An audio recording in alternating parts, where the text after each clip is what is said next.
I got 2 human sacrifices in the whip. I keep telling them you don't need to strip. Keep your windows rolled up and your seatbelts on you, cause we can't have you die till you got spells upon you. Yeah, I found this book in a broke ass graveyard. In the parts that I can make out, oh they go hard. All I had to do was wrench it out some dead hands. I'm not a necromancer yet, but hey, I got plans. If you want the power, gotta pay the debt. Do you really wanna walk along the razor's edge? I will haunt you every second till you're laid to rest. Turn around right now and you can save your neck. If you want the power, gotta pay the debt. There are a million other games you could have played instead. Forget you ever found this is your safest bet. Yeah, fuck that. Just tell me how to raise the dead. Fine.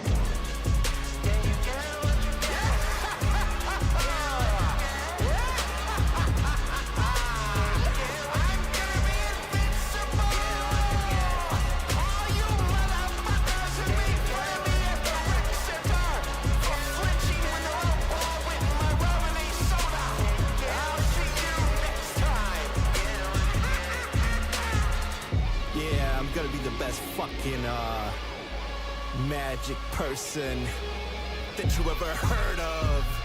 Key to this shit, just gotta read the book. 1 month later. No audiobook, no podcast, no explainer video, there's nothing for this thing. I'm not a big reader, you know, I get lost.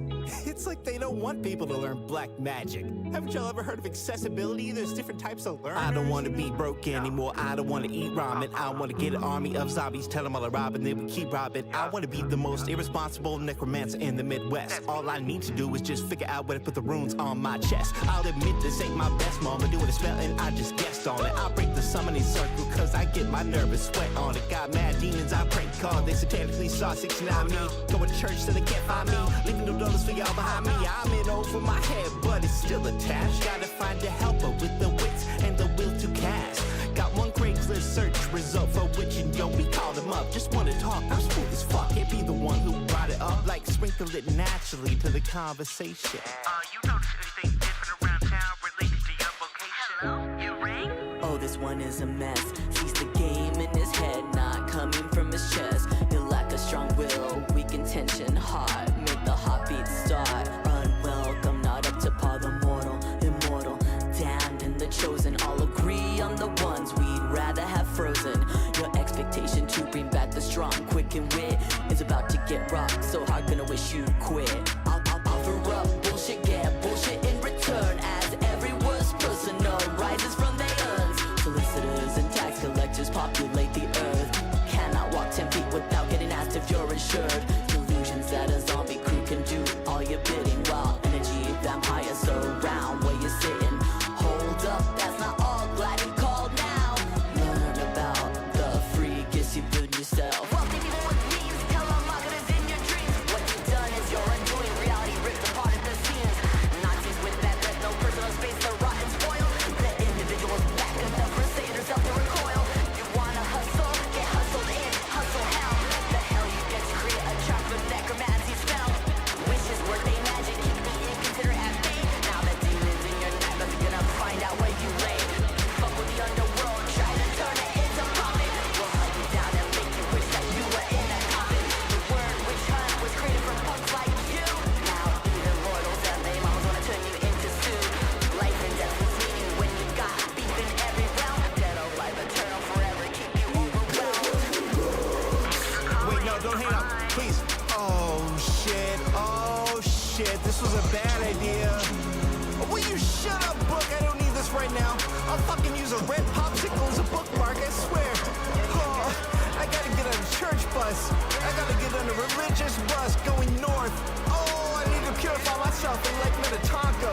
I got about $5. Fuck.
cross the line. Scream my feelings to the night. Can you hear me? Can you hear me? Cast away.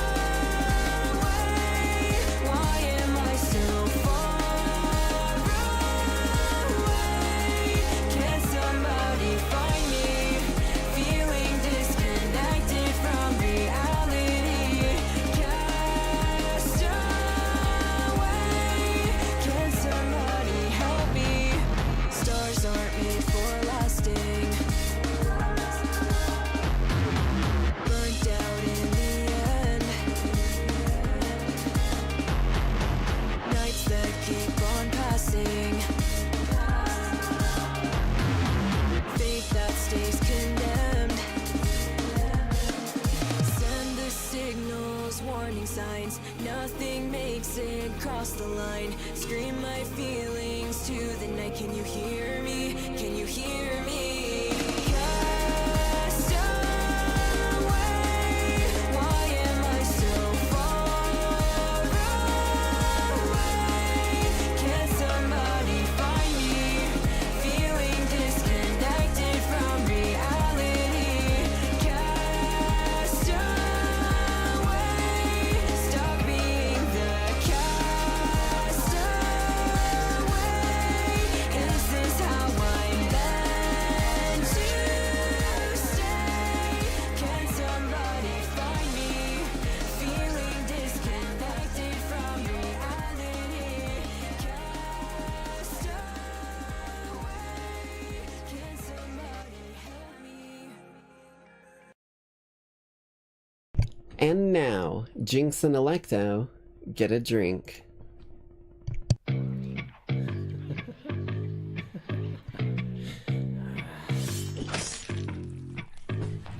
Here I am, once again, creeping my way through the floors. I'm here to collect my big boss's debt, and something tells me it's yours.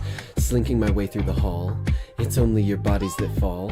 All bloody red walls, exsanguinate sprawls, no matter the horde, it's a one-sided brawl. Tick, tick, tock, on my way to the top now. Time's the only factor till we get to the showdown. Ain't nothing you can do to stop or slow me now. I think you'd better give up, my friend. I know you're here, I smell your fear, and it's making me want you more. There's no escape, I'll have your red consumed or on the floor.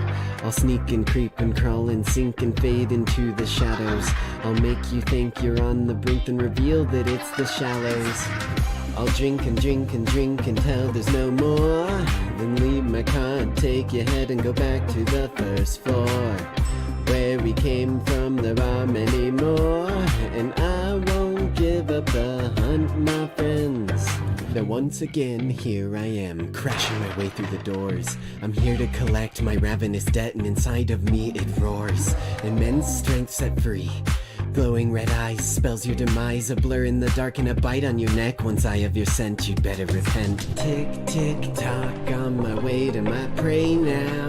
Time's the only factor till I show you just how hungry a jinx can really get now. I think you'd better start running, my friend.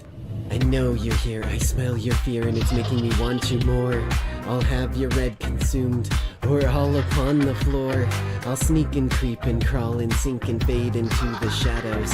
I'll make you think you're on the brink, then reveal that it's the shallows. I'll drink and drink and drink until there's no more. Then leave my card, take your head and go back to the first floor. Where they came from, there are many more, and I won't give up the hunt, my friends. Tick-tock goes the hungry clock now. Red grains through a bloody hourglass, ticking every way towards critical mass. And soon I'll be back on the hunt, my friends. Hello, hello, hello, lackeys. Hope you're all having a good night so far. Sorry, let me back up a bit, give you a little bit of personal space. Hope you're enjoying your night on this fine evening as Nightside City swings overhead. And I get our background vibes kicking for us.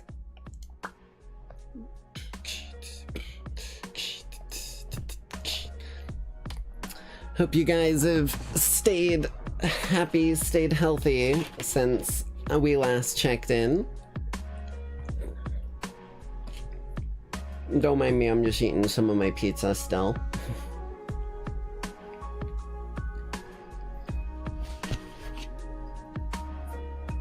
I hope you guys are excited for us to hopefully put a bit of a well-deserved end to the shenanigans of Monokuma and Despair's Depth Academy. How much pizza do you eat?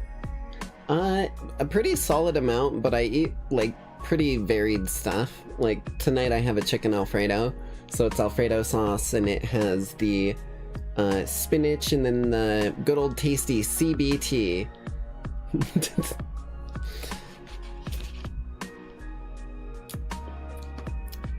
Although I do share with my grandma and whatnot, so I'm not usually the sole person eating the pizza that I bring home. Plus, hell, I'd be maybe a little worried about how much pizza I ate if I weighed anything more than 145 pounds. If I'm not mistaken, last time I went to the doctor, I unironically weighed 140 pounds. And I'm 6'1", so that is real scrawny for my height. Will you please make a maid outfit for your model? Unfortunately, that's not something that I'm able to necessarily do. The closest that I can really get to in terms of an outfit is like a flat PNG of something that doesn't turn when I turn my head, because making a VTuber model and the stuff that goes into it is actually extremely complex and difficult. Like, actually takes someone multiple weeks of work just to get, like, a good chunk of it done. So that's why they're so expensive for people who don't know. But you can always go the route that I did with this model, and even my previous model, which is find a nice quality pre-made marketplace model, which is a model that, like, is already made for people to be able to pretty much however many people want to pay for it can pay for it and download it. And then you can do little edits and customizations that make it more unique and more you. So that's actually how I ended up picking up my two models that I've used, is I got a marketplace one, got permission to edit it a little bit and add some little bits and pieces that I could do myself, and then spruced it up and made it work, baby.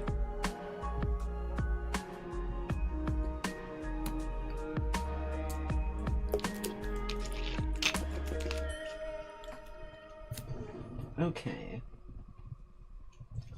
However, before we get into our gameplay for the evening, we do have a bit of a tradition to make our way through, so let's go ahead and slide ourselves over here. Let me switch up the background vibes to something a bit more, yeah, a bit more vibin'. And then I believe if we go right over to here, then I go here, and then I go here, got ourselves another little fan favorite that we haven't watched on the channel in a good little while, and that would be Daily Dose of Internet, baby. So tonight from Daily Dose of Internet, we've got ourselves the best human moments caught on camera. Now, if I didn't know any better about this being Daily Dose of Internet, I would think this was the, like, I have a very human design sort of, like, meme videos, but I think this is just weirded kind of funkily, because I think it's just the best moments that humans have done caught on camera. But, of course, my brain immediately went to the stupid J-Schlatt meme. But this one was posted 4 days ago, so this one's fairly fresh, you know, maybe in a bit of a discount from the brand new fresh stuff. But it should be quite the treat. So let's just get right into it and see what's going down. These are the best human moments caught on camera. This guy was cleaning the stage before a concert when everyone started cheering for him. Hell yeah. Ooh. Okay. Bro just casually fucking delivered when the crowd asked. God damn. This guy likes to give random high fives to people from really far away. High five! Meet me halfway! Come on, high five! Meet me halfway. Come on, high five. Meet me halfway. Yes! That's fucking hilarious. Ah! I really like that. I'm not gonna lie. Someone lost their phone, so this guy held it up until someone came to claim it. Oh shit. He's making them unlock it to prove that it's theirs. That's smart. That's so cool, dude. Ooh, okay. Okay, okay, okay. Oh. Oh my god! Holy shit, dude. Okay. This kid was absolutely ready to throw down with his moves, right? He was all up in there and he needed to be like all personal in this kid's space for his dance moves, right?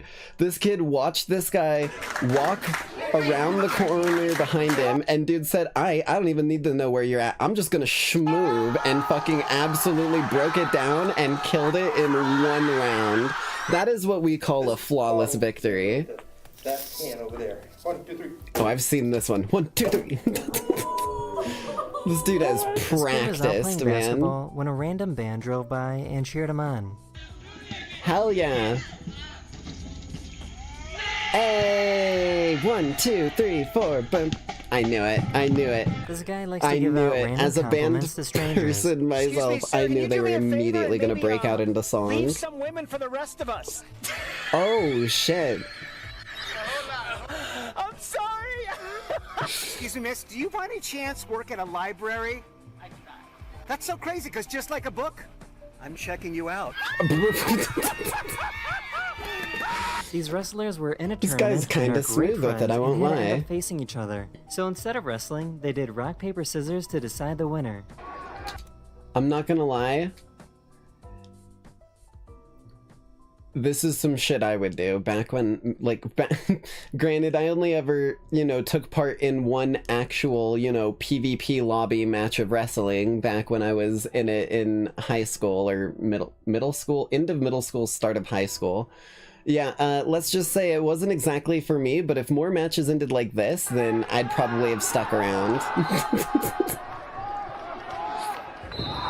Oh shit, dude. This delivery guy found something in the grass.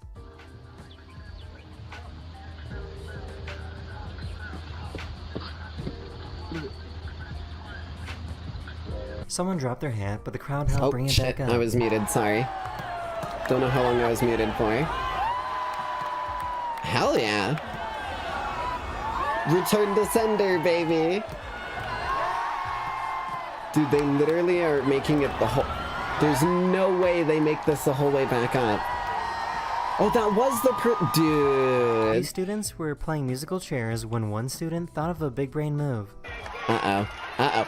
Oh, he picked the chair up. He picked the chair up. Come on, come on, come on. Sit in it. Sit in it. Hey, he's sitting in the chair.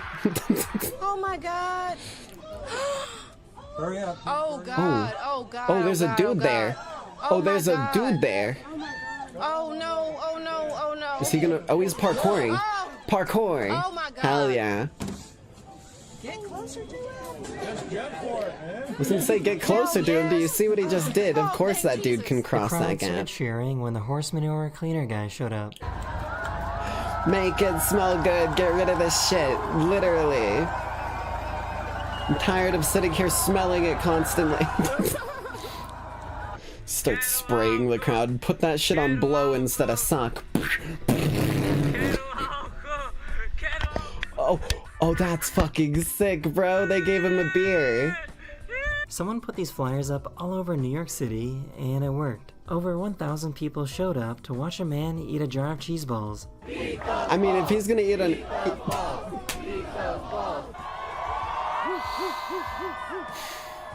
Of course that's what they were fucking chanting for him. Eat those A balls, 25-year-old bro. pizza man was out making a delivery when he saw a house that was on fire. He Oh, ran shit. inside and was able to save 5 children that were trapped in the house. Yo, no fucking way.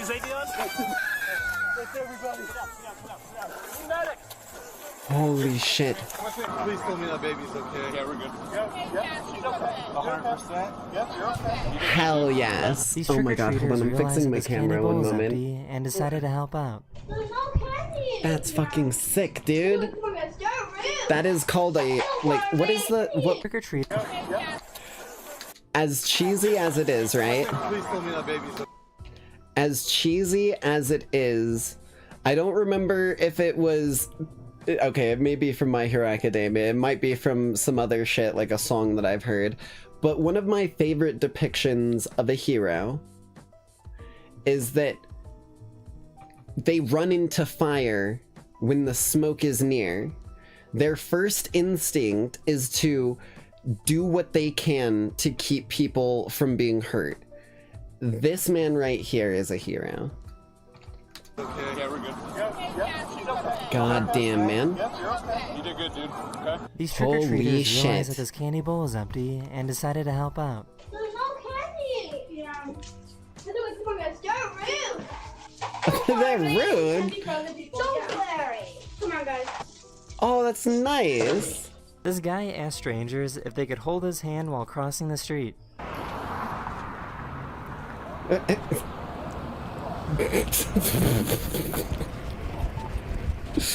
You can literally watch the Crossing the brainwaves street. go through this guy's brain. He goes, "Oh, hey, dude, looked at me. Okay, I'm just like trying not to avoid any interaction, or I'm avoiding the interaction. He's still looking at me. Instinct kicks in from childhood. Here's my hand." You know that's some Pavlovian shit from your mom, like holding out their hand when you were younger and you just instinctively taking it. This school bus driver had a medical issue and passed out while driving.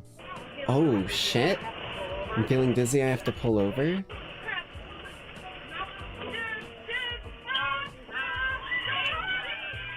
Holy shit. They're all panicking. I was gonna say they're all panicking, but he literally hit that goddamn fucking brake like a absolute hero. An ambulance was trying to move through He traffic, didn't panic, but all he these just looked cones for were the in way, brake. so people got out of their cars to help out. Oh, it's an ambulance. Okay, I was like, there is no fucking way these people are just letting some random people This through. kid No, seems they're to be letting a having the best day fucking of his life. hell yeah. I'm playing Fortnite, Jordan. I got my. I'm drinking cola. I got a new Un girlfriend. She's Fortnite amazing and right now. cola. Yippee! Anytime someone says Fortnite and is like being happy like that, my brain immediately goes to my mom let me drink cola and play Fortnite. Yippee! Oh, we got a Jim Bro centipede. Much less This guy was traumatic out than the skiing human when he stumbled centipede. upon a snowboarder that was upside down, buried deep under snow. Hold on, I'm coming. Bro, dude, you literally just spotted his board. There is no fucking way. You okay? You okay? Can you breathe? You alright? I'm good. Okay, okay. He managed to dig down and Like, okay, I'm gonna be real with you. I'm sure this dude didn't have any other option other than to just, like, sit there and wait for someone to try and rescue him, right? But, like, it really did look like bro straight up. I'll show you exactly what it looked like he did. Right? Hold on. So bro was, like, going on the board. He was like, oh, yeah, okay. And then he, like, hit a bump and he's like, oh, shit. Oh shit.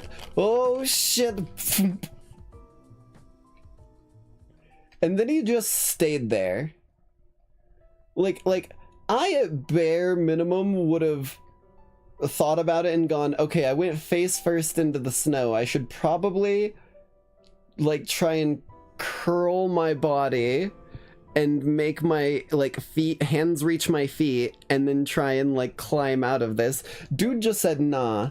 This is fine. Like, goddamn, man. save his life. I mean, he seemed chill. Yeah, take your This time, man. YouTuber He wanted to seems see how chill even strangers would after react he if got asked them to spotted. kiss him, but this particular instance was actually pretty wholesome. Excuse me, what are you doing? Have you heard about the no DAP? I have. You're protesting against it? Yes. Just shut up and kiss me. Oh. Oh, thank you. Well, if you want, we have t-shirts, we have water bottles, and...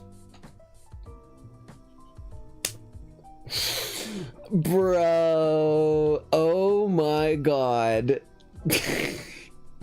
Dude was like, I was like, oh, they seem like a cute couple, and her instinct immediately, well, we have t-shirts, water bottles, and free food, immediately back onto the job. Yeah, like she ain't letting nothing distract her. Holy shit. free food. Someone named Josh invited a bunch of other random people named Josh into a group Lord. chat. The purpose was to set up a fight to determine who is the most deserving of the name. What?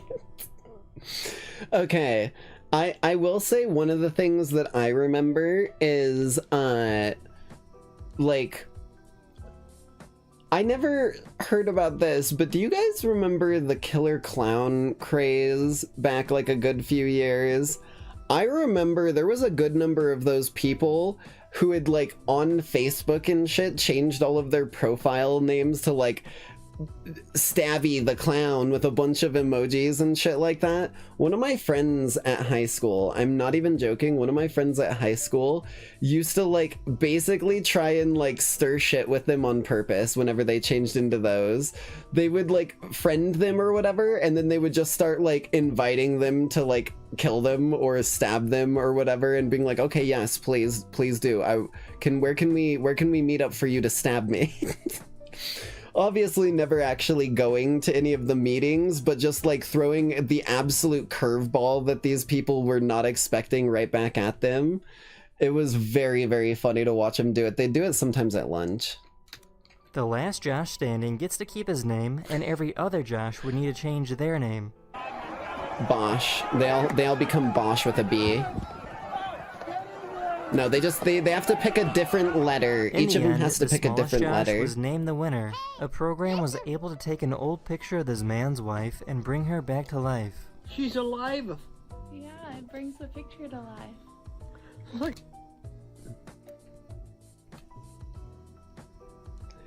I'm not gonna lie to you. This right here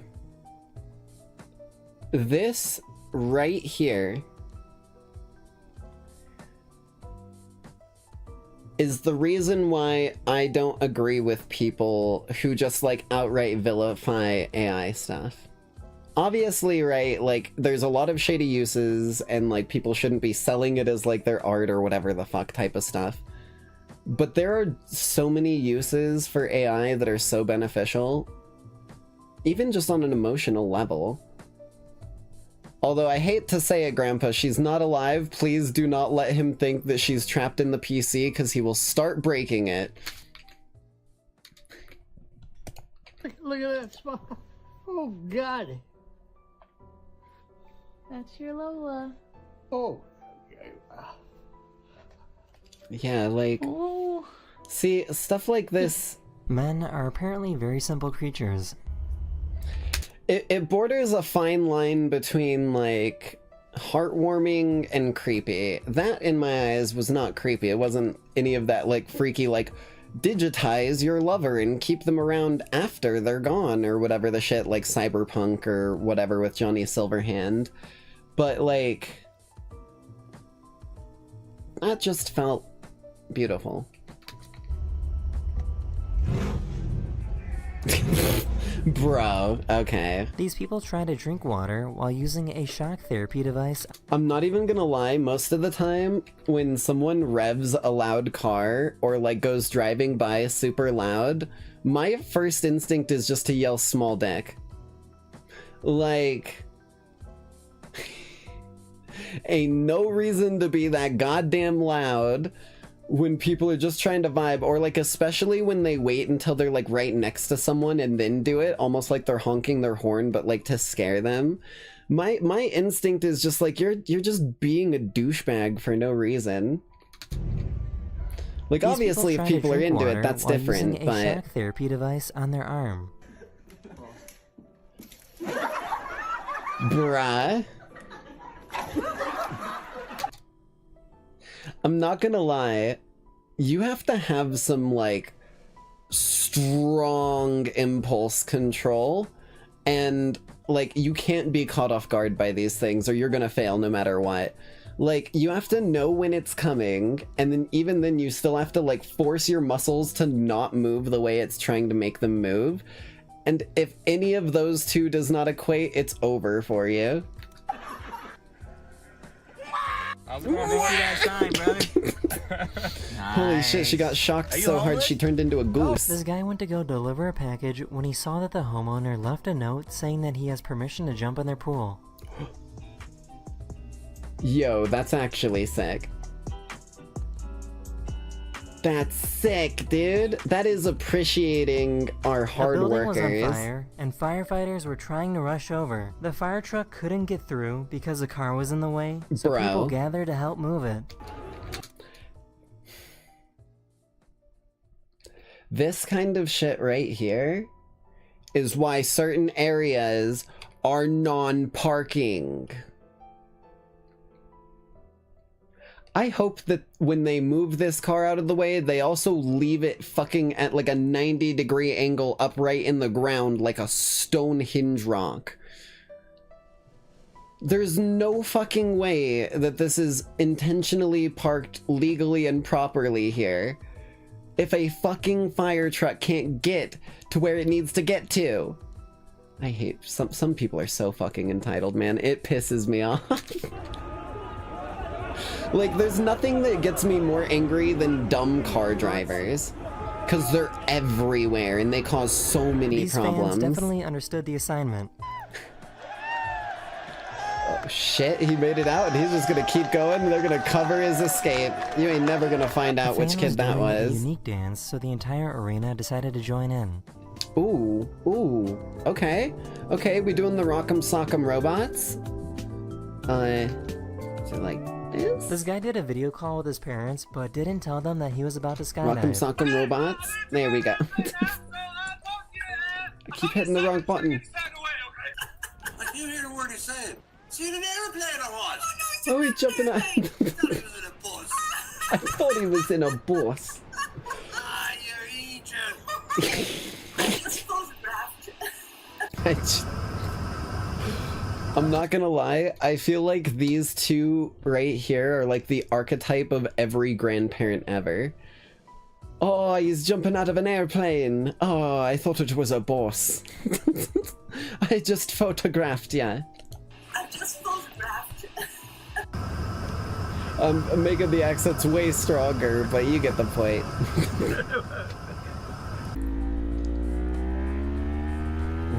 Ooh, okay, we zoom in. Speed This is key. biker was riding down the road when he spotted a kitten that was too scared to move. We're stopping to help that. Someone else spotted it too. Holy shit, holy shit. No. Oh my god, dude, it's right in the middle too. That is crazy. So Dude, this is a pretty cool. I'm not gonna lie, right? So, dude, she's so pretty. So me and my grandma take care of the strays in our area. Just like not like take care of. They don't come in the house or anything, but you know, we like make sure to get some food out there for them and water and stuff, and we have a lot of areas where they have like safety from any sort of predators and whatnot. And we get a lot of ones that are very like orange furred like this. So this one like hit directly on my heartstrings, like personally. Dear Lord, it's good to see other people out there keeping an eye out for our feline companions, whether or not they are domesticated. Well, this one seems pretty So this is a pretty cool common thing that happens on beaches in Brazil. If a child is lost, people will clap together to make attention until the parent hears them and arrives. Oh shit! That's smart. It's actually really smart.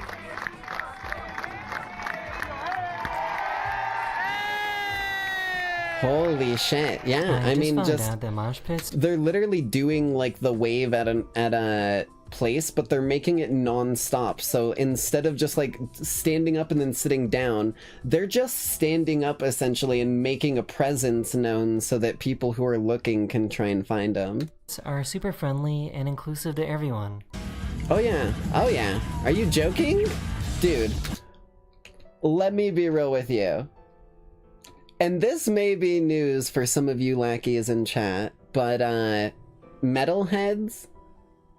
Yeah, we're some of the, like, most loving and caring and, like, open arms people you could ever find. You wanna know why? 'Cause we understand that the whole world is full of nothing but misfits. Some misfits fit in with other misfits, some don't, but we're all misfits in the end, goddammit. Metalheads for life, baby.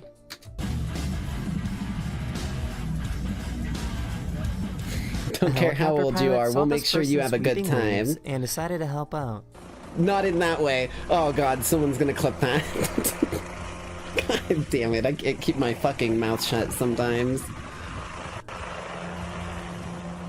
She's like, yeah, thank you. Are on another level. Ooh, ooh, ooh. Reactionary. Dude hit the fucking, like, impossible QuickTime event that you were meant to fail in a game. Dude literally hit the, like, 4 buttons in a row and then a joystick press, and then you have to turn the controller upside down for the gyroscopic. And he hit all of those like it was a Tony Hawk move, dude. Ba-da-bam! Holy shit. Damn straight it was. School, and this teacher went to go stop it.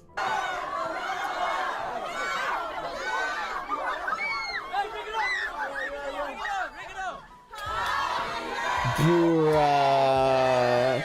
There's no way. That looks like such a nice teacher, too. Holy shit, man. He was so worried that... Dude, okay. I know I give the school system so much shit constantly, and the school system will always piss me off. But that right there, that is a good teacher. There are several teachers, and I mean several teachers, throughout my entire schooling life that I will never forget for how much of a kind heart and an impact they made on me. They cared about the schooling, they cared about the students. That right there, that is a teacher that cares about the students, and that is what makes the difference. Holy shit, man. This Uber driver realized that his passenger was an old friend that he hasn't seen in over 20 years. Oh, damn. What's your name, man? My name's Danny. Danny? I don't know you. You don't know me. Man, hell yeah! What the bro? So this is pretty interesting. An artist decided to put in seesaws on the border between the United States. Yeah. That's a very good way. Oh, sorry, I was chugging Beepus. That's a very good way to put it. And I like metaphors, so I'll add a layer to what you said, Mary. Teachers are the backbone. Teachers are the vertebrae of how a student grows up. The system is the scoliosis putting all the fucking S-curves in it. That's what the difference is. You can't live without your vertebrae. You could really use something being changed about the fucking twists and turns and things that are making it way more difficult to make it down that line. So this is pretty interesting. An artist decided to put in seesaws on the border between the United States and Mexico. I do remember seeing this one somewhat recently. I think breaching lines like that and like allowing people to see humanity is very important. 12 maybe, because I need some friends. Like, Aww. The house. Pro. Right? There's 2 kids that live. I'll be your friend. I mean, well, no, you're probably too young to be friends with me, I guess. I'll find some friends for you your age. That's a promise. That sounds worse. Moving on. They're not my friends anymore. Aw, They're dude. to me. Oh, I'm sorry about that, man. So this video exploded on social media, and the internet did their thing and raised almost $40,000 in 3 days. The internet also managed to find some friends to hang out with him. Good. These firefighters showed up He to put out needs this them. fire, but before they could, He a random deserves truck that was them. carrying water decided to help them out. Oh shit.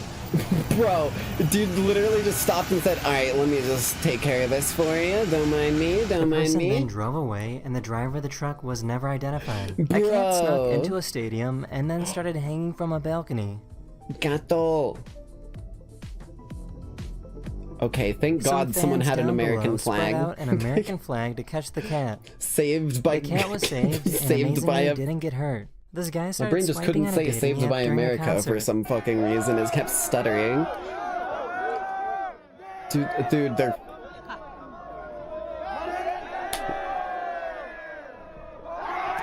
Dude is fucking crowdsourcing his dating options. And this guy saved his life. Did he helped it? I think that he isn't.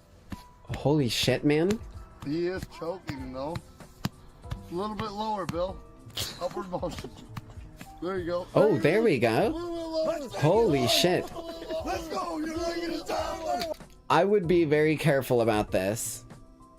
I respect the want to act, but I would be very fucking careful about this.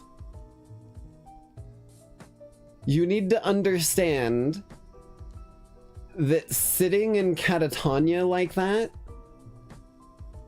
that's a symptom of rabies. So like, oh, I mean, you don't know whether it has rabies or if it's choking, but like, maybe, you know, not your bare hand? Like at least a glove. Otherwise you're gonna have to get some really unfortunate injections, dude. Like, as someone who almost had to get rabies injections before, yeah, it's not a fun thing to even think about having to deal with, especially after they describe that shit to you. Dear Lord. A little bit lower, Bill. The moment it starts moving like that, I would be running. This baby was able to see I would clearly not for be the first sticking time ever. around. Hi. Bro straight went. Hi, baby. These two delivery guys raced against each other. Oh Lord. Ooh, ooh, ooh, ooh, ooh. Hey, you got him. This crew chased after a whale for 3 hours because they saw that it had a rope wrapped around it. So Oh they my jumped God. in and managed to finally cut it off. Yeah. Someone get in there. Someone help that motherfucker. Whales are gentle giants. They don't deserve any of this shit. They deserve every ounce of help we can give them. Did you get it? Yeah! Hell yeah, British man. humor is really something else. He's doing well. Oh, Mike. What's your secret, Mike? A spectator Bro. tried distracting these basketball players.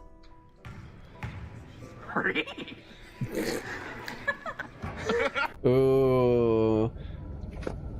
I can't do it. My tummy hurt. Oh no, did they eat a banana and then try to chug Sprite? That's not good. Every day, the students bounce between classes, Holy and shit. everybody stops to Me cheer after them on. chugging Beepus. Why do you think I'm mute half the time?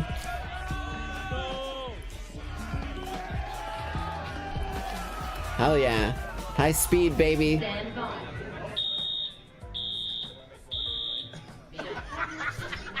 So this is pretty Aw, cute. I was gonna All these vote. people in New York City lined up to see Saturn through this guy's telescope. That's sick. You can do it. Oh, hey! Every day, this employee walks into I the just realized the elevators to tradition change the day. notification wasn't on. Sunday, Sunday, Sunday, Sunday, Sunday, Sunday, Sunday, Sunday, Sunday, yay! And then the They drew fucking a Saturday hopscotch one on the falls sidewalk in and wanted between to see the if elevator anyone and would goes go into the use it. shaft.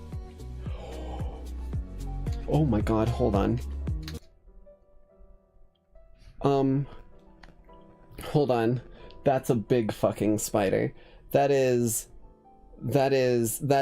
oh shit, hold on. Unable to turn flashlight on, battery too low. Oh my god, you were not failing me in my moment of need here. That's so big, bro. That's like the size of a 50-cent piece.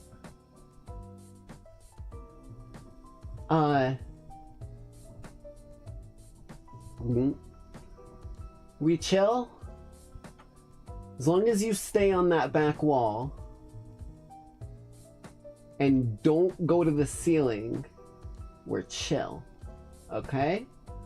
Me and the Spider Mafia are friendly, but if you're on my screen, my ceiling where you could drop on me, or you get anywhere near me, it's fucking on. That is your one and only warning. Fuck around and find out.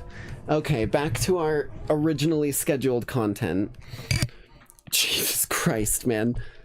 I genuinely don't think I've ever seen a spider that big in my room before. That's fucked. And I don't know what kind of spider it was either. Like, it doesn't look like one that I recognize. Hold on. Oh Christ, okay. Like, I'm fine with most spiders, but if I don't know if it's a deadly spider, that's when I'm not playing any fucking form of charades with that motherfucker, I'll tell you that much right now. Okay, are we back? Okay, we're back. Jesus Christ, sorry about that. The power went out at the swim meet, so everyone took out their phones to provide enough light for the competition to continue. Bruh, there's no way. Dude, there's so many people using their flashlight, that's hilarious. Excuse me. Thank you. Can you help me, Mom? Oh. Here she goes. Oh my god? Yeah? Holy this boy shit. asked his delivery driver to help his mom that was unconscious. The delivery driver checked on her, and paramedics showed up a few minutes later and saved her life. Good, okay. What?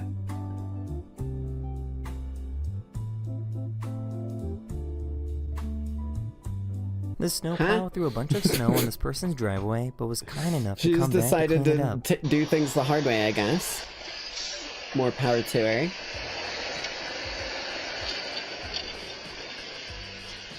The audience cheered Hey. every time this guy came out to clean the microphone.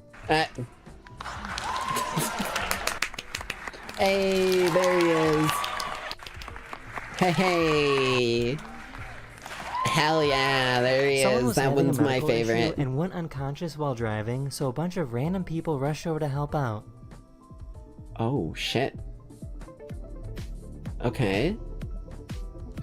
Damn, bro, we got a whole swarm of And one of people the random jumping people out. who helped save their life just so happened to be a nurse that stabilized their condition until medics arrived. Sorry, I'm dead. Hell yeah. After stating his disability, a worker shows up to sign and ask what he wants to order. Oh, that's sick. That's so sick. I'm not gonna lie. 5? That's the meter. And he said, sorry, I'm deaf really, really A clearly. police officer arrested a food delivery driver, Props but to was that kind dude. enough to still deliver the food to the customer. No, I'm not who you're expecting, but your driver got arrested for... This is a classic. This is an old classic. I love this one. Take care. Thanks! He was trying to attack the random guy below him using a shadow. Get it. Get it. When dimensional This beings bus fuck driver with saved each a other. student that was about to walk in front of a car that ignored the stop sign. Wait. Holy shit, dude. That was a good grab. Yeah, goddamn. This woman was being bothered by I'm not gonna lie to you. I've almost been ran over by a car multiple times in my life. And the first time I was very young, and it was like a sports car that was fucking zooming. If my aunt hadn't grabbed me and stopped me, that probably would have been the end for my book. Like, that would have not... I was like 7 or 8 at the oldest. And this thing fucking flew by the moment that I got grabbed and pulled back. So that is a good lookout from that bus driver. Creepy man, so she ran over to this live streamer and pretended that he was her friend. Huh. Who's my friend? Hi. Hi. Yeah. Wait, is this the Angel of Shibuya? It's alright. Have a good night, man. Hi. See you. Where from? Australia. It's okay? Yeah, fine. See you, man. Okay. Dude. Have a good night. Eventually the man left and she thanked him for helping her. I don't know if it's actually the guy, but there's a guy in Shibuya who's known as the Angel of Shibuya, unironically, because he just does this. He live streams walking around like this dude is. But then, like, the number of times that he has done this and, like, helped people get away from, like, creepy guys is unbelievable. Like, he is actually just casually saving lives out here every night while on his, like, nightly stroll. Definitely earned the name. Are you in danger? Yes, very dangerous. People always ask why I work out so much. Oh, This family had their dogs out when a that's bear his came into their type. I see. backyard. Oh my god! Oh my god! There's a cub. No! They have 2 cubs. They have 2 cubs. Don't fight with the Don't fight with the bear. There's cubs. Oh my god!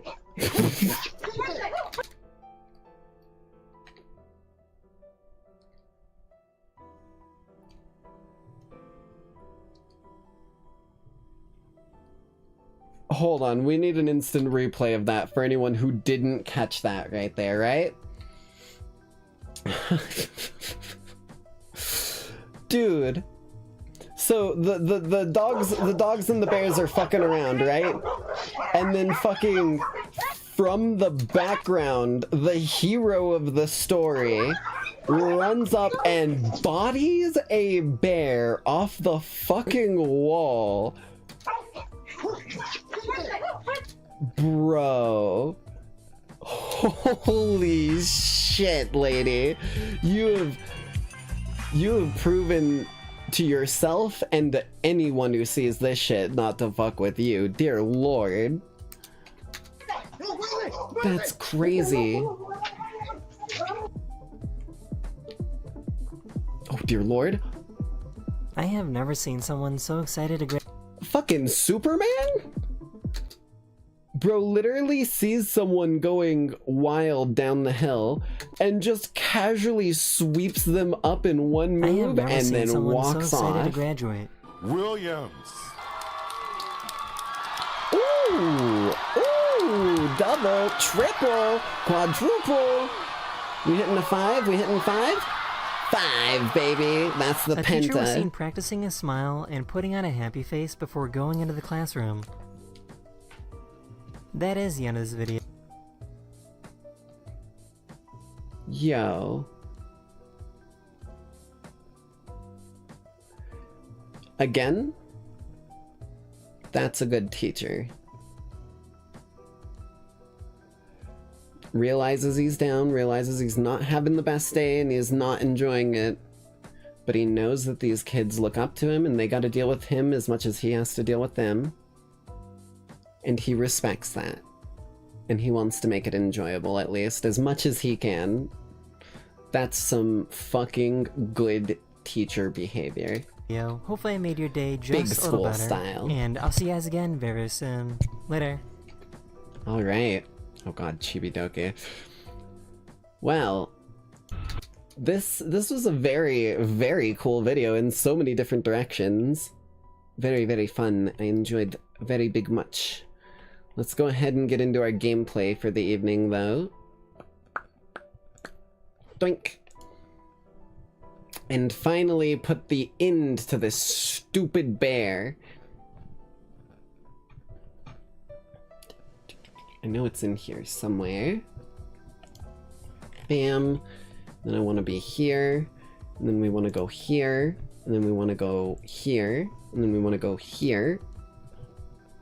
And then we want to go here. And then we want to go here. And then we want to go here.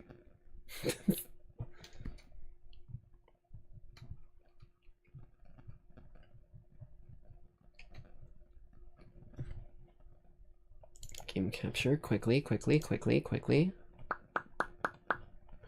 Danganronpa. And away we go. Please work. Hey.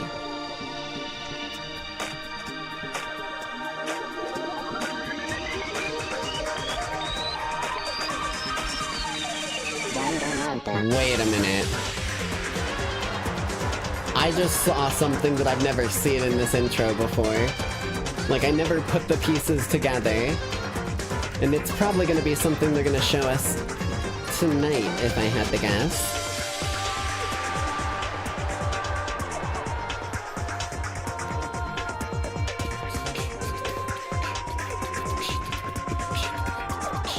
There he is, the little bastard.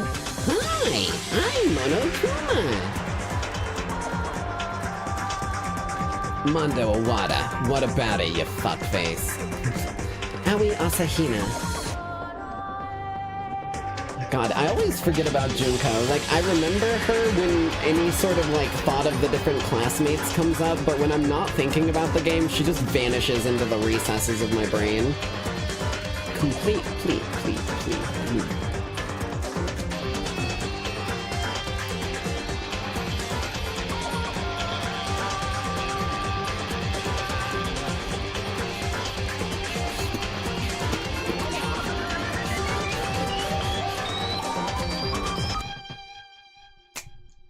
Danganronpa.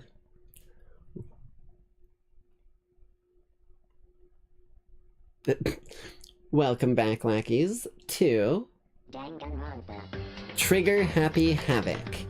As always, I am your hostess for the evening, the Nightside Jinx, your favorite punk underworldian luckiest student, and tonight we're going to be returning to what I believe is the climax of the game, as tonight we are returning right on the final class trial, at least what has been lofted as the final class trial, that being the trial of who killed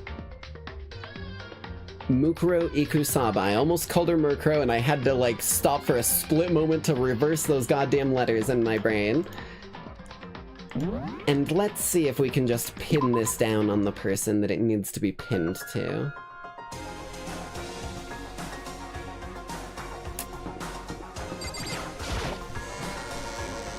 No time to waste. Guess I'm the first one this time. Makoto. You're early, Makoto. Listen. Does that mean you feel prepared? Yeah, for now at least. But where's everyone else? Why aren't they here? However... Don't worry, I'm sure they'll be here soon. And just like she said... Oh god. Byakuya.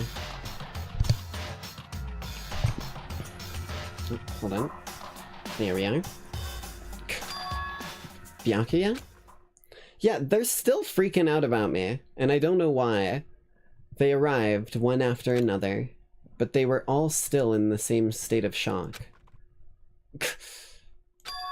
Hina? Hero? Frozen like a statue. Monokuma's got like little fucking remote control wheels in their sandals or shoes that's wheeling them around while they're paralyzed. Silence. And it wasn't any normal silence. It was the deafening silence of fear and suspicion. It was like the first class trial. Oh hey, there she is. I'm late. Hi. strong silent master, so wonderful, so cool, so hot. My loins are ablaze. Yes! Now listen, everything'll be just fine if you leave it to me. My beautiful With my scissor-sharp scissors in hand, I'll stab and gouge and shiv the master of evil. My guess is Monokuma told him Makoto is the mastermind or something. Yeah, they did, like, my guess, unironically, I think I mentioned it last stream, but my guess is, that Monokuma, like, physically told them they were not allowed to speak to Makoto until the class trial started or something like that. Something that would, like, force them to not be able to cooperate with me or at, like, threat of punishment, because I really don't think that they would find me as the mastermind after all of this, but who the fuck knows. But I thought you couldn't kill anyone but adorable little boys. If it's what Master wants, it can be boy, girl, or anything in between. I can handle it.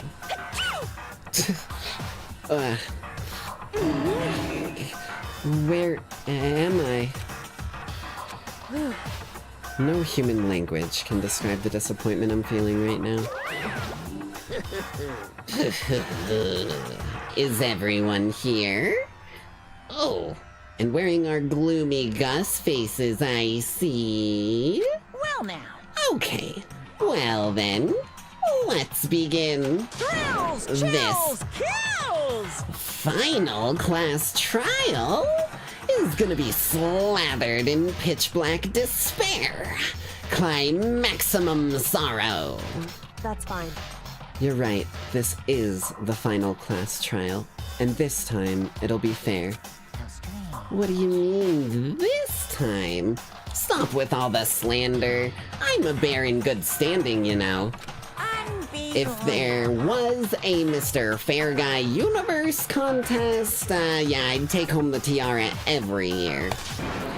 I'm gonna win this game super fair and square. Today, I'm feeling white. And I'll make sure everyone watching at home knows that despair is mightier than the hope. Stop talking. Enough of your tedious drivel. Begin the trial already. Sure. Let's begin the trial already. I'll be waiting for you down below. You guys. So don't try and run away.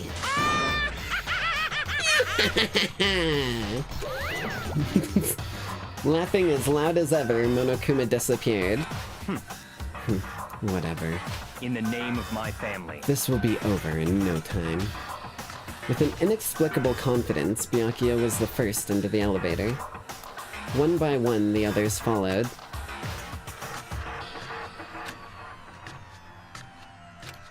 Like, the fact that even Hiro is in pure silence is kind of blowing me away. Nobody made eye contact, nobody said a word. They just disappeared into the elevator. Hey. They're all acting odd. Like, they're paranoid, suspicious of each other. However. But you know why that is, don't you? Yeah, I think so. However. Well, you can tell us about it soon. At the class trial. You're right. I'm ready. So... Ready to win, right? Of course. I'm glad to hear you say that. And then Kyoko was aboard the elevator. Started making my way toward the opening. Step after step toward that gaping maw. I'd resolved that this would be the last time. I repeated that to myself. I repeated to myself that there was no fear, no mystery left. I pushed the anxiety down, calmed my trembling body, and finally, on steady legs, I passed the threshold and stood in the elevator.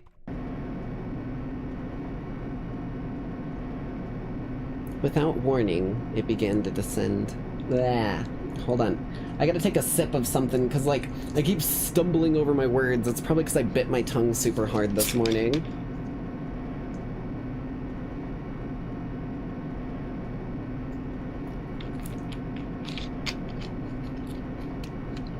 Okay. Without warning, it began to descend. Deeper and deeper. Deeper, deeper, deeper still. Just like me with your mom, am I right, Lackeys? Deeper and deeper and deeper and deeper, deeper and deeper. Deeper and deeper it fell. I closed my eyes, and sight fell away. All sound, too, disappeared.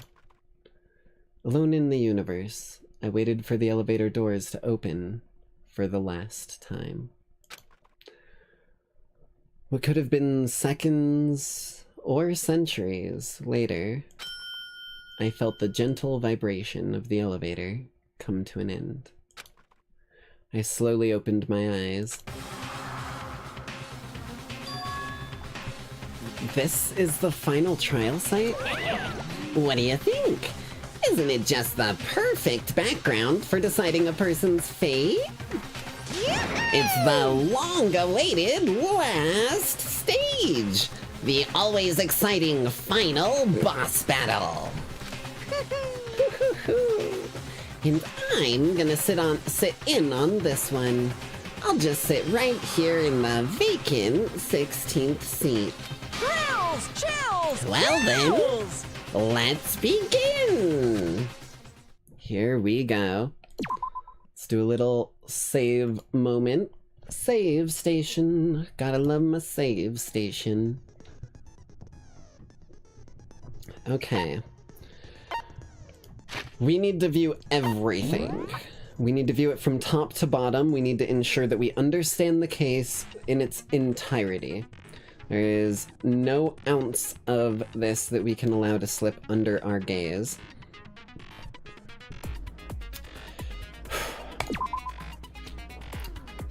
Exhibit number 1. Monokuma file number 5. Due to the explosion, the victim's identity is unknown. They were, however, dead before the blast. The victim had been stabbed a single time with a knife, which went completely through the body. They had also been struck in the head with an object about as thick as a metal pipe. The body was covered with other wounds, but these were at least several days old. Secondly, several rooms had been locked up until this point. The Headmaster's room, in which we found out that the Headmaster was Kyoko's father more thoroughly, and that he still respected her, hence the fact that having her photo of her as a child. Secondly, the biolab. The biolab, I don't remember exactly what went down at the biolab specifically, but I'm sure I will remember once we get there. Because it was completely locked and then I had to enter it twice. Oh wait, no, the biolab was the morgue, right. That's where the bodies were. And the bodies, there were 9 bodies in the morgue, including Mukuro Ikusaba's. However, I'm still not sure whether or not, because that number stuck out to me as funky, but the thing that threw me back off of that trail was the fact that Mondo got turned into butter. And I don't think they would keep butter in a morgue. Maybe they would, maybe I'm wrong here. But like, that also calls into question all the other execution methods if we're taking that into case. So I don't think we should worry about that. What I do think we should worry about is the fact that there were one too few lights. I'm thinking that the lights, or the bodies, like, in there, are everyone who's died, period. Because there are, I think, 9 lights in there, and there's 10 dead people.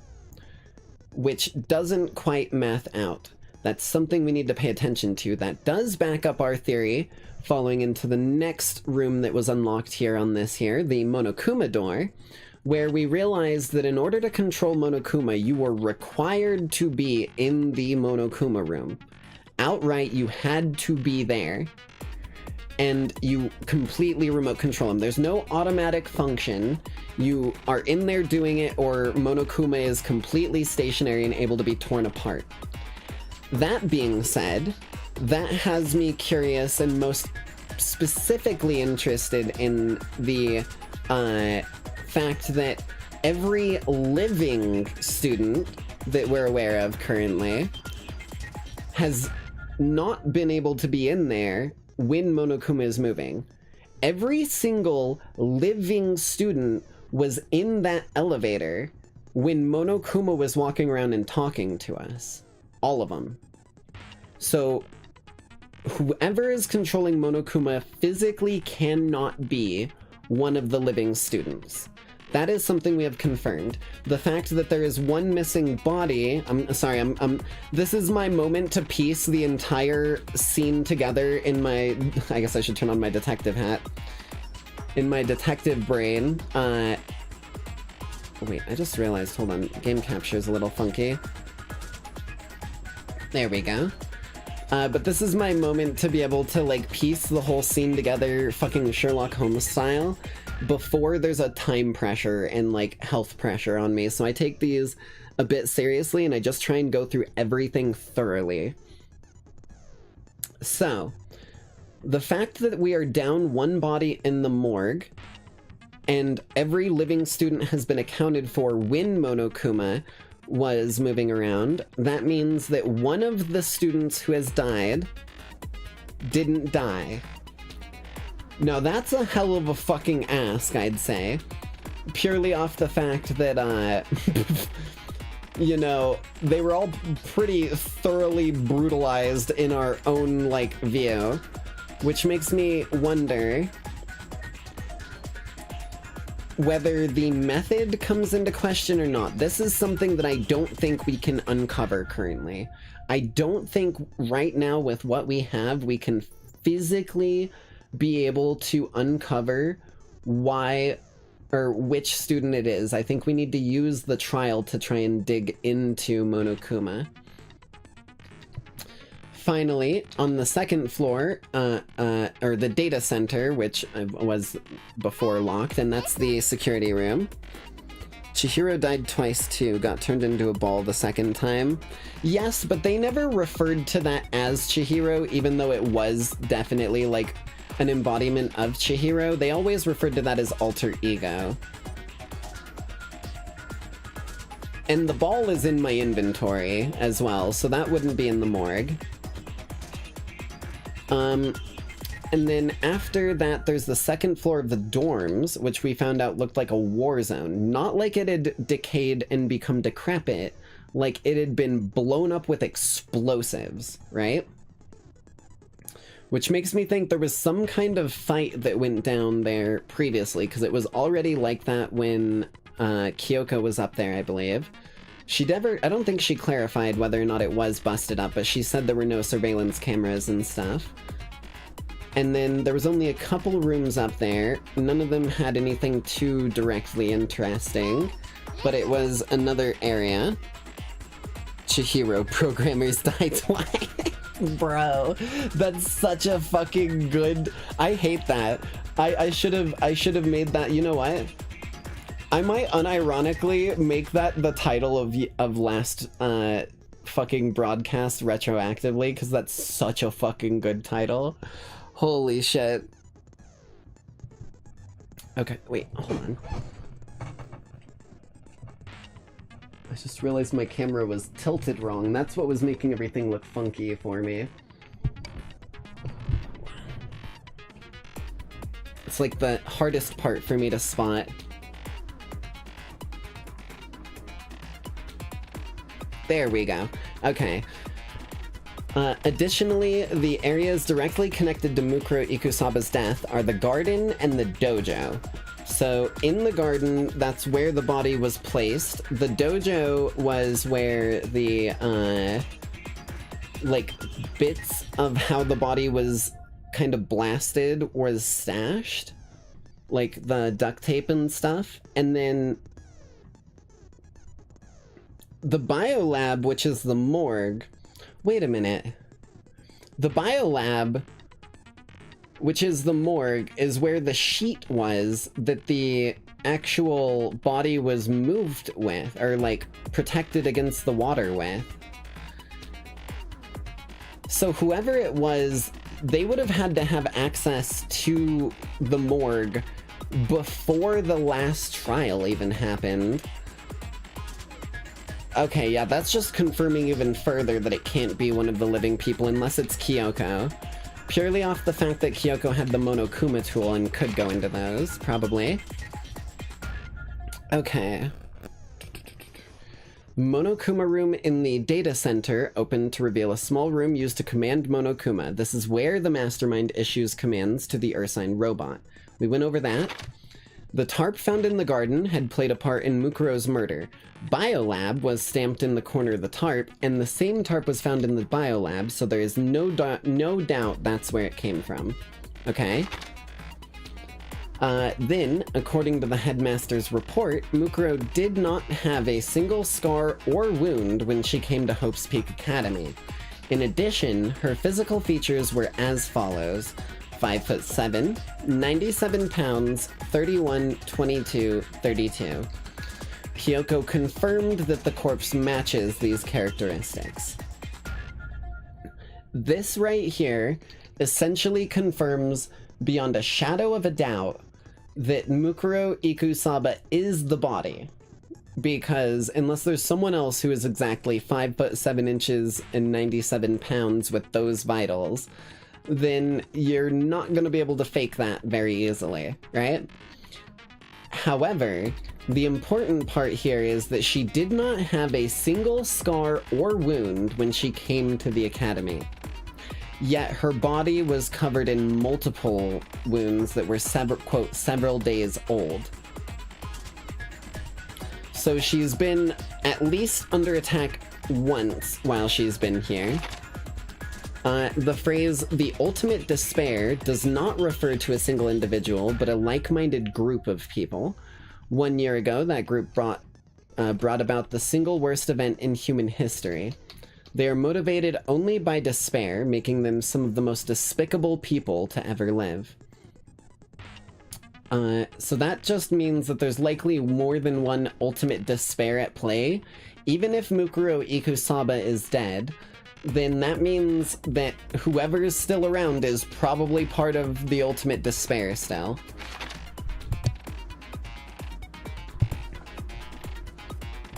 The hidden room present, right. There was a brightly colored box sitting in the headmaster's hidden room. Inside the box were human bones, the last remains of the headmaster. That is some type of shit that, like, feels... Wait a minute.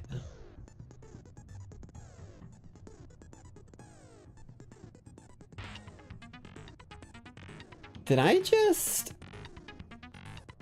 I think I might have Giga Brain remembered something. They didn't put him in a box, but the last time that we saw a skeleton in pieces like this was literally the first cutscene of the game, where, like, before we even know anything about the school, Monokuma launches a dude in a spaceship up into the air and then has it turn around and come back down, and leaves a bunch of, like, bones falling from the, like, top of it when it opens up. So I just realized, I think we watched the headmaster's execution at the start of everything. Yeah, it's the guy from the beginning, literally. Okay, so if we're under the assumption that the headmaster was executed, then, rather than just killed and put in a box for morbidity, then that means something had to have gone down with a trial. Or at least you would assume that there would be a trial involved. Okay, that's nothing we can land on perfectly, but that creates some more floating islands of possible connections if we get supporting evidence. Then the photo of Kyoko and the headmaster. In his hidden room, the headmaster kept a photo of him and a young Kyoko together. In the photo, the both are smiling. Yeah, see, Like, he didn't seem like the kind of dude who would dislike his kid. The Headmaster's handbook was in that hidden room. Well, no, because the present was in that hidden room, wasn't it? Hold on. Okay. The present is in that hidden room. There's likely no way that you can claim that the mastermind didn't know about the hidden room. So I was initially gonna say that maybe this handbook is something that the headmaster or the mastermind didn't know about. There's too many masters in here. But apparently this would be something they'd probably know about. It apparently has no restrictions and was given to the school's ultimate authority, the headmaster. There was a notebook found in a locker on the second floor of the dorms. Yasuhiro's name was written on the inside, and it has notes for a number of different classes, basically guaranteeing that Yasuhiro somehow had a notebook of going to class. Locker pocketbook on the second floor, and it was Kyoko's. Some sort of message scrawled in the last page. Despair walks among us, and so we survive. There's a second despair. Okay. That just kind of led us down the line of recognizing... God damn it. I looked at a chat of bogus. Biolab in the 5th floor is repurposed as a morgue. Yes. This. Corpse fridge has been installed in the biolab. It seems that a blue light comes on to indicate a slot is occupied. The number of lights counting the slot with Mukuro's body inside comes to a total of 9. That's what I was ranting and raving on before. Then the group photo. Photo depicts all of Hope's Peak students wearing matching uniforms. Worth noting is that Mukuro is not pictured. Okay, I got that backwards. My dyslexia fucked me there. I was like, I'm staring at her on the left side. What do you mean? Worth noting is that Mukuro is pictured, while Makoto is not. Could that mean all the others are working together somehow? No, we've already come under the impression that they've fucked with our brain and our mind and shit. I don't know if... Like, let's be real, right? Makoto, think about it this way. If you were the odd one out, and everyone else was working together, they would have just voted you out in the first, like, opportunity they got. It wouldn't be about the game. It wouldn't be about, like, avoiding getting murdered. They would just vote you out if that's what they wanted you to do. I don't think I follow on that. It would seem that while Toko and Genocide Jack share certain fundamental knowledge, their individual memories are separate. And then Kyoko... Right. The reason why this is important is because everyone else, like, I think including Toko, even, went to the, like, hint that Monokuma gave that made everyone sus and freak out about me. But after running into Toko unconscious, she woke up as Jack, or Jill, went up the hill to fetch a pail of water, and, like, still talked to me normally because she didn't remember. But Toko, who is now back in the body's, like, driver's seat, is not able to... Or she does remember, but she's... Wait! Oh my god. She's not even gonna remember talking to me in the morgue. Interesting. Okay, okay. I think I may have just spotted a trap that was laid for me there. And then Kyoko attests that both the stab wound and the blow to the head were inflicted after death. Okay, so that would mean that after Kyoko subdued them, she just kind of let them go wherever she subdued them at, and then they wound up dead, if we're to believe that.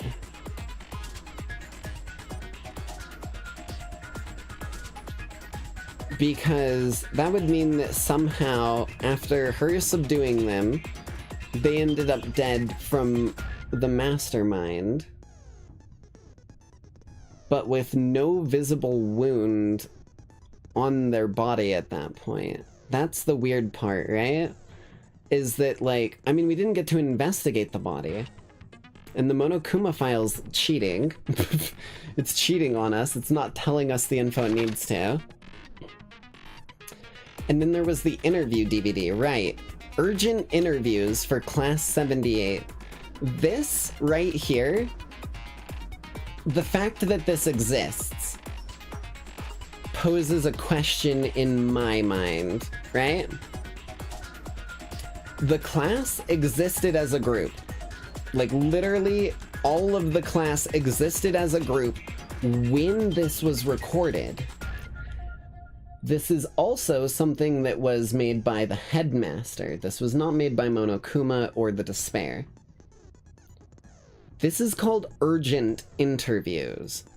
Like, an emergency went down and they decided to interview Class 78, and the interview isn't really much of an interview. It's just a consent form. Like, it's a recording of consent. Which makes me think that some shit went down when the class was here. Then they, like, were already in their school life slightly, which would lead to all of the items like Yasuhiro's notebook and the pocketbook and all that, right? And then something went down worse, and they did the urgent interviews. They went through all of that, did what they could with the urgent interview, got consent for the people to be here for possibly, quote-unquote, the rest of their lives. And they made it very clear, possibly the rest of your lives, right? However, even though Makoto was in there, like it says, he has no memory of it because everyone's memory was fucked with, it seems. Like, literally everyone's. If it happened to Kyoko and Makoto, we can make a broader assumption that it likely happened to everyone since no one seemed to know each other at the beginning. Otherwise, that would be some hella fucking acting. Then, whatever the fuck goes down, and the memory gets fucked with. So that's what's going down here, I think. It contained interviews between the Headmaster and every Hope's Peak student, including Makoto. But thanks to Monokuma's interference, he wasn't able to watch the DVD all the way through. Okay, hold on. We need to check something. We need to start looking for, what was it? I need to see heights and weights. What is it? Ikusaba's, no.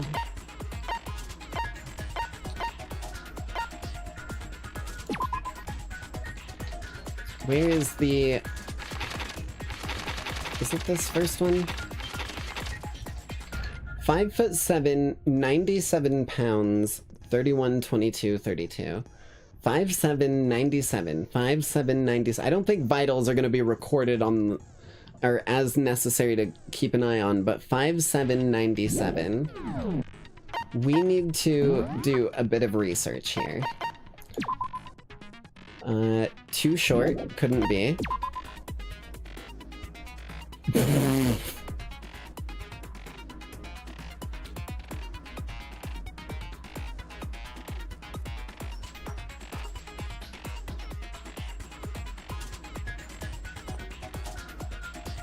Okay, well, maybe the body wasn't Mukuro.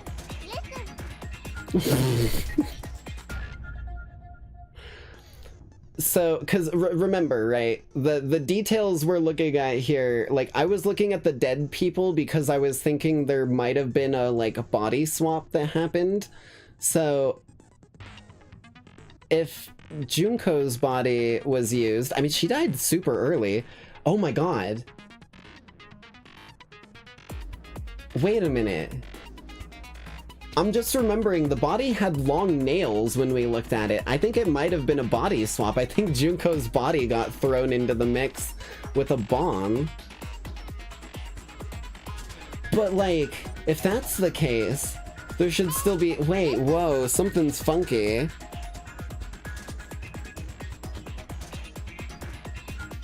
Hold on. Whoa. Hold on. Are there any other 5797? Let me go over to the left side so I'm not covering it as much. 5797. 5797. 55, nope. 64, nope. 55. There's a lot of close ones, but I don't think that 57 way off from 97, I'm afraid.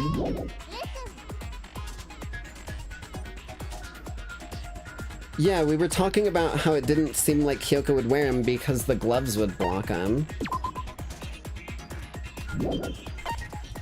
Mondo. I mean, Leon's does look a little bit 5'9", but I don't think that Kyoko would mismeasure something this important. 6'2". 5'9". Still, I mean... There's no way those nails would be on Taka. Yeah. Okay. So we got a body swap. I can't believe I decided to start at the bottom and work my way up and just landed on the fucking second one as 5797. Okay. Yeah, there's no fucking vitals listed in here. So, Junko's body got thrown in the mix. Possibly. But wait, how does that make any sense? That's what throws me for a loop. 'Cause someone... Wait. Oh my god. The Luchador mask was the mastermind from the beginning. The Luchador mask was the mastermind. And then, like, when they got subdued by Kyoko... They realized that that ruse was out the window at this point, so they decided to make it look like they weren't the luchador mask person by dressing a body up from the morgue. Dressing a body up from the morgue. That's why one of the fucking lights was off. Wait, no, but then the body was back in there, considered to be Mukuro's. And we're still missing one. Wait a minute, something's funky. Something smells like tuna, and I promise you it's not me, okay? I don't know what the fuck's going on here, but we're uncovering details that we don't have a path to. We're gonna go over the regulations one last time. I know they haven't changed in a while, but that's also part of why I don't remember them. Students may reside only within the school. Leaving campus is an unacceptable use of time. If we're under the impression that the mastermind is the 16th student, then it should be Mukuro, right?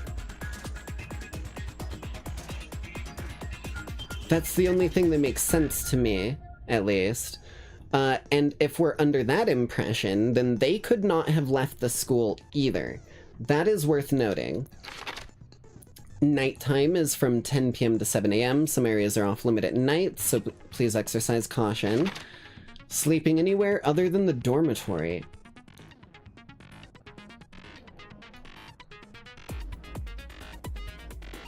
Yo, I think I picked up on something here. Now I understand why the second floor of the dormitory was fucking barred constantly. 'Cause the mastermind also needed to sleep in the dormitory. I didn't even think about that.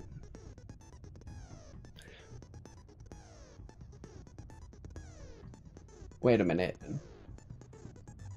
Does that mean that like, ever since Kyoko stole the Monokuma key and was up there herself, she's just been, like, not able to go to the dorms to go to sleep, or whoever it is, or not she, not Kyoko, the fucking mastermind has been unable to go to the dorms to like sleep, so that's why Monokuma's getting all like emotionally fucked up. It's just they're like sleep deprived back there, like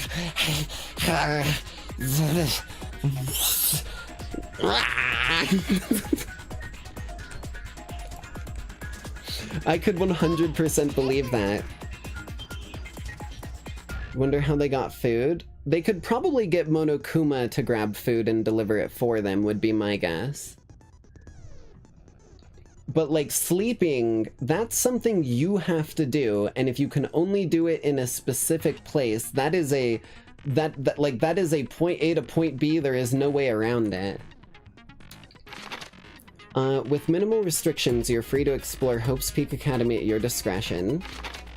Violence against Headmaster Monokuma is strictly prohibited, as is destruction of surveillance cameras. Anyone who kills a fellow student and becomes blackened will graduate unless they are discovered. Once a murder takes place, a class trial will begin shortly after. Participation is mandatory for all surviving students. So I think the loophole here is that the mastermind is able to participate by viewing it through Monokuma remotely. Okay. If the guilty party is exposed during the class trial, they alone will be executed. If the guilty party is not exposed, they alone will graduate, and all remaining students will be executed. Loaning your e-handbook to another student is strictly prohibited. Guilty party may only kill a max of 2 people during any killing game. Attempting to break into locked rooms is prohibited, and that's it. Those are our 12. Okay. I'm gonna make a new save right here.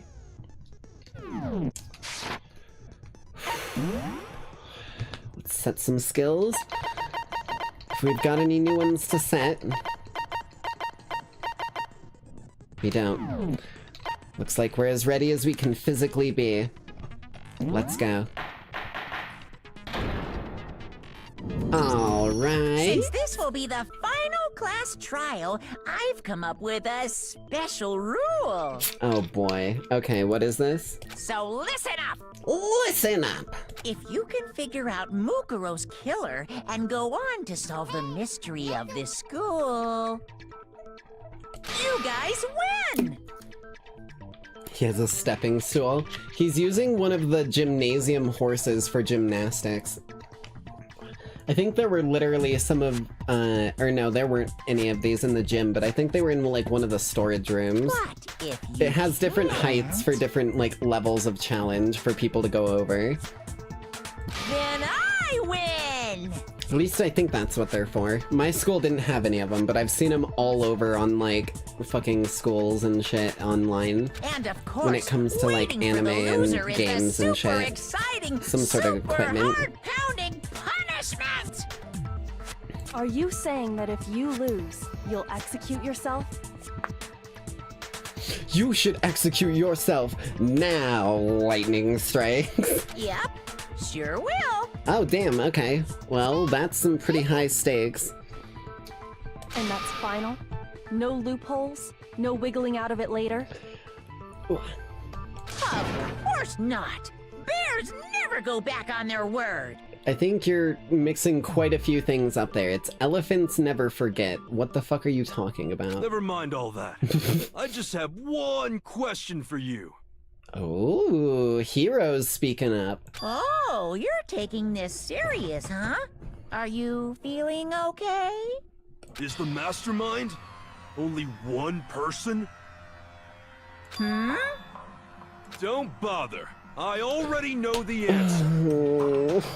Oh, fuck, not again. Not again.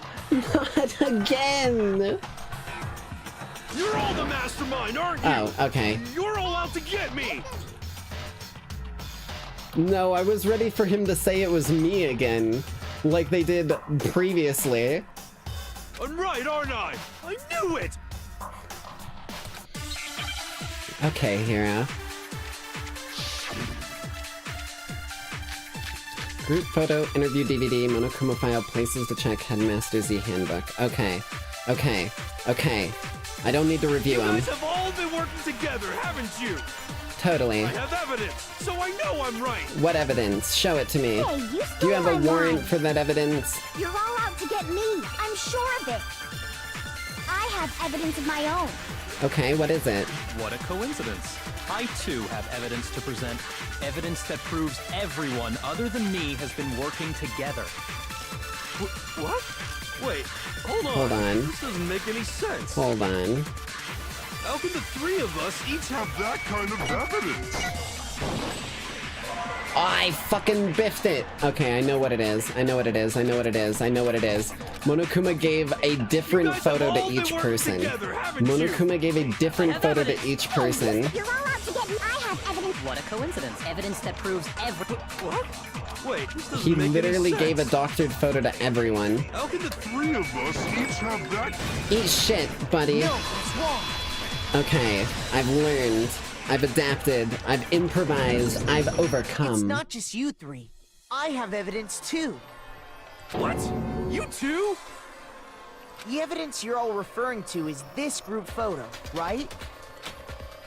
Bam. Exhibit numero uno. Yeah.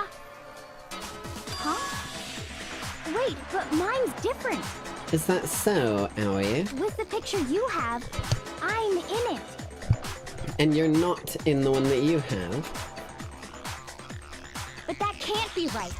Cause in my picture... Aha. We had a feeling Monokuma had been doctoring things. See? Oh, what the I'm fuck? the only one not in it. Ooh. Also, Junko is actually getting the fucking Mike Wazowski treatment. There's no fucking way. That's 2 in a row where she's just fucking, like, not visible properly. It just looks like a mop of hair. Bro. I figured as much, in which case... Hero, you have a picture too, right? Let's see it.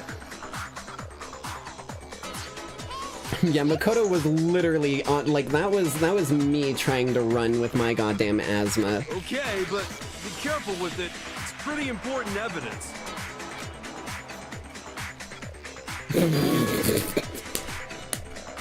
Dude, that's 3 for 3 now that she's just fucking, like, zoned out 1,000-yard stare, not paying attention to the fact there's a goddamn picture being taken. Oh my god. That's gotta be like some fucking inside joke with the fandom or something. Like, she's literally the Mike Wazowski of the group. This one too, just like I thought. Okay. And there's no hero. Wait a minute. Wait a minute! Oh my god. I just realized how there could be a photo like this for each person, even if it's not doctored. Do you want to know how it could be? You want to know how this could be real photos without them being doctored? Also, hold on. First of all, I just spotted this. That's a Jill. That is a Jill tongue. That is not a Toko. That is a Jill tongue. And yes, the answer that I was going to say is, you notice how Hiro's not in this picture. I wonder which person is taking the photograph. Cause I'm gonna be real with you, right? Hifumi is holding a camera, but I don't see how there would be a full-length mirror across from Hifumi in this school classroom. That just feels weird to me. I think he's taking the photo, and for some reason Hifumi is holding the camera. And then I just noticed Sakura's holding Hifumi's hair thing like a fucking joystick. Like she's probably about to play Street Fighter using his hair. So the secret in these pictures has been revealed. It has indeed. Or whatever, I don't care. You guys are all in on this together. That's why I'm the only one missing. You're in these ones, buddy. Do you remember this one? I don't think so, right? But you're in my picture. Exactly, Heyya. You're the ones trying to trick me. Oh my god. Okay. So the whole purpose behind these photos was to get us questioning and fighting with each other. The mastermind laid a trap to make us each think everyone else was working against us. Okay. I laid a trap? A trap? How rude! What grounds do you have for such audacious accusations? The fact that you threw me into execution when I didn't kill anyone. Proof I need to reveal is trap. Each photo has a certain something in common. Connection regarding what person isn't shown in the group photos. I got it! Bada bing, bada boom, baby. I was ahead of the game. Is the person who received it. I was ahead of the game, baby. Okay. So, in the picture I got, I'm the only one missing.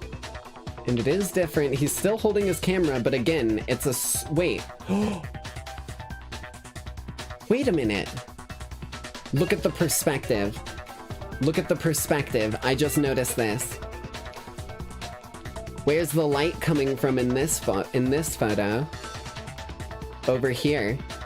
The light is coming, yeah, she's holding his head again, but it is different.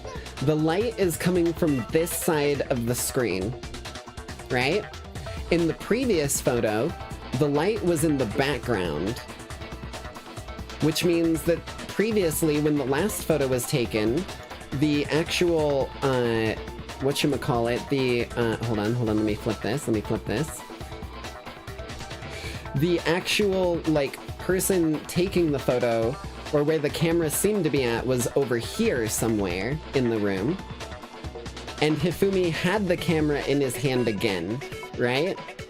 But the fact that the camera, or the camera seemed to be over here, and the windows are over here. Oh, hold on, I gotta fucking transform this thing back. Oop, right? So the fact that that is doing that means that we've seen multiple angles of this room. There is not a fucking full-length mirror in this goddamn room anywhere. I don't believe it. Especially not two. There's not one on the covering the entire left wall and the entire back wall. That just seems like a bad idea. So, okay, we've officially confirmed that from that one. In the picture Hina got, she's the only one missing. Mm-hmm. And in the picture Hero got, he's the only one missing. As long as we're talking about it, I suppose I should show you my photo as well. Okay. Poolside. In other words, Monokuma gave each of us a group Bro, I photo barely even in got which to see that person one. wasn't included. Bro, I barely even got to see it. All I saw, I'm not even joking, I saw fucking Sakura leaping out of the water like a fucking Greek god holding a killer whale above her head. And then I just saw Junko getting a fucking face full of water like a...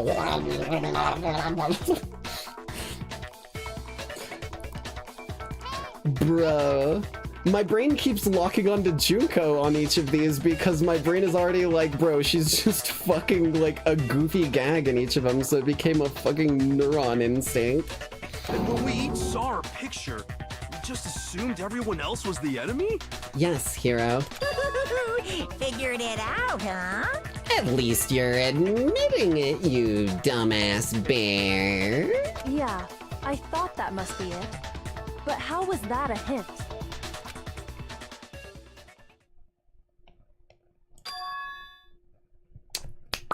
Hey, yeah, that's what I was about to say. With her saying that it, like, wasn't a hint, it made me realize back on the train of thought of the person who's not in the photo is taking the photo. That backs up the theory that we did all go to school here for a while before shit went down and we lost our memory. But you know, there might be more to that than just Monokuma trying to confuse us. There's something else that bothers me about everyone's pictures. What is it? What's digging at me? Listen, can I see everyone's group photo one more time? Yeah, I was like, I don't... What else? I don't fucking know. It's not directly connected to what we're talking about, but I'd like to double check something. Sure, no problem. Yeah, I don't mind. I'm sure there's something unusual about these photos. What is it? I need to compare them one more time. Yeah, look. Oh, it wasn't a killer whale. I see. It's a giant fish. But she's just fucking launching Hifumi out off the thing. And then, like, I just followed the water down and I just see Junko getting fucking absolutely blasted in the face by Leon. Jesus Christ. And yeah, there's no Byakuya here at all. Interesting. Okay.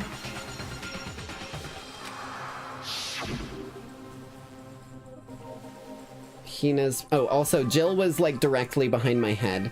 I'll tell you what I'll do here. I should probably do this. So we've got most of who we can see there, and then over here as well. There's where, what's-her-face is, Mukuro.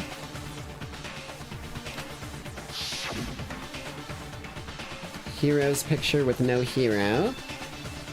Leon over there doing the fucking rock on.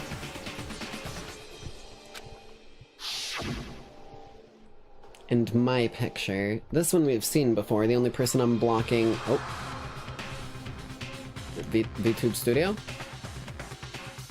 There we go. The only person who I'm blocking is a certain someone who went home. You can't actually imagine Byakuya would want to get in a pool. I mean, the picture wasn't taken from within the water.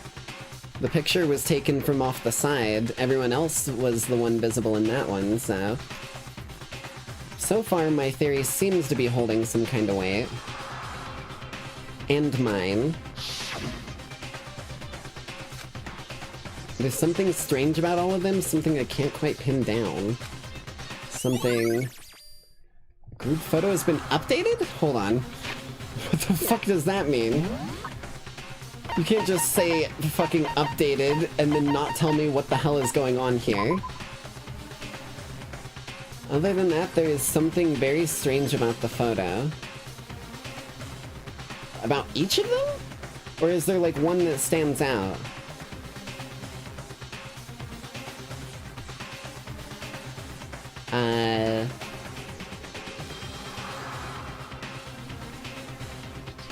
I'm staring at this photo right now and I'm sitting here like everything looks pretty normal to me.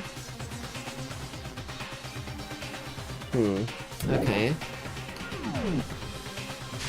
Maybe we'll get some clue moving forward. Can you just forget about the photo already? Ugh. Trying to trick me with such an obviously fake photo? I'm still pissed about that. And on top of that, they went to all that trouble to make it look like we were wearing matching uniforms. It's 'cause we were. So you think they're fake? I had a feeling. I had a feeling they weren't. No. I assure you, they're quite real. Quite real. What are you talking about? There's no way. Yeah! I don't remember ever taking a picture like that. Do you remember anything seeming a little funky? Deja vu, anything along those lines? I can't be... Me and Kyoko cannot be the only people who have had weird deja vu moments. So it's gotta be a fake! I'm sure of it! But you know, can we really be so sure? We know already like, it's kind of common knowledge because Kyoko asked it out loud, but she asked what the mastermind did to her mind and body. Don't get me wrong, I don't remember taking this picture either. But is that really enough to be absolutely positive they're fake? What do you mean? The reason I don't remember the picture isn't necessarily because it's fake. There might be some other reason, some terrible reason. An unbelievable but entirely horrifying reason. Oh boy, okay. Oh no, it's Hangman's Gambit.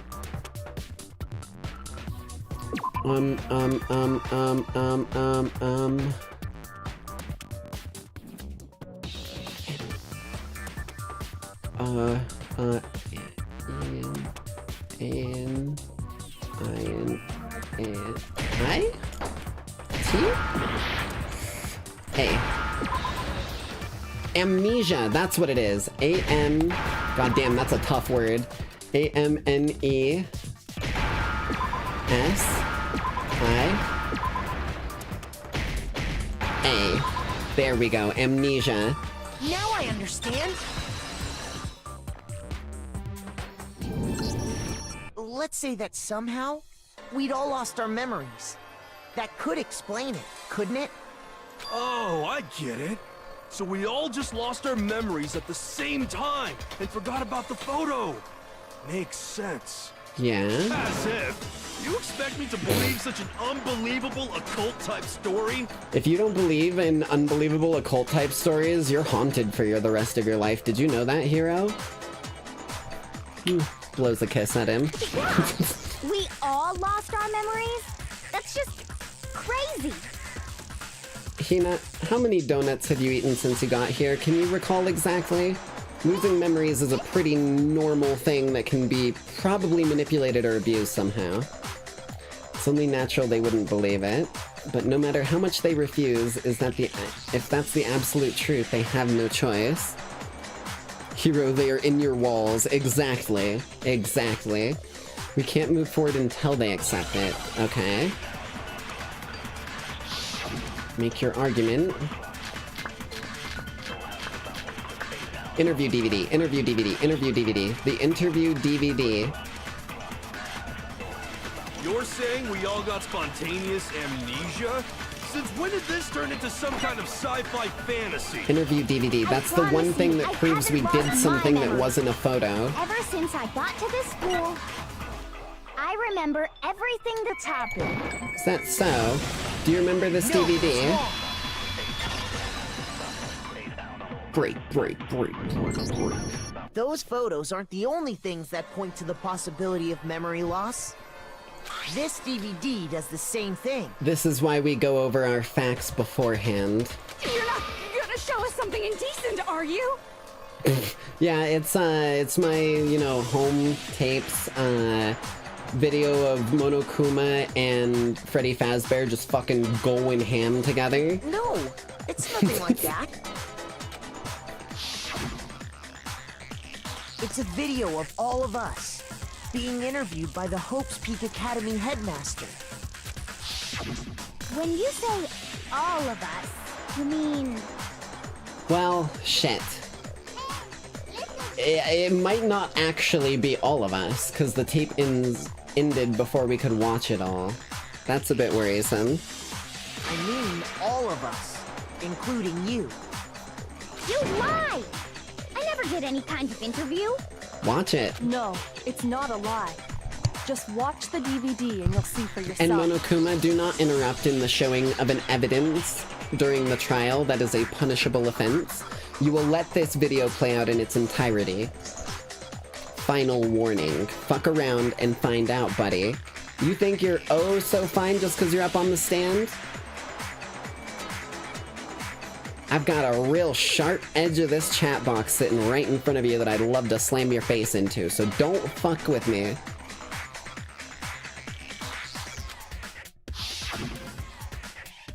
The headmaster did, in fact, interview you. They only played a tiny chunk. What are you saying? I didn't imagine you would remember. It's not about whether or not I remember. You expect me to believe all this? That I lost my memory somehow? Well, we don't have any way to refute it, so we have no choice but to accept it as reality. You get a pass this time, Monokuma. But I'll have your number by the end of this trial, that's a promise. How can you say that? We're talking about living, breathing amnesia here! I don't think it does either of those, but okay. To be honest, I have something else on my mind right now. Something else? Okay. You said the DVD contains recordings of us being interviewed by the headmaster, right? Yes. What were the interviews about?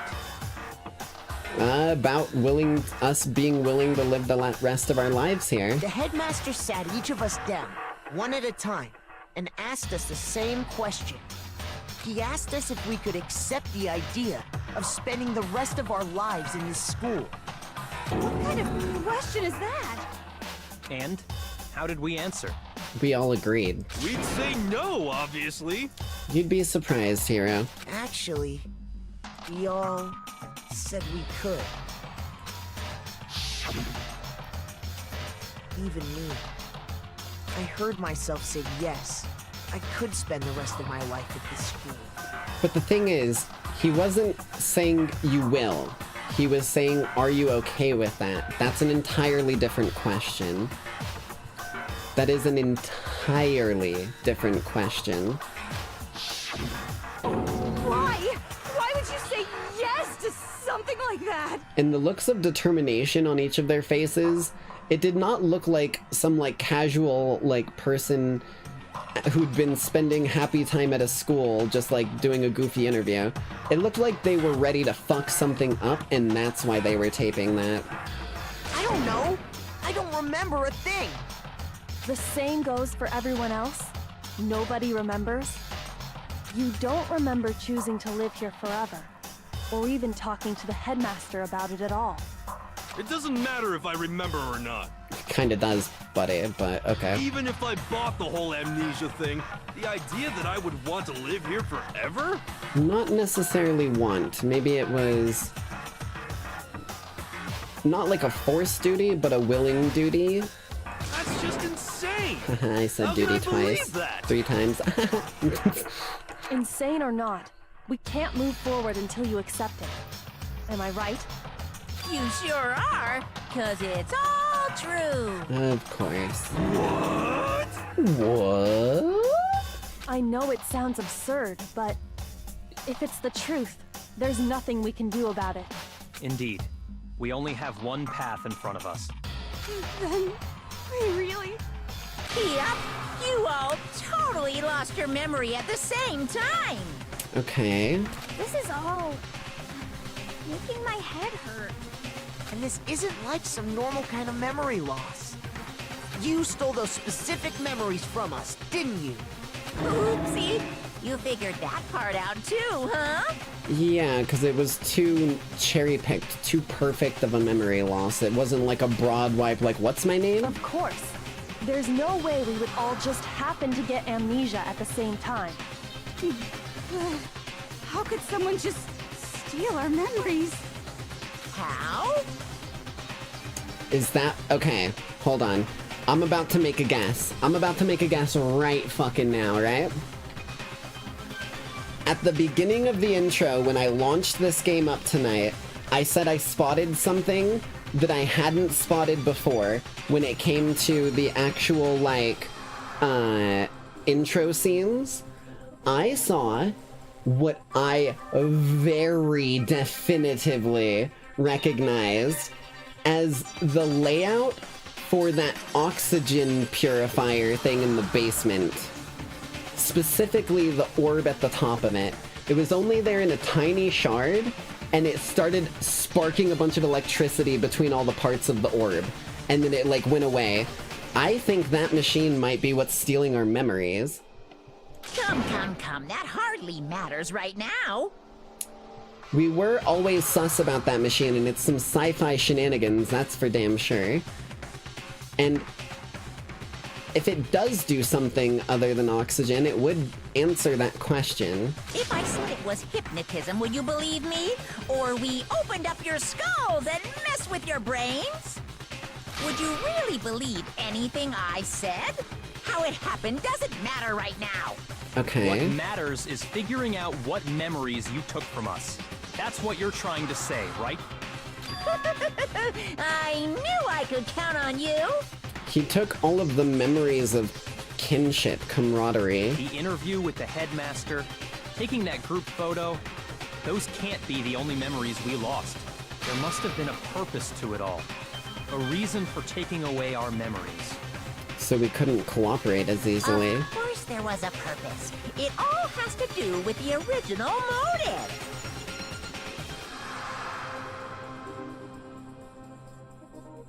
Oh, shit. Right. all the doctored, like, videos of people's groups, like, falling into, like, disrepair, or, like, selling out, no longer functioning, or whatever. You mean the motive you came up with to try and get us to all kill each other? That has something to do with the memories you stole from us? It sure does. Ooh. Did he steal our memories of hopes for the future? But that part's still a secret. Mm. Anyway, I'm sure it's not Okay. easy, but let's all focus on the class trial for the murder of Mukuro Ikusaba. Okay, so you want us to figure out who killed her before we do anything else. So until we do that, we'll either way, we have to explain every last remaining mystery. So, the one who killed Mukuro, the true mastermind, is what we need to expose. Okay. Control room sounds like it's gonna be important here. Monokuma control room. So who did it? Who killed her? Whoever did it is the same one who's behind everything. Damn it, I didn't try to snipe much I'm that. sure of. But when you think about it, is the mastermind really here in the school? They would have to be because of the control room. They have to be here somewhere. What makes you so sure? What does make me so sure? The Monokuma control room. You're just You were in there making with stuff me, up. Hina. There's no way the mastermind is here. The mastermind is probably a million miles away. Bam, baby. Okay. Not this time. Break, break, break, break, break, break, break, break, break, break, break, There's no break. question that the mastermind is somewhere within the school. How do you know? Did you find some evidence or something? In the back of the data center, I found a panel that controls Monokuma. The mastermind must have been using that to control him all this time. So there can't be any doubt. The mastermind has been inside the school all along. There can't be any doubt. Uh-oh. In which case, I there thought we also were can pretty be no solid on doubt that The one. mastermind is one of us. True.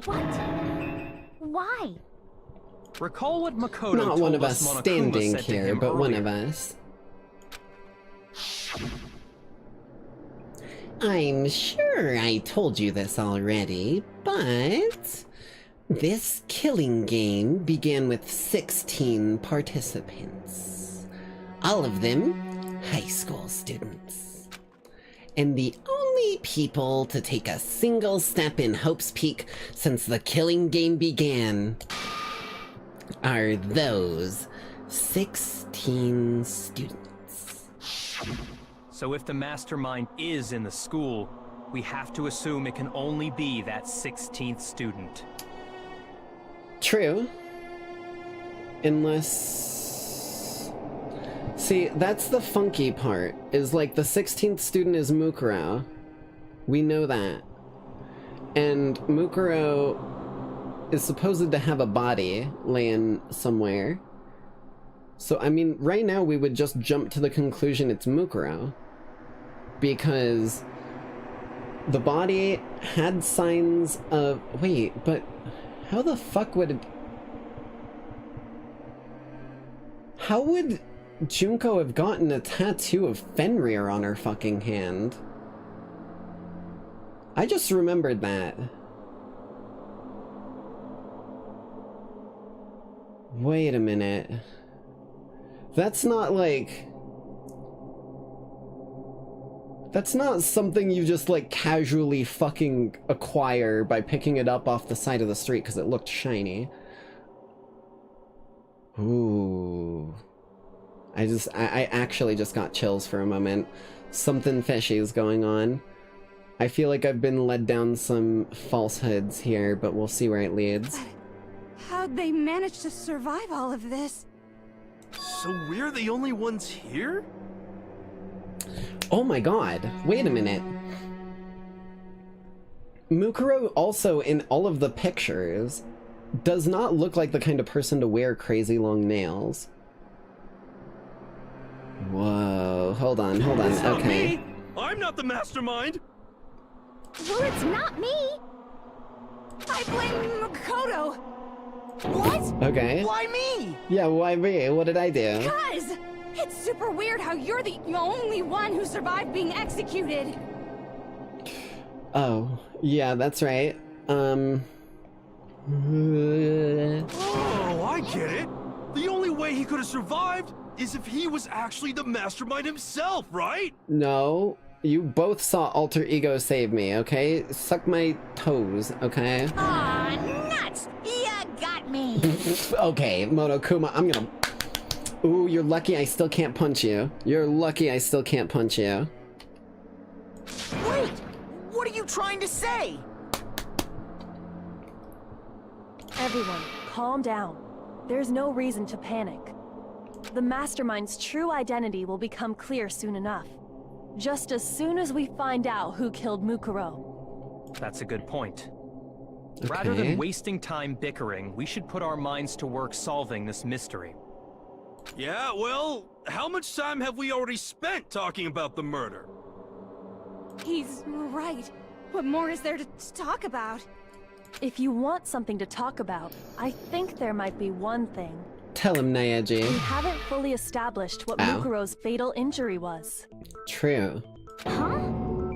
But I thought we figured that out. She died when she got hit in the back of the head. No. Unfortunately, a more thorough examination has shown otherwise. No, that isn't actually what killed her. It was something entirely different. Wouldn't you agree, Makoto? The other wounds. She just bleed out slowly. Covering her body. That's what really killed her. She's got a fucking infection. See you later. Hey, now hold on a second. You did read the Monokuma file, right? Yes. Here, give me just one moment. It's not a full, proper bathroom break, but I gotta run to do something super, super fast. Should not take me very long. Where the fuck is it? There it is. Give me just a quick moment. I'll be right back.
Okay, sorry about that.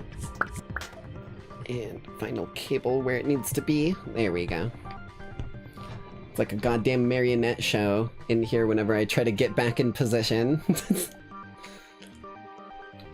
Oh, wait. There we go. Hey, hold on a second. You did read the Monokuma file, right? The body was covered with other wounds, but these were at least several days old. It made it pretty clear. She died of Those dysentery, wounds were made at least bro. a few days ago. That's fucking... that goes unbelievably hard.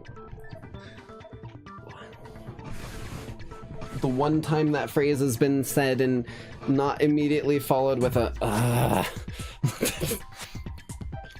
So they can't possibly be what killed her. I mean... Consider this. What if the murder itself took place at least a few days ago? That wouldn't make any goddamn sense. What? What the fuck are you smoking, Makoto? You literally saw them standing above you with a knife? They got fucking suplexed and thrown to the ground by Kyoko and fought off. And then the next day the body showed up, if I'm not mistaken. What? What if, when we discovered her body, she'd already been dead for several days?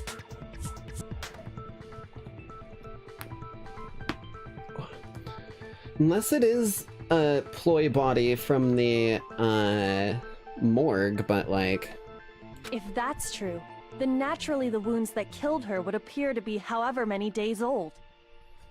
That doesn't make any sense. Because she had all those wounds before she ever came here. No, she didn't. Huh? How do you know that? Isn't it obvious? She was the ultimate soldier, right? So that means, you know. No, unfortunately, Ultimate Soldier means that she doesn't take much back when she's dishing out punishment. You're wrong. She denied me before I could even say anything. Damn, Toko. Apparently she swings both ways. I knew it. I knew it. I knew she was going down this rabbit hole. I mean, you think I'm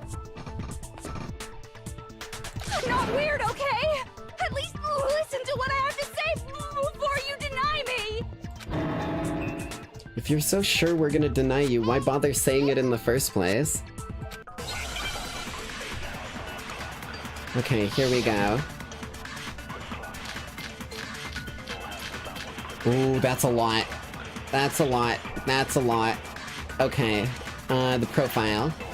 Mukuro was the ultimate soldier. She must have been in 100 different battles.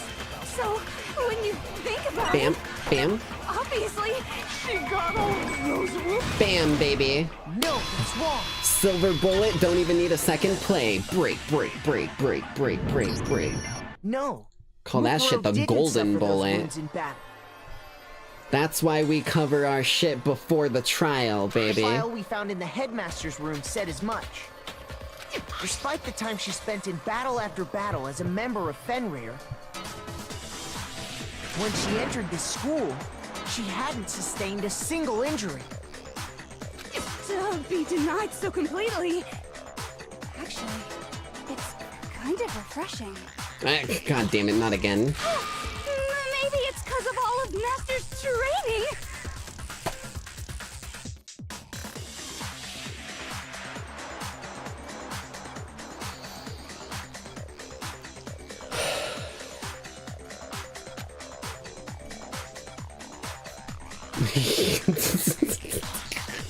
Me too, Byakuya, me too.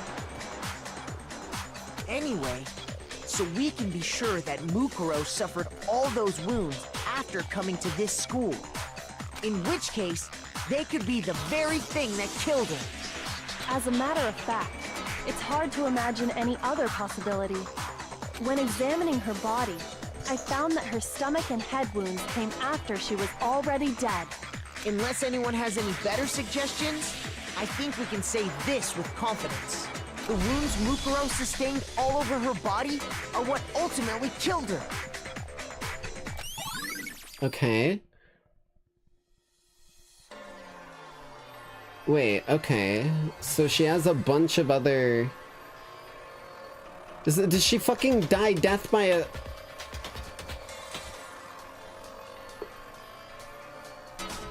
Oh my god, bro.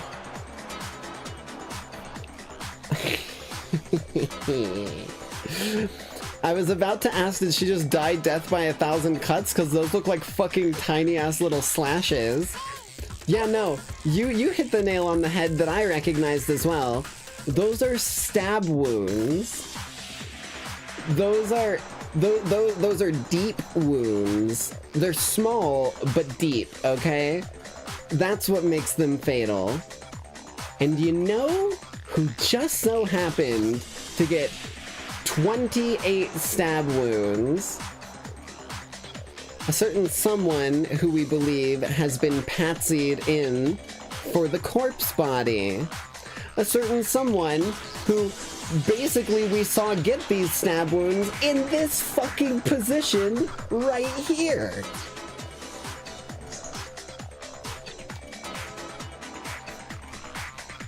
Almighty Gungnir, I summon thee!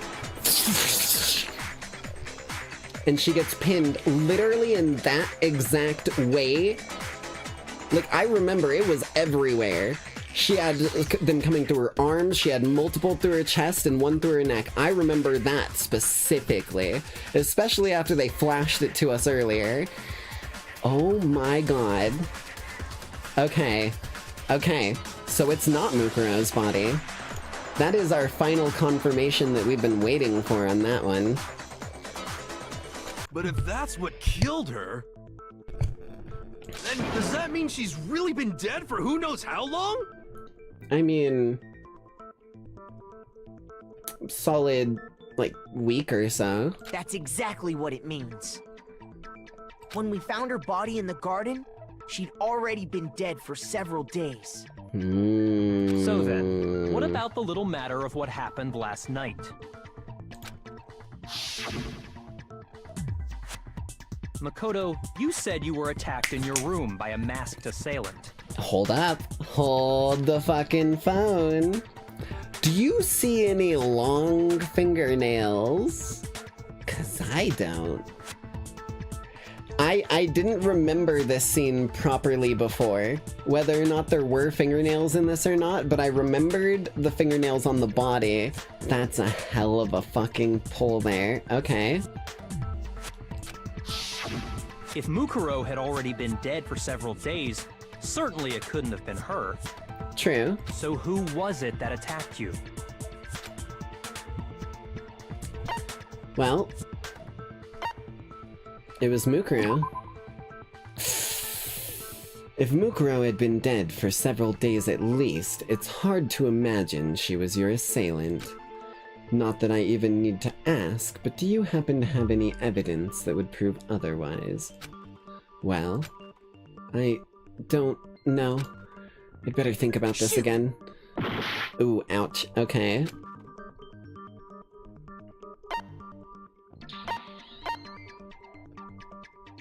I mean, it's gotta be the mastermind. Okay. The one who attacked me was the true mastermind. Which I still think is Mukuro, just to be clear. Was a bit of a fucking trick question. Wearing the same mask. You keep saying that, but none of the nails look like something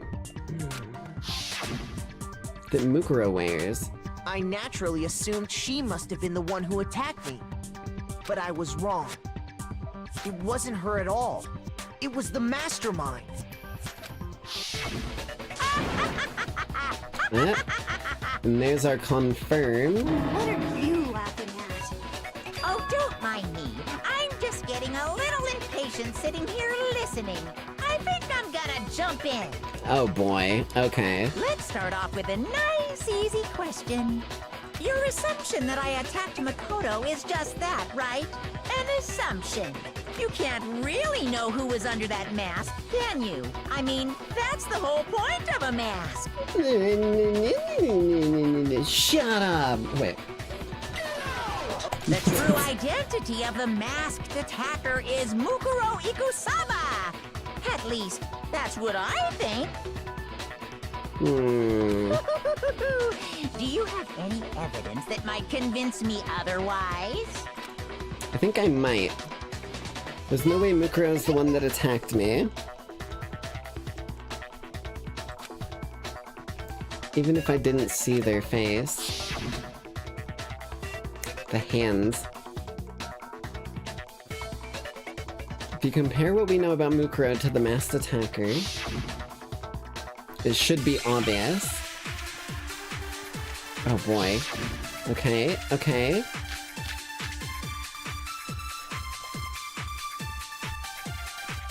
I need to steal a bullet. I need to steal something. You never saw their face, right? Correct. So you can't have any idea who was under that mask. I'm telling you now, it was Mukuro Ikusaba! You're wrong. Even without seeing their face, there's another part of the attacker we can use to prove it wasn't her. Oh? And what is this other part? Is it the right hand? Or the left hand? Maybe the right foot? Or perhaps the left foot? No, it's the left hand. Or could it be... Shit. The hands? God damn it, Monokuma. I know what I need, I know what I need, I know what I need. You never saw their face, right? They were facing me, so you can't holding the knife and grabbing me with the right hand.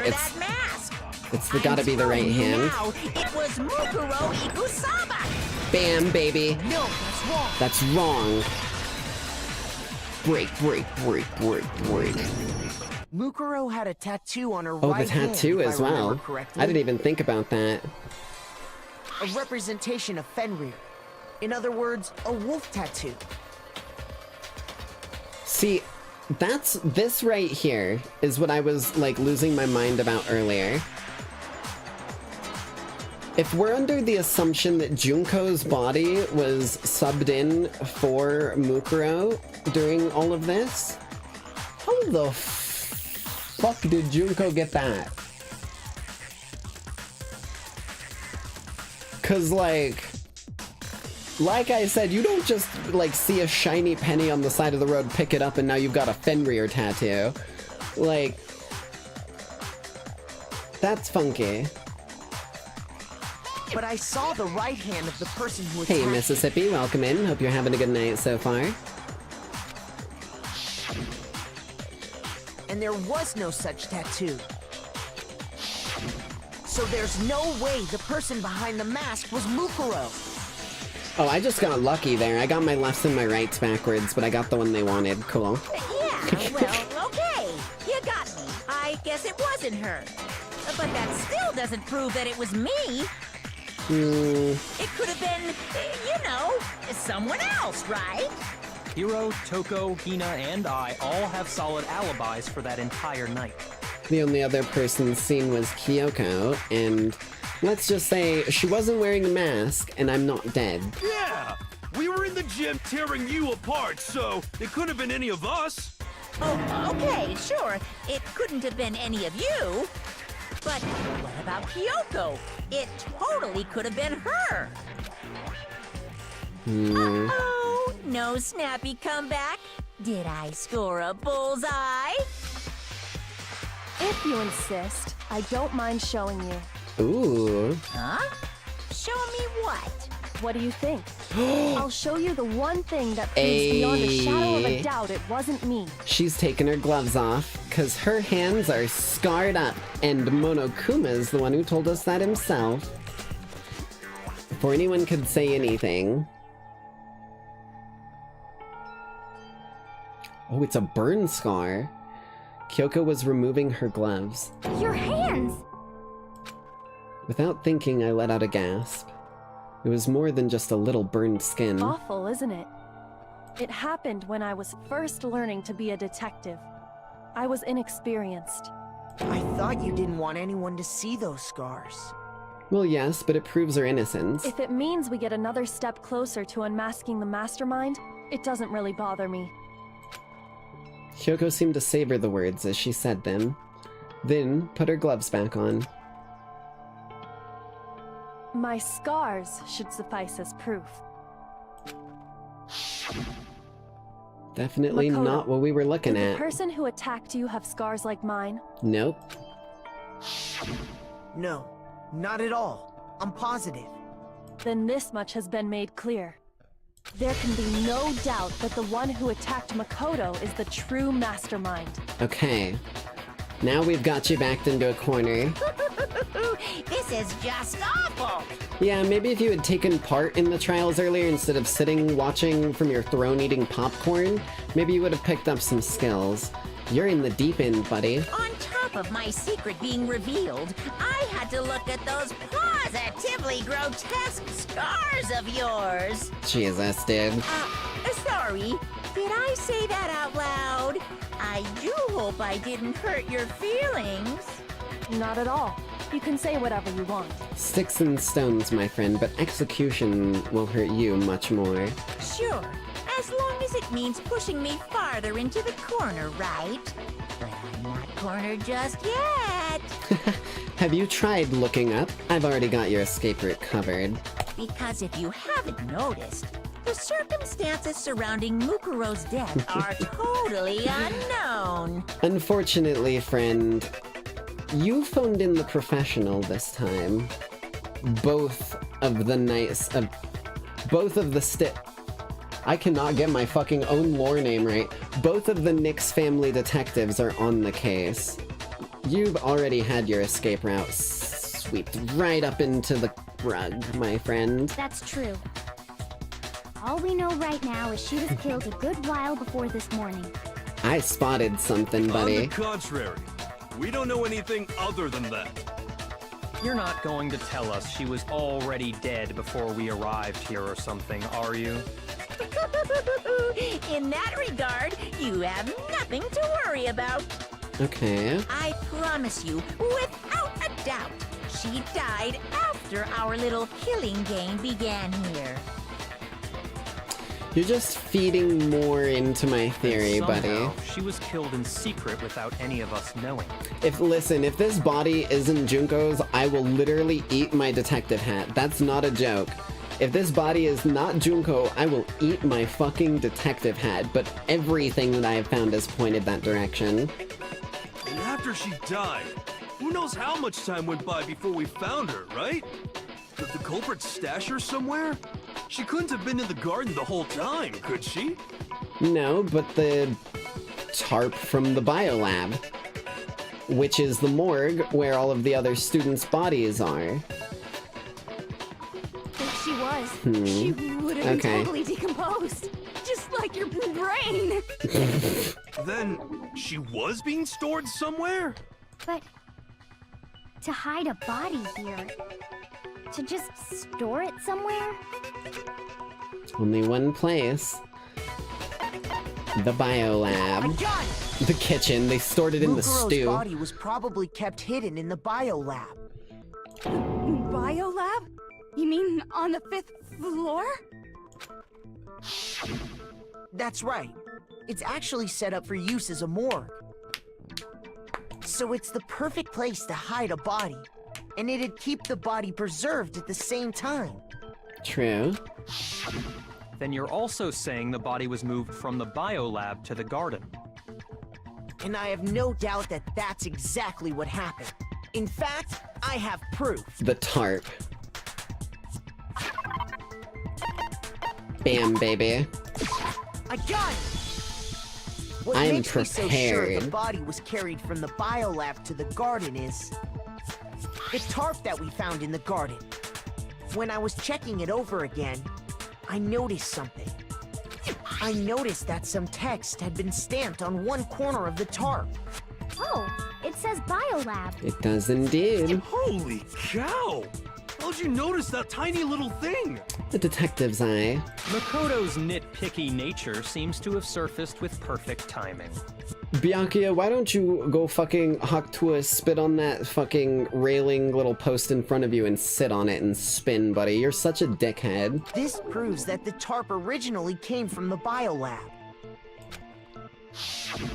In fact, there's a whole stack of tarps just like it in there. So when the killer moved the body to the garden, they must have grabbed a tarp to wrap it in. Mm-hmm. Then they simply left it as it was to protect against the sprinklers, and put the coat on it Byakuya. afterwards. Oh my god, Byakuya. Oh my, a spit on that thing. Literally, and all that refers to is just spit on him. Oh my god, hell yes. You made everything sound so amazingly consistent. Get a quick bite of some pizza before it goes bad on me. That's just a wild guess. Where's your evidence? Prove that the body was wrapped in a tarp and moved. We already have that There is evidence. no evidence. I was simply explaining what I think happened. The evidence for that was literally brought up last trial, Monokuma. Pay attention. But you seem to be getting pretty worked up about it, wouldn't you say? Ooh, emotional play. Worked up? Now that the conversation has turned to the topic of the biolab, you must be getting pretty nervous. Because the key to uncovering your secret identity is hidden within that room, isn't it? You talking about unmasking the mastermind? Damn straight. You see, the biolab contained an inconsistency. One so major it can't be overlooked. There's a body missing. La la la, I can't hear you. La, Bruh. La la la. La la la la la. Such a child. Oh well, just ignore him. I need to pull myself together and think. The inconsistency. By the way, Makoto, what about that one thing? Okay, listen, I will rhythm game you into the ground, you stupid bear. Bears beat Battlestar Galactica, Dance Dance Revolution beats Bears, motherfucker. Try me. What one thing? What do you think I'm talking about? Your family. What about my... what? Thumbs up, buddy. That shit was fucking from the very beginning. At this point, there's bigger fish to fry. That can be dealt with when I'm out of here and alive. What? Don't tell me you forgot about that video message. Monokuma. No motherfucking Coomer. I ain't believing a word of what you say. Unless you sit here and tell me that this video is completely real. Then I'm gonna be in a bit of a stressed moment. So what do you think? Are you sure your family's still okay? Yeah. Yeah. Why are you bringing that up now? If not, then, like, there's not much I can do about it from in here. Your mom, your dad, your little sister. What do Buddy. you think has happened to your family? You're using an emotional play with no logic behind it. You lose. Pure and simple. Are they really as safe as you might have assumed? Stop talking about that! Calm down, Makoto. He wants you to get upset. Oh, I know. Starts checking nails. Digs a little bit of dirt from under one, flicks it across the way at him. Yeah, I need to calm down. I can't let him get to me.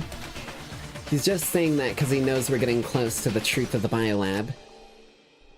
So if I want to shut him up, I need to expose the inconsistency and slam him with it. Here we go.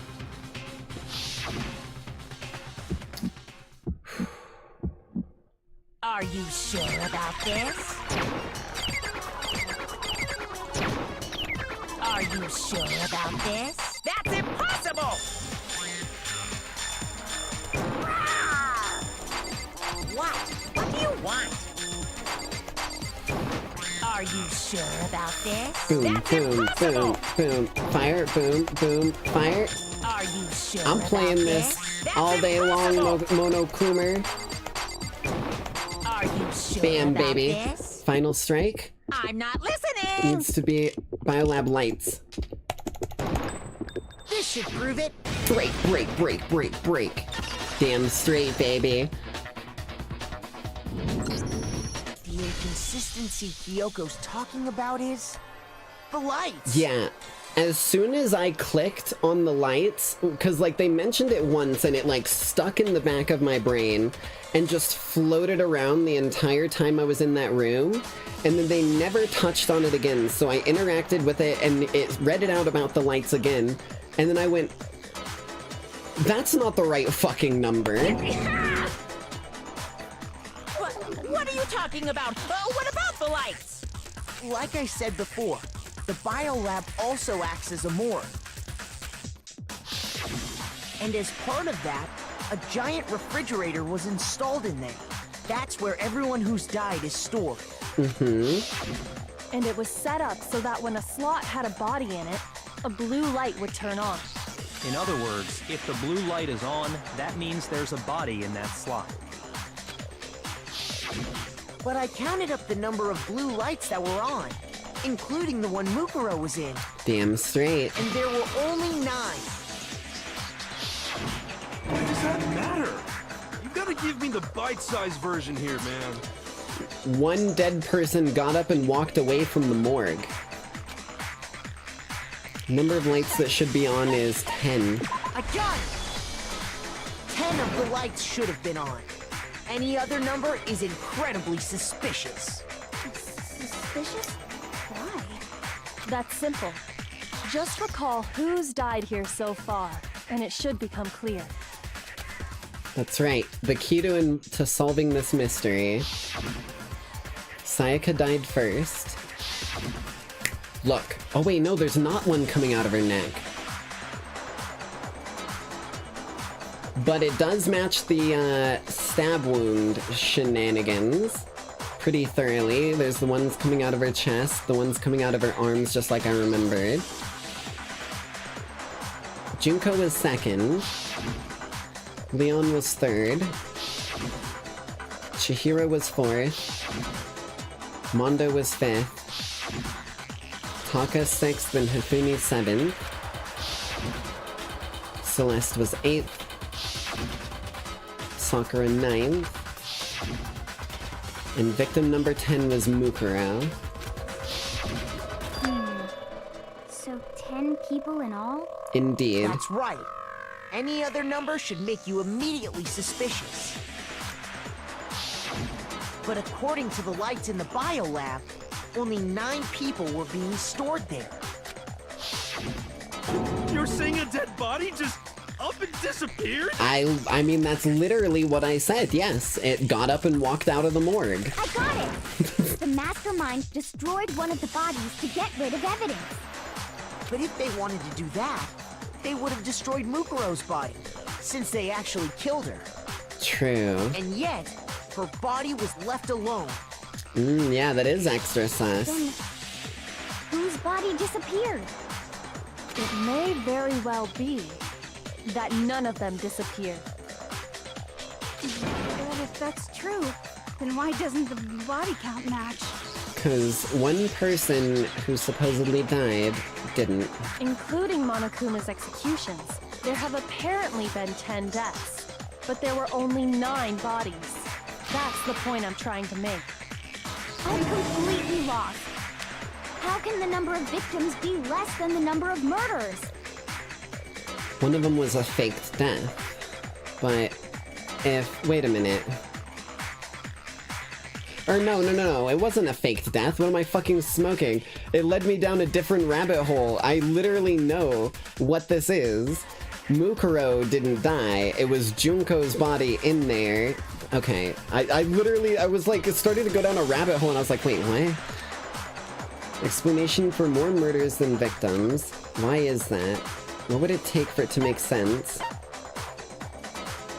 Same person was killed twice. I got it! Yeah.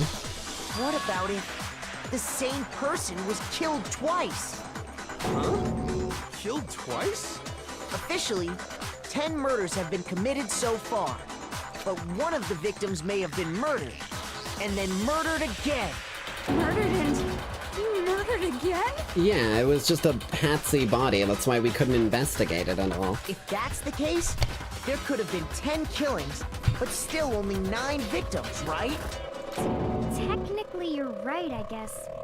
But still, something like that could easily have happened. No, it is what happened. Sounds like you're already convinced. Then can you tell us who was killed twice? Yes. It was yes, Mukuro, I can. of course. Well, not quite. Before she was killed as Mukuro Ikusaba, she was killed as someone else. Whoa, wait, whoa, wait, whoa.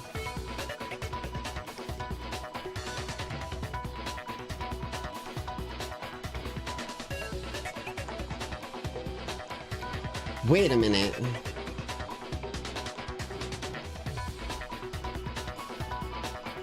That doesn't... What? Hold on. So if we're assuming that, right?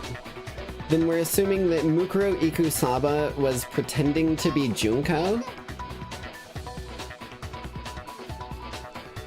Yeah, because we're assuming then that Mukuro Ikusaba was pretending to be Junko at the beginning and got stabbed up to 1,000,000 pieces.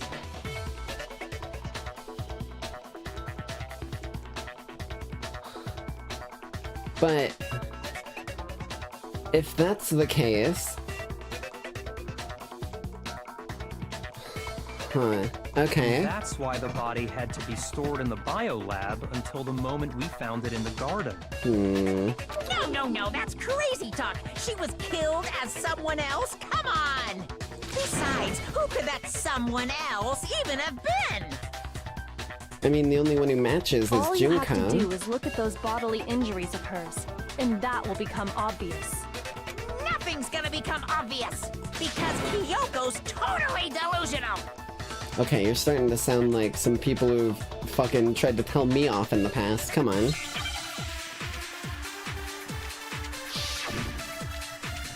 Okay. Mukuro's fatal injury... Wait a minute. I don't think I need any of Who is these. this someone else that Mukuro was killed as? Was it Sayaka Maizono? No. Junko Enoshima? Leon Kuwata? Chihiro Fujisaki? Mondo Owada? Kiyotaka Ishimaru? I'm waiting for this to go through at least Ikumi once. Yamada? Celestia Lu... whatever? Or maybe... Whatever. Sakura Ogami? No. There's no way anyone was murdered. Bam, baby. No, that's wrong. Okay. Break. Junko. Wasn't her fatal injury pretty similar to Mukuro's? What do you mean? Stabbed into a bunch of spots on her remember what chest. happened to her? She was impaled by a bunch of spears all over her body. And Mukuro died from a number of wounds across her body. Yeah? When you compare that to the stab wounds Junko suffered... And those similarities match? Yes, and those are the only fatal injuries that match up.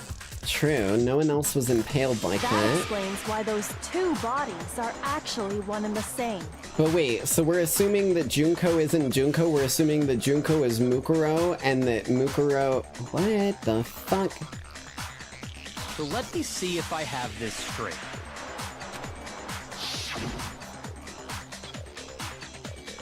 Junko, or someone going by that name, was stabbed to death with multiple spears. So does that mean Junko is the mastermind? Because that doesn't make any fucking sense. Period. Because if we assume that Mukuro was pretending to be Junko and then died, and then the mastermind used Mukuro again and got her to die a second time, the only name that we even know outside of those would be Junko, but that just doesn't make... She was part of... What the fuck? Okay, hold on. I'm going down too many fucking red herring rabbit holes. I just need to keep going. Then her body was kept in the biolab for however long before being dragged out again. Only this time, it was presented as the corpse of one Mukuro Ikusaba. Okay. It all matches up, right? Those wounds Junko suffered could easily be these same injuries. I mean, that would explain how Junko had the tattoo mysteriously.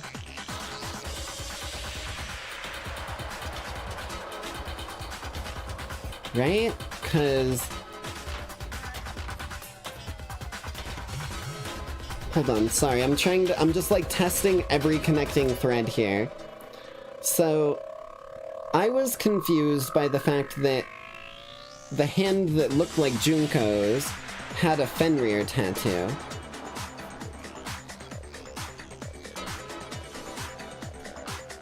maybe that's because they were pretending to be Junko.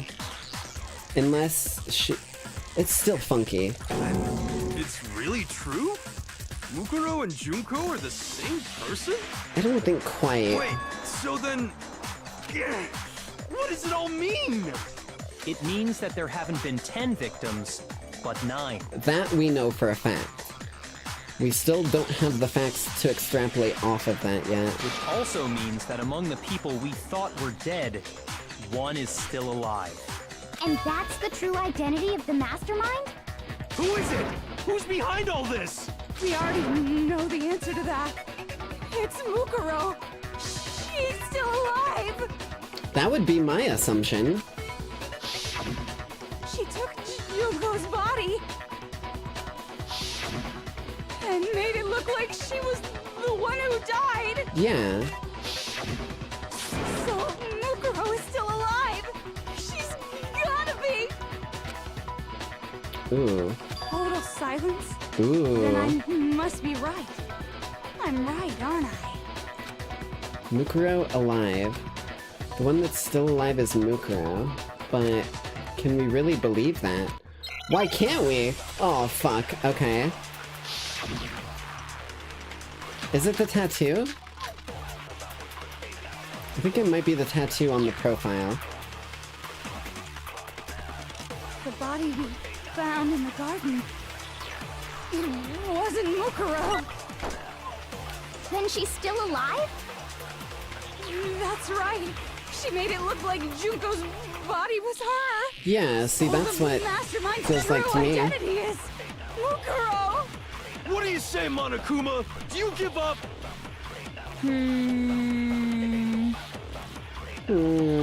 That's all he says, bro. The body we Okay. found in the garden. It wasn't Mukuro. But the profile says the tattoo, right? Break, break, break, break, break, break, break, No, break. the body we found in the garden was Mukuro. That's one thing we can be sure of. Maybe the I mean, yeah, because I did mention that Junko couldn't just casually pick up a tattoo. The body's Interesting. appearance and measurements are consistent with her records. Right, Kyoko? But the bodies and measurements are also consistent with the records of Junko. She was That's 5 not- foot 6 inches tall and weighed 97 pounds. Her vitals were 31, 21, 32. Everything in her profile is consistent with that corpse. And then there's the matter of the Fenrir tattoo. So there's no question it's her. Okay, okay. If Mukuro's not the mastermind, then who's actually still alive? I don't know, maybe one of the one student that pretended to die? Someone made it look like they died, but they're actually still alive. There's only one it could be, yeah.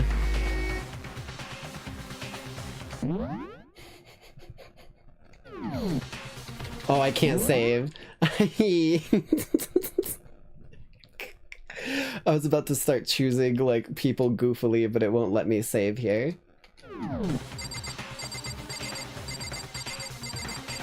The only one who made it look like they died. I mean, technically, Monokuma did make it look like they died.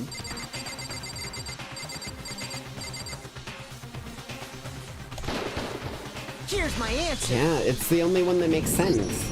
Junko is still alive. It's the only possibility.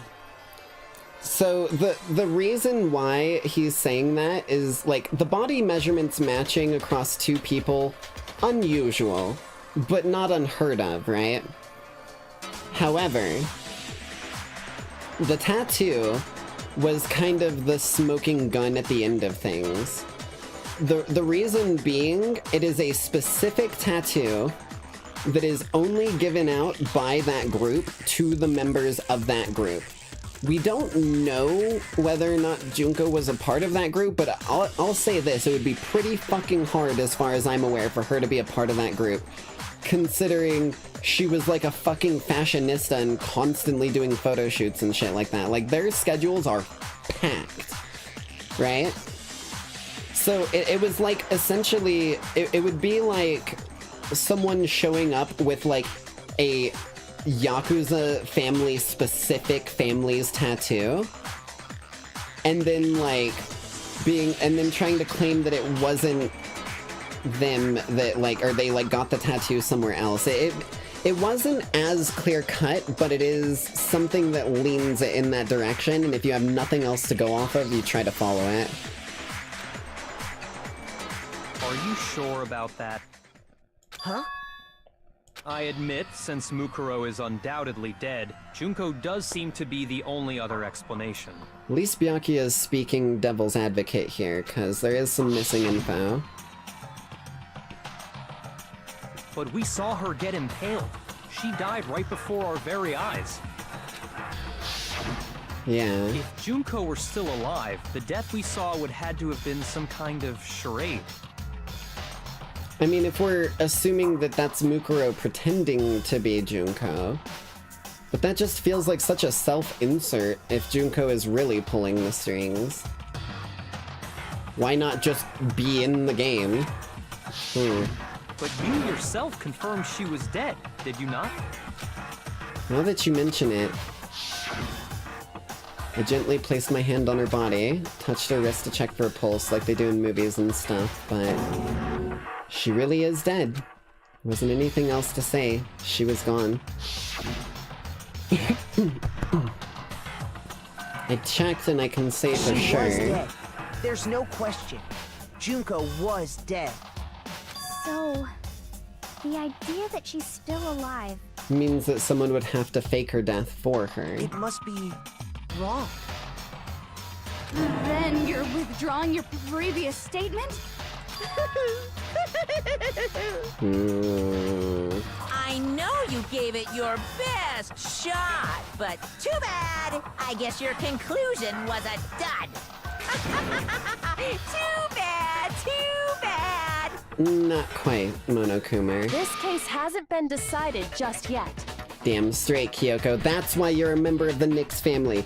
No longer honorary, full-time. Here's your badge. And your honorary gun. Oh? You haven't given up already, have you, Makoto? Huh? No, of course not. There's no way I'd give up that easy. That's all well and good, but how do you intend to solve the problem standing in your way? Junko absolutely died. Mukuro absolutely died. One of them did, one of them didn't. That's the thing. Then both of them are dead, right? There can't be any kind of survivor story. I think we need to look at this from the opposite direction. Huh? The opposite direction? Let's assume Junko is still alive. See? If so, See? how could she have survived? That's what I was saying. If she is still alive, when you're detecting something, you need to look at a possibility as a fact and see what could happen from there. That doesn't make that possibility a fact, but it lets you see the broader picture. How could Junko have survived? Checked her, she was dead, I'm sure of it. But still, if she were alive somehow, could it be that Junko's not the one that died?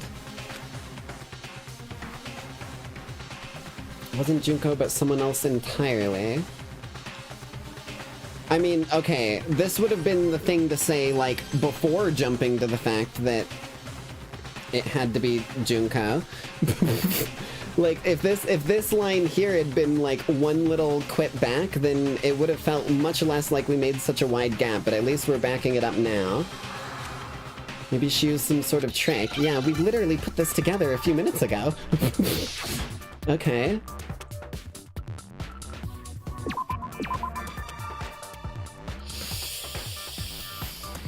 R. I think the first one's gonna be an R. I want to try it. Or a D, actually. Nope. R? I knew it. Okay. Rep.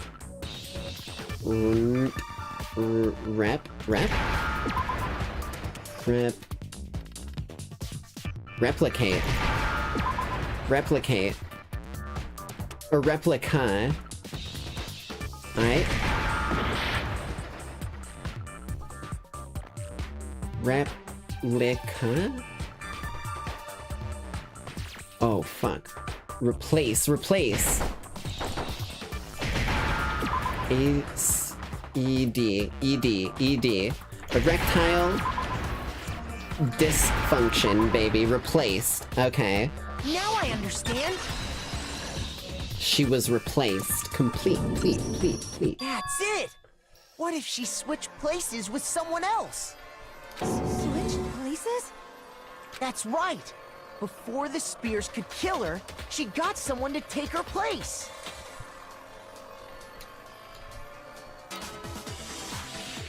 That smells. That's... no. Little did we know, if you slow it down and watch in slow motion, right as the spears get summoned, Junko does 17 different Naruto hand signs and does a substitution technique to replace herself with someone else right before... No, you gotta phrase that better, dude. Specifically, Mukuro Ikusaba. Then that Whoa, would make what it is happening? Mukuro's corpse that showed up later. There we go. Jesus. Which is why the body's height and weight and everything match Mukuro's profile, right? I don't know anything about this switching places thing, but... Yeah, it would have had to have been switched, like, before everyone met up with each other. Literally. Like, the very first time we met Junko, she would have already had to have been swapped. That had to be Junko who got stabbed to death, right? It was whoever we were introduced saying as Junko. When could they even have done that? Back before we woke up. Maybe the flash of white light? About to die? Like she used some kind of ninja replacement technique? Ain't no fucking way, Toko! Ain't no way, man! Holy shit! Oh my god, bro. The parallels. I fucking love Toko. Holy shit, dude. Sorry, apologies. I should really be careful about all of these spoilers I keep throwing out. I forget sometimes. I'm psychic. Good point. There's just no way they could have switched like that. So maybe the whole idea is wrong. There has to be some way. I need to figure out how. No, they switched at the beginning. It's the only thing that makes any sense. They have switched places from the very beginning. What? From the beginning? Yes, from the moment we first met. Yeah, it's the only chance they would have had to swap because it was very definitely the person we had met and talked with. If that's when they switched, then they wouldn't have had to switch at the moment of death, right? But why do that? After all, the one we saw at that point would have already been Mukuro. What the fuck?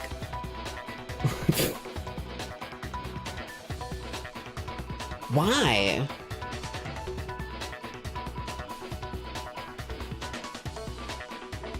Wait a minute. Hold on. Was there, like, some kind of coup? Because if we're under the assumption that this is Mukuro on our screen, right? This is Mukuro, and Junko is the mastermind.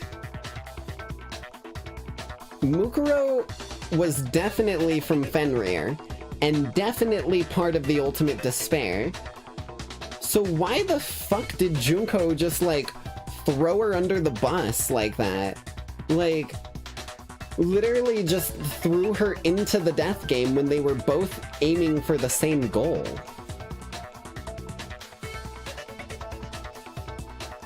Huh. And like, well, even then, right? You would think that Mukuro, even if she was thrown into the death game like that, you would think that Mukuro would have to be willingly playing along to pretend to be fucking Junko the whole time. Right? So if she's willingly playing along, why did she just go and break the rules and get murdered Like, did she just have a panic attack? Did she fucking freak out after after planning all of it? Hold on. So, you're saying the Junko we first met was actually Mukuro all along? I mean, it makes some sense, but the reasoning, there's no motive. Then we'd already met her? I had, like, a normal conversation with her. I think we all did, Hina. When we first met, none of us knew who anyone else was. So Mukuro could have simply told us her name was Junko. But why? And we never would have known the difference. Unless she was willingly doing that to be like an inside, like, mole or whatever. That would easily allow the two of them to switch places from the very beginning. Wait, but Mukuro had a tattoo on the back of her hand, right? Yeah. Junko never had any tattoo like that, did she? It could have been covered in makeup. She was a fashionista and literally mentioned how a lot of stuff gets covered by things. She could have hidden it with foundation or something. I was gonna like say, that. like, people cover tattoos with makeup all the time. If she did, it likely melted away in the explosion, exposing the tattoo after the body was extinguished. Plus, there were the fake nails found on the hands of Mukuro's body. They were the same fake red nails she was wearing when we all met for the first time. That's one of the things that clued me in the quickest, that it was Junko's body, or whoever's body, because the red nails were very prominent. But if she really did use foundation... Correct. Even if there was no tattoo on her hand, I couldn't say for certain it wasn't Mukuro. So I'm glad nobody noticed that glaring hole when we were trying to figure out who attacked Makoto. True. But too bad for you, Monokuma. You can't deny it anymore. Hi! Wait, so this whole thing was a setup from the very beginning? Of course it was. If that's true, it was quite an elaborate plan to be sure. Making it look like Mukuro was Junko. Getting her to play along and then killing her. That's what throws me for the loop. Like, you put a lot of effort into it. The reason such an elaborate plan was possible is because the two of them were working together. But then they got killed. Literally day one. And that's why I'm fucking confused. So Mukuro, the ultimate despair, teamed up with someone like her. But then she was, like, usurped. In other words, it would be fair to say like that Junko backstabbed at herself least. was also the ultimate despair. Uh-oh. Think we may have struck a nerve, Monokuma. Maybe a circuit board or two, maybe a wire. What's wrong? Lost the will to fight back? I think he's just afraid. True. Afraid? What's that mean, afraid? Huh? Fear is only possible where hope is possible. I only have despair, so fear is an alien concept to me. Here, let me translate it into dickhead terms. You're getting angry, you're getting pissed, and you want to lash out. Does that sound about right? Then why haven't you been saying anything? Because it's a bunch of nonsense. Junko's my secret identity? As if. Then why did you try and protect Junko's real identity? Oh my god, I just realized the mastermind was, like, the world's first evil VTuber. Oh my god. They literally, they're using the Monokuma model and just, like, setting up fucking actual supervillain shit. It's literally the world's, the like, cinematic universe's first ever fucking supervillain VTuber. Oh my god.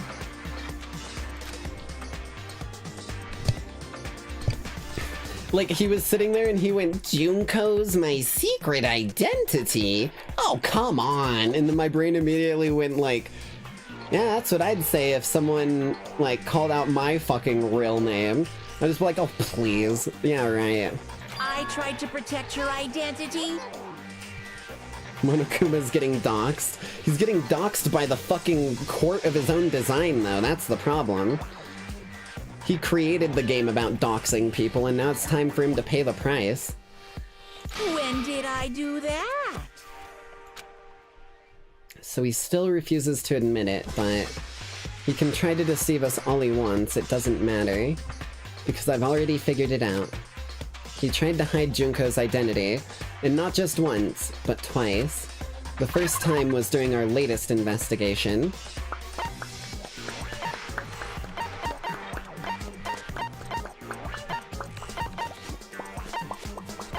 Shit. Shit. Uh-oh. Yeah-oh. Whoa. The DVD. Because he turned it off. I got it! Boom! Okay. While I was in the AV room, okay. watching That's the what he DVD meddled of our with. interviews with the Headmaster.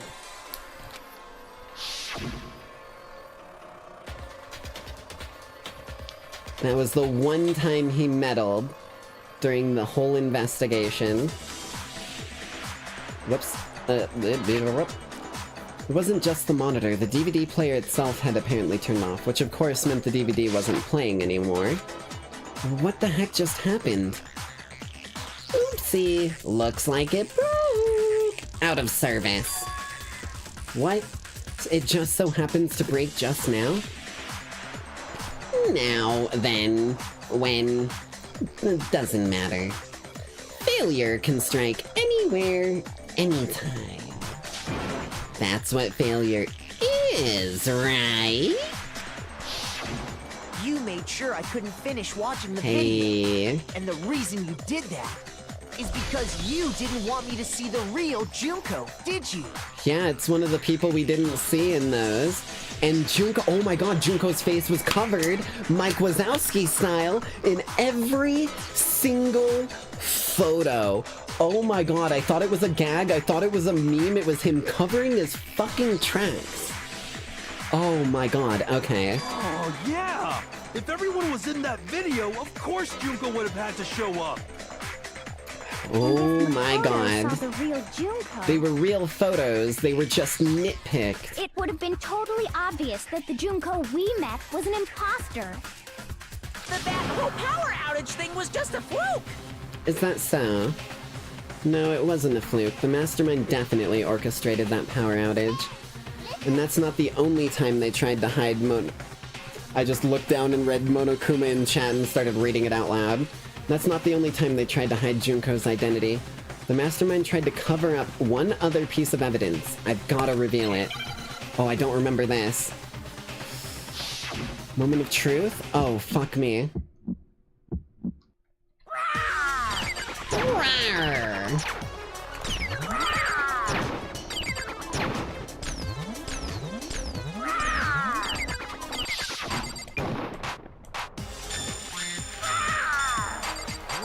What do you want? What do you want? Are you sure about this? You're getting all riled up! That's impossible! Bam.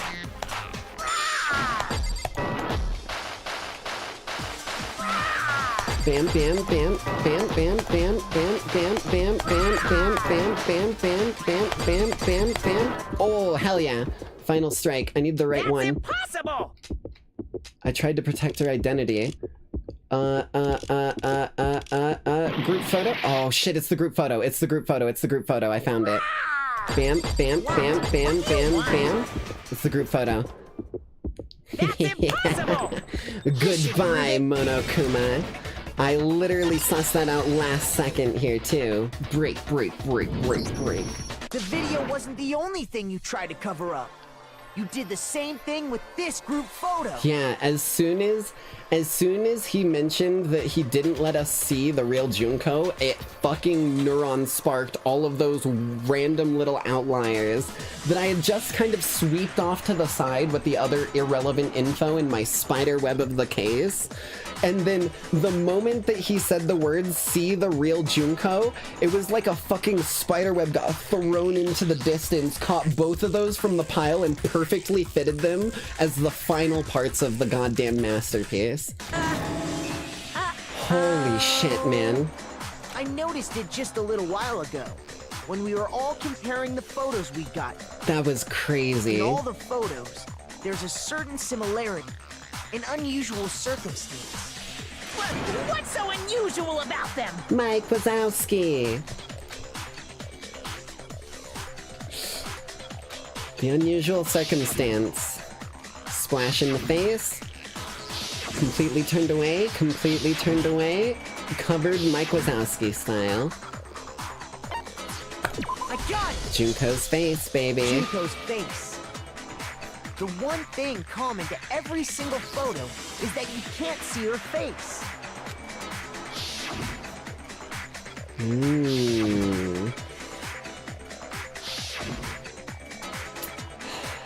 Close, but unfortunately no cigar, Monokuma. It's hard to believe her face would just happen to be hidden in every single picture, don't you think? It wouldn't be hard to believe if it was intentional, say a gag intentionally left for people to laugh at, which was my original assumption. However, I gotta remember, this is a deadly deception, a deadly riddle, a deadly class trial. Nothing is coincidence. And on top of that, in this photo you can see that Mukuro is clearly visible. So in other words, at that point, the two of them hadn't switched yet. There they With all are. that in mind, there's no doubt that the girl whose face is hidden here is the real Junko. It does kind of make sense. Not many people have, like, super gray eyes. A couple of them do. But not many of them have super gray eyes, and Mukuro definitely does. Which is why you had to have pictures that didn't show her face. Because if we could have seen her face, then it would have clearly revealed that the Junko in the pictures wasn't the Junko that we knew. Xanadu! Xanadu? What the fuck does that even mean? I believe everything Makoto said is true. Junko and Mukuro switched places before we met either of them. So she Dude killed hit a Mukuro fucking when awooga on taken her us. place, making it look like she died. A biff. And the A real bamf. Junko is still alive. Indeed. And she's the one behind this whole murderous situation. This killing game. She's the true mastermind and the ultimate despair. Think we may have pinned him down. Hey there, Mr. Doctor. Hope you're having a good night so far. Xanadu times 2! Also, I suppose, fair is fair, right? Hold on.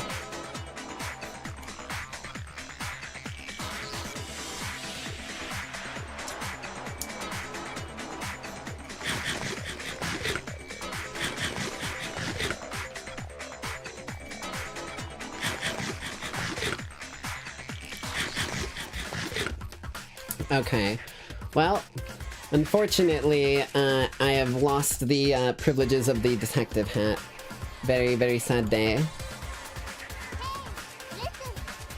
You got and started playing Borderlands 3? I think Borderlands 3 is pretty solid. It's hard for things to match Borderlands 2, but Borderlands 3 is one that feels good still in my eyes. With this, the identity and the crimes of the mastermind have been exposed. No, wait, hold on! Hold on. There's no holding on. This is the class trial, Monokuma. Surely you understand that, right? Don't bother trying to deny it. There's no more room for debate. You don't have anywhere left to run. I'll prove everything, right now. Here we go. Closing argument. So, everyone was together, however, Mukuro was actually moonlighting as Junko in the background. Unawares of that, Mukuro does the stompy stomp, gets the stabby stab, does the go to heaven, or hell, depending, I don't know if Mukuro was good or bad, probably not the best of people. Then, Act 3, the body was... Ooh, wait a minute. Okay, so the body's being carried. I don't think it was moved on this dolly. I could be wrong. hold on. This, right? No, that's right there. Okay. So it is the dolly. Moved on the dolly. Then they put on the outfit. Makoto sort of wakes up and sees him. Then, as he sees the knife, Kyoko comes... Oh, wait, no. Kyoko comes in, hearing the footsteps of death. Right? And then after entering, she sees that the mastermind is a problem and gets beat to shit. Ooh, this one's kinda rough.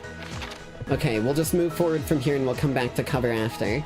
So then, that goes down, they go up there, they have her body laid out here, they put the outfit on her. Where is it? Put the outfit on her. Wait, no. There we go. They go to the morgue, they get her out, then they carry her off. Then that goes down, she prevents the fight from happening.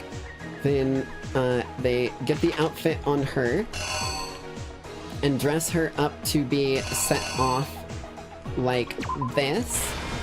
Everyone ends up spotting it, they go to catch the thing and everything detonates, leaving the mastermind sitting in the background.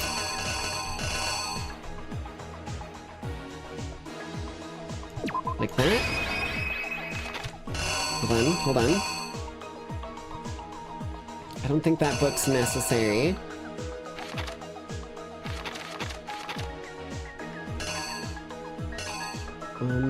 Okay. This is the best I got so far. We'll see if anything fucks up on us. We met the ultimate fashionista, Junko and Oshima, right after we all arrived here. But that wasn't the real Junko. Damn straight. The girl we saw before us was You like to play Flak? Flak is pretty sick. Never played one of these types of games. It's a pretty fun game. I'm a big fan of detective stuff. Yeah, it's actually a certain Mukuro Ikusaba.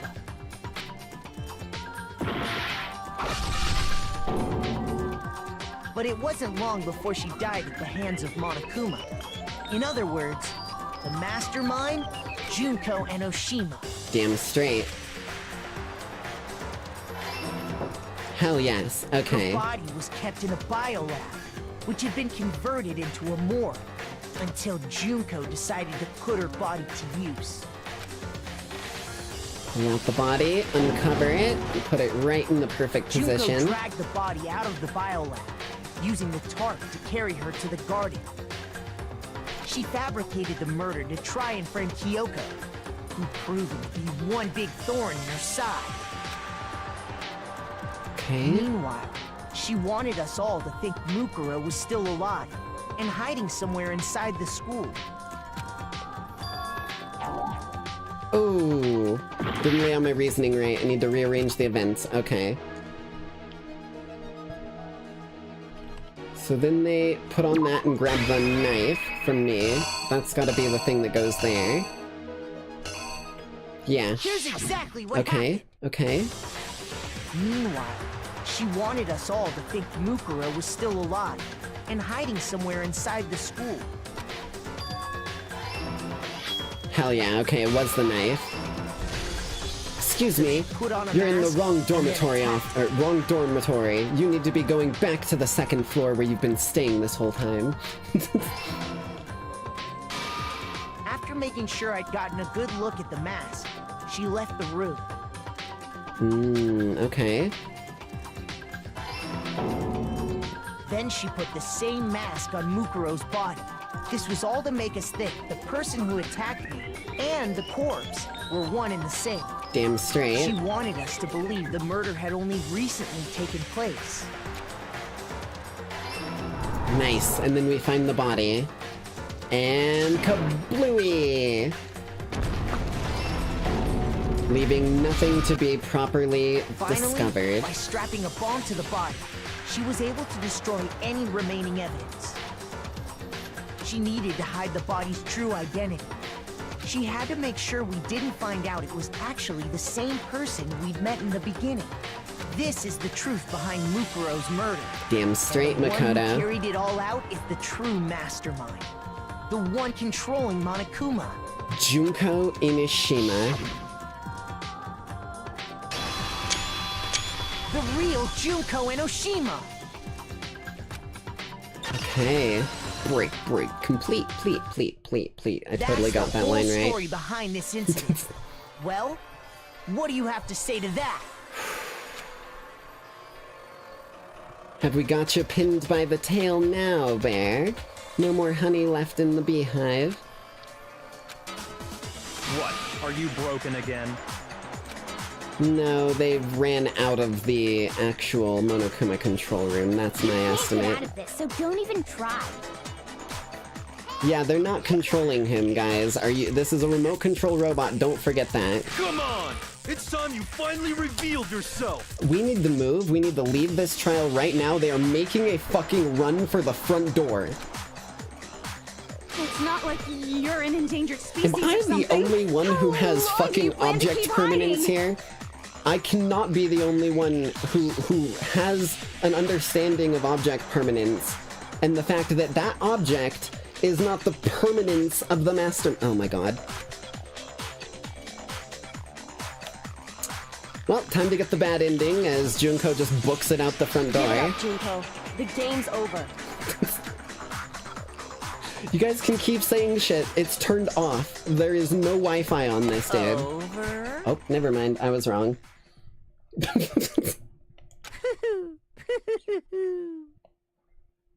Did you really think the story would end once we reached the climax of the case? Ooh, what? Wrong! There's still plenty more to go! Okay. Uh-oh. Uh-oh. Metaton EX arrives. Junko Inashima. Oh my god, she has the Monokuma bears for her fucking hairpins. We have been waiting so very long for peasants like you to appear. Okay.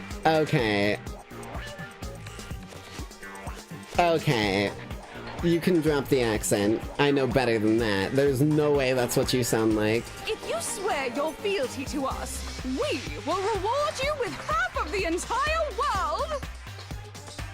Okay, Rin Penrose, chill the fuck out, okay? We've even drawn up the deed already.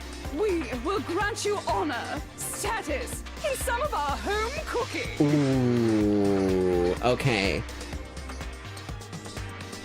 You had me at cooking. Have you made your choice?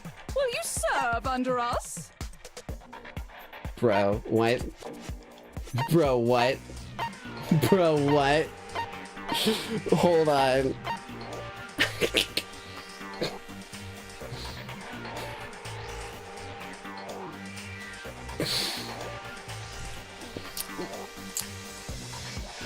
Yeah, me too.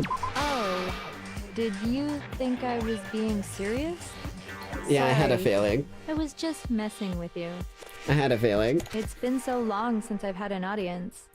Even I'm not sure what kind of role I'm supposed shit. to play. Pat. Thank you for the head pats.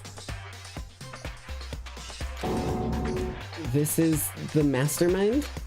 She's the real Junko Inashima. Anyway, looks like I've finally been set free.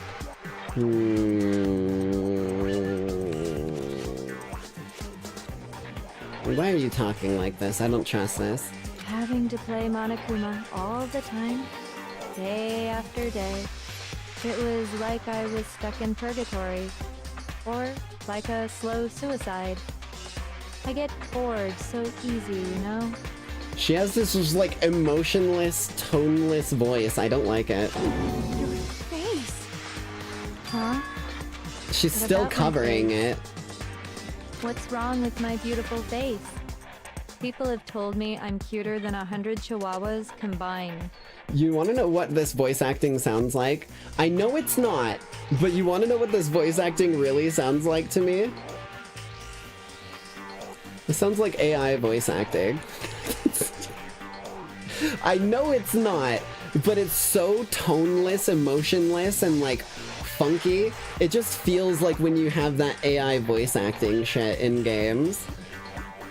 Either that or, hi, my name is Junko Inishima. I died at the first day of this school. I am here to haunt your phone. Junko AI Shima. I feel like this isn't the first time I've seen you. Is that so? It's almost like all of the fucking school pictures had her in it. No, I do remember seeing it. I'm sure I've seen her too somewhere. Wait, I did? Are you sure? But Junko had already switched with Mukuro by then, right? I don't think that's it. Oh yeah, maybe it was before that. Oh, ow, I got half a heart left. Seen her somewhere too. Before I mean, it can only be before arriving at the school. It was before I ever came to this school. I remember seeing a magazine cover. Yeah? Oh yeah, she had pretty blue eyes. You were on it.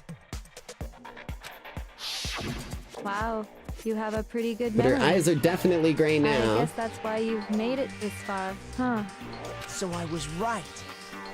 Then what you told me in the main hall when this all began. I've seen her on tons of magazine covers, but I feel like that doesn't quite match up to reality. Huh? Oh, are you talking about my cover photos and junk? Well, of course. Those are totally photoshopped. Photoshopped? Yeah, you know, edited to hell and back with, like, computers and junk. Oh, so they aren't real. I mean, it was the most believable lie you could have Sometimes a thrown. little lie is necessary to keep things moving along. Wouldn't you agree?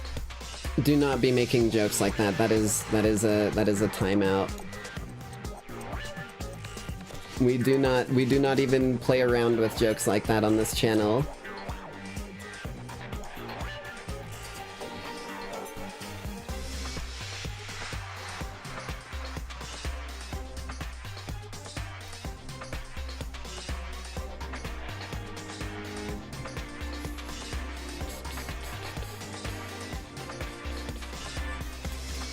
Anything like that again, and that's an immediate ban. That's your one warning. Just saying.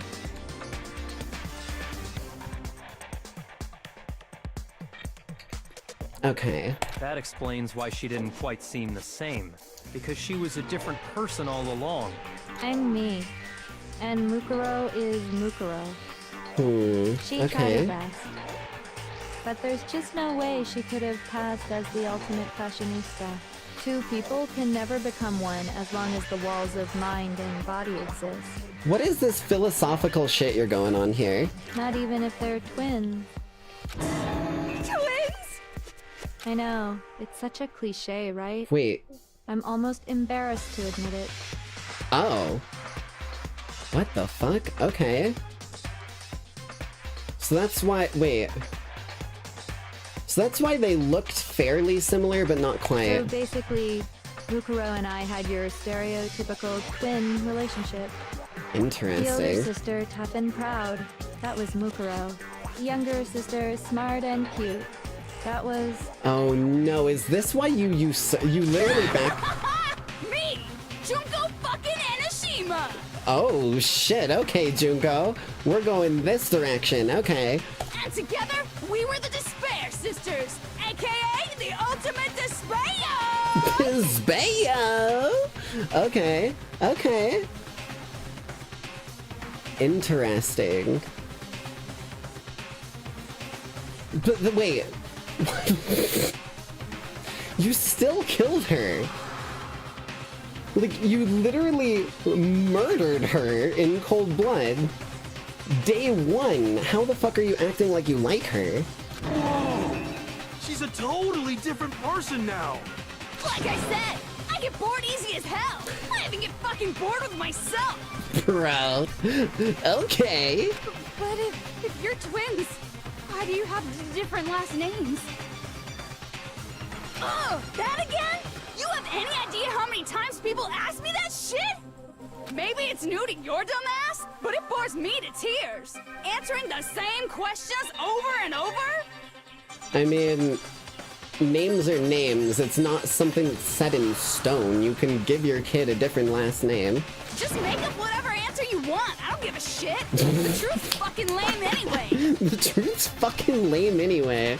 Okay, if Junko wasn't such an absolute, utter lunatic, maniac psychopath that goes above and beyond what is, like, even remotely funny in a lot of cases, I would be vibing with her. Holy shit. But if she was your twin, that means...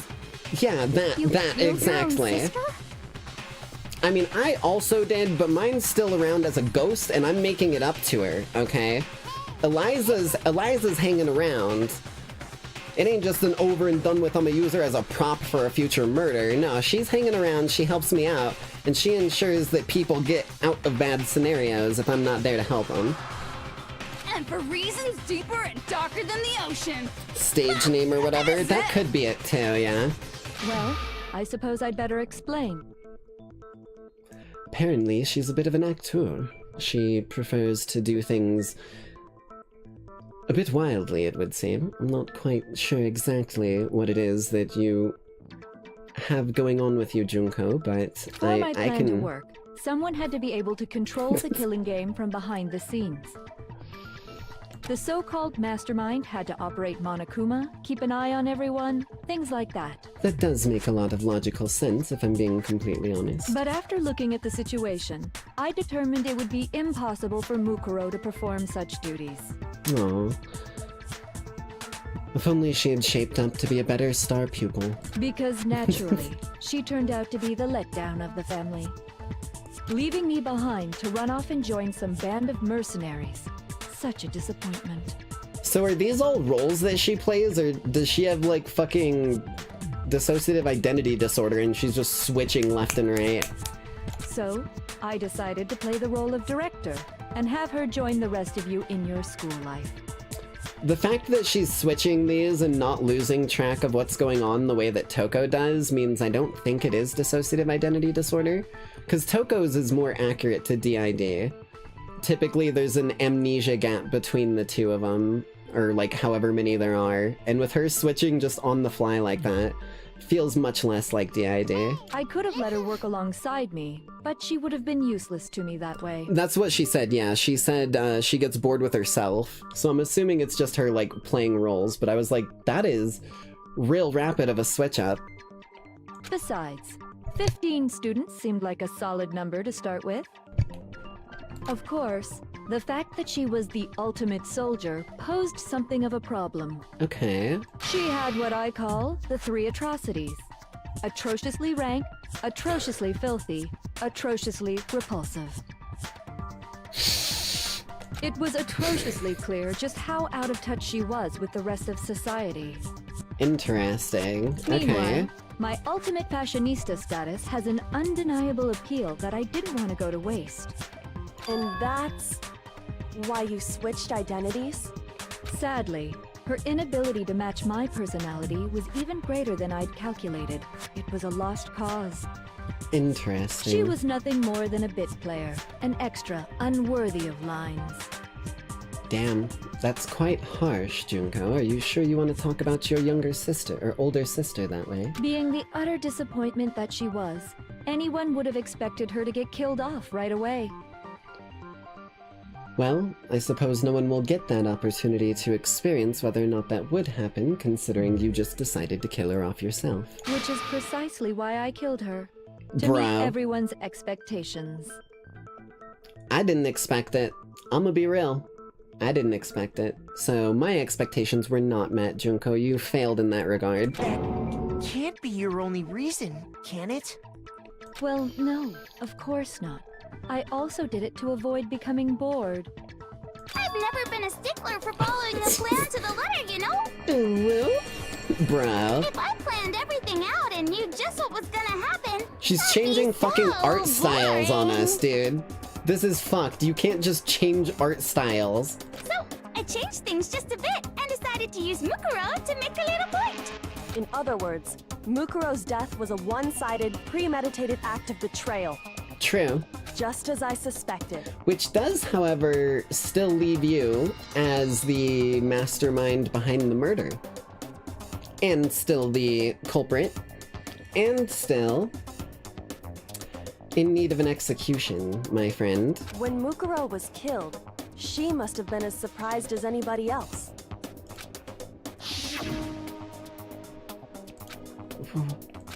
Huh? This wasn't supposed to... Why, me? So, you figured it out? Well, you're right. There's no way Mukuro could have pulled off such a convincing performance. Unless it was real. But she did teach you all a very valuable lesson, don't you think? You talk like that. You sacrificed your own sister. How does that not even bother you? Yeah, like, if you put a conscience inside, like, punk, tongue-out, rock-on Junko Inishima, like, give her, we may as well make it a little safe in this regard. We'll send, like, 5 Jiminy Crickets, right? We'll give her 5 consciences. Maybe that'll help balance out the psycho a little. What? I sacrificed her? That's what's got you so hot under the collar? Bruh. Misunderstandings sure are scary. We were the ultimate despair, you know? So we never had any kind of hope or expectations. Nope. I felt despair as long as I can remember. Like I never should have been born at all. When I was born, I cried tears of total despair. You remember that? You sure you're not just, like, tripping off of something that you put in your system? So that's why for us, it's not a big deal whether we die or kill. I mean, like...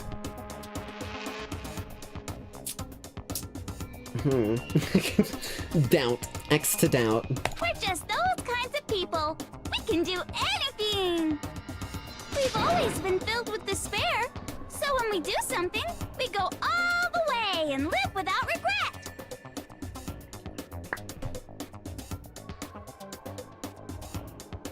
Oh, hold on. There we go. Okay. So you just murdered your own sister and didn't think anything of it? That's not true at all.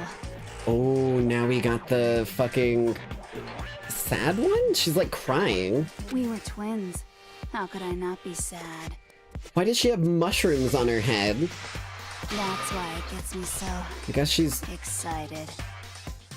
Oh. I guess she's just a fun gal. Understood. Killing my precious sister with my own 2 hands. Oh my god. That act is filled with so much despair. You can't help but put a super in front of it. Or you can learn and be like, yeah, I'm not gonna do that again. It's like super, super, super, super, super despair. No, more than that. Okay, we got the edgy one. Super, super, super, super, super, super, super, super, super, super, super, super, super, super, super despair. It just feels so good. Jesus. What the hell is wrong with you? Super, super, super, super, super. Why are you buying despair at the superstore?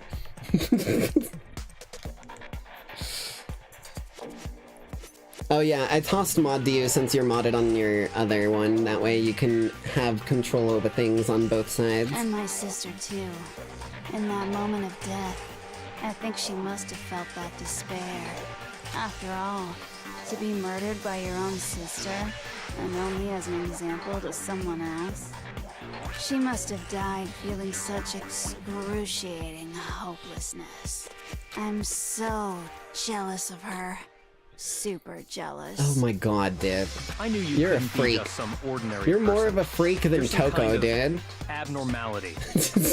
Literally. Like, something is fucking broken inside of Junko right now. Like, Toko may be a quote-unquote girl failure. Junko is a fucking, like, couple cogs in a spring. And that's all that's left right now. I don't know how to feel about this. Turning your own despair into some kind of fetish. Abnormality doesn't even begin to describe it. Like, Genocide Jill is crazy Girl for wreck. sure. Literally. This This is a whole nother level of nuts! Yeah, literally, Hero and me have been on the same brainwave this entire time. That brainwave being 103.9, the Monokuma bear. But, like, you know, we're still on the brainwave, okay? You're saying I don't compare to some lowly beast that can only kill the weak, right? So, I'm hopelessly attractive, hopelessly brilliant, hopelessly athletic. I'm the hopelessly perfect ultimate human. No. I don't think there's anything perfect about anything you just said. Yeah, Master's way more perfect. Because on top of everything else, he's got that noble blood.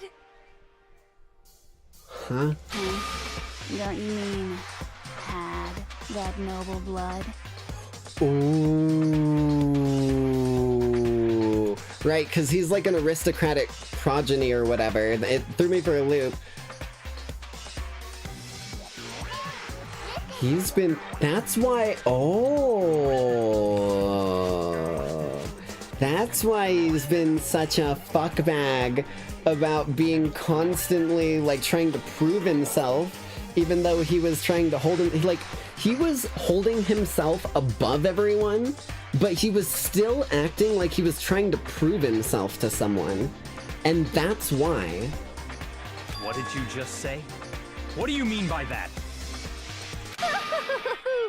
You still haven't figured out that part out yet? Man, you guys are so Slow.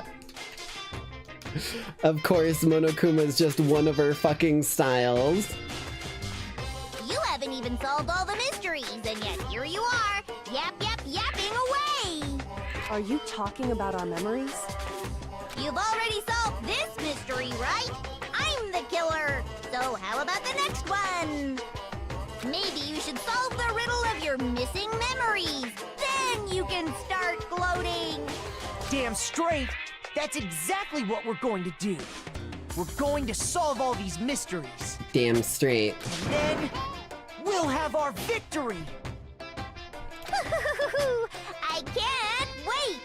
Alright, then let's just get straight to the point. What memories did you steal from us? Yeah, tell us the answer. When the group pictures were taken, and those interviews, it must mean... I got it! It must have something to do with our entrance exams. Ooh. No fair! At least give us a hint! Your brains are like sponges, all drippy and leaky. I already gave you a hint before. All the memories you lost share something in common with a few other things. Do you recall? Thinking back to what Monokuma told us, the memories that were stolen from us and what they're related to.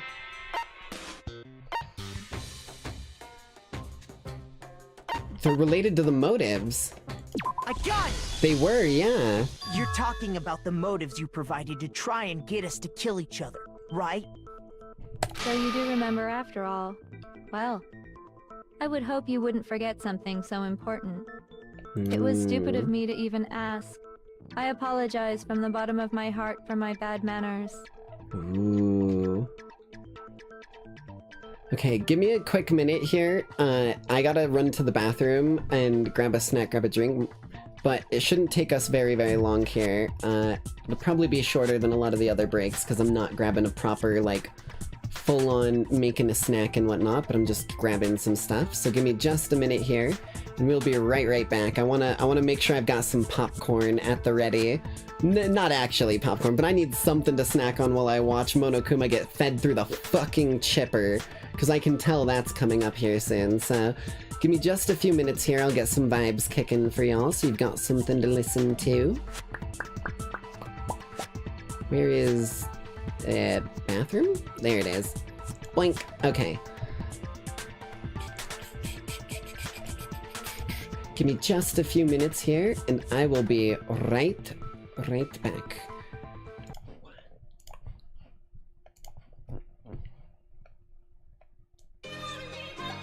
Ooh. I'll be right back, baby.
Alrighty.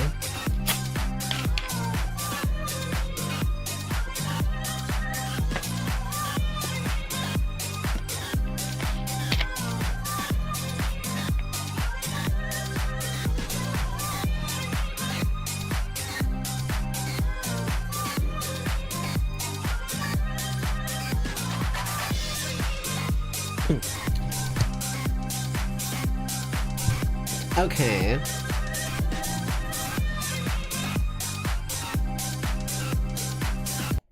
Let's hit the road, baby. Let's get this bad boy going and see our finale. Bam, bam, bam. Wait, I want to be here. And then we go here. So then, let me ask you another question. Thank you for the welcome back. Did you notice that each motive I presented you had a specific theme to it? Yes. Theme? Yep, you got it. So that's my question to you all. When Sayaka was murdered, what was the theme of the motive I When presented? Sayaka was murdered... Betrayal. They've always been betrayal. Each video showed the total destruction of your most important relationships. Yeah. For example, your family. For example, your friends. I ruined all Suspected those Junko relationships and showed you Aoshima. the results. It was to motivate your desire to escape and kickstart your urge to kill. You know, Junko Inoshima, you are kind of a big bitch. You caused us a lot of strife and problems in the process of this game that you're putting us through. I hope you're aware of exactly how much we've been through. But still, what a cruel thing to do. It was a pretty cruel thing to do, yes, but, you know, that is kind of what the point of the thing is cruelty. You're the one that did it! Yes, well, I'm perfectly happy to accept your disapproval. Hmm. Hey! Oh, god damn it, now we're back to question. So, what was the theme for the second motive? Hold on. First motive was DVDs. Second motive... Oh, shit. Second motive was... Who was the killer in the second one? It was Sayaka and Leon. Junko died during all that. Then it was Chihiro, right? Chihiro and Leon. Or Chihiro and Mondo? I think. Ooh. Motive was a strong heart. Bzz, totally wrong. Keep getting these wrong and I'll have no choice but to punish you. Ooh, Mondo killed Chihiro. Yeah, I thought it was the strength of heart to be yourself. Maybe I'm wrong. Shoot! Okay, okay.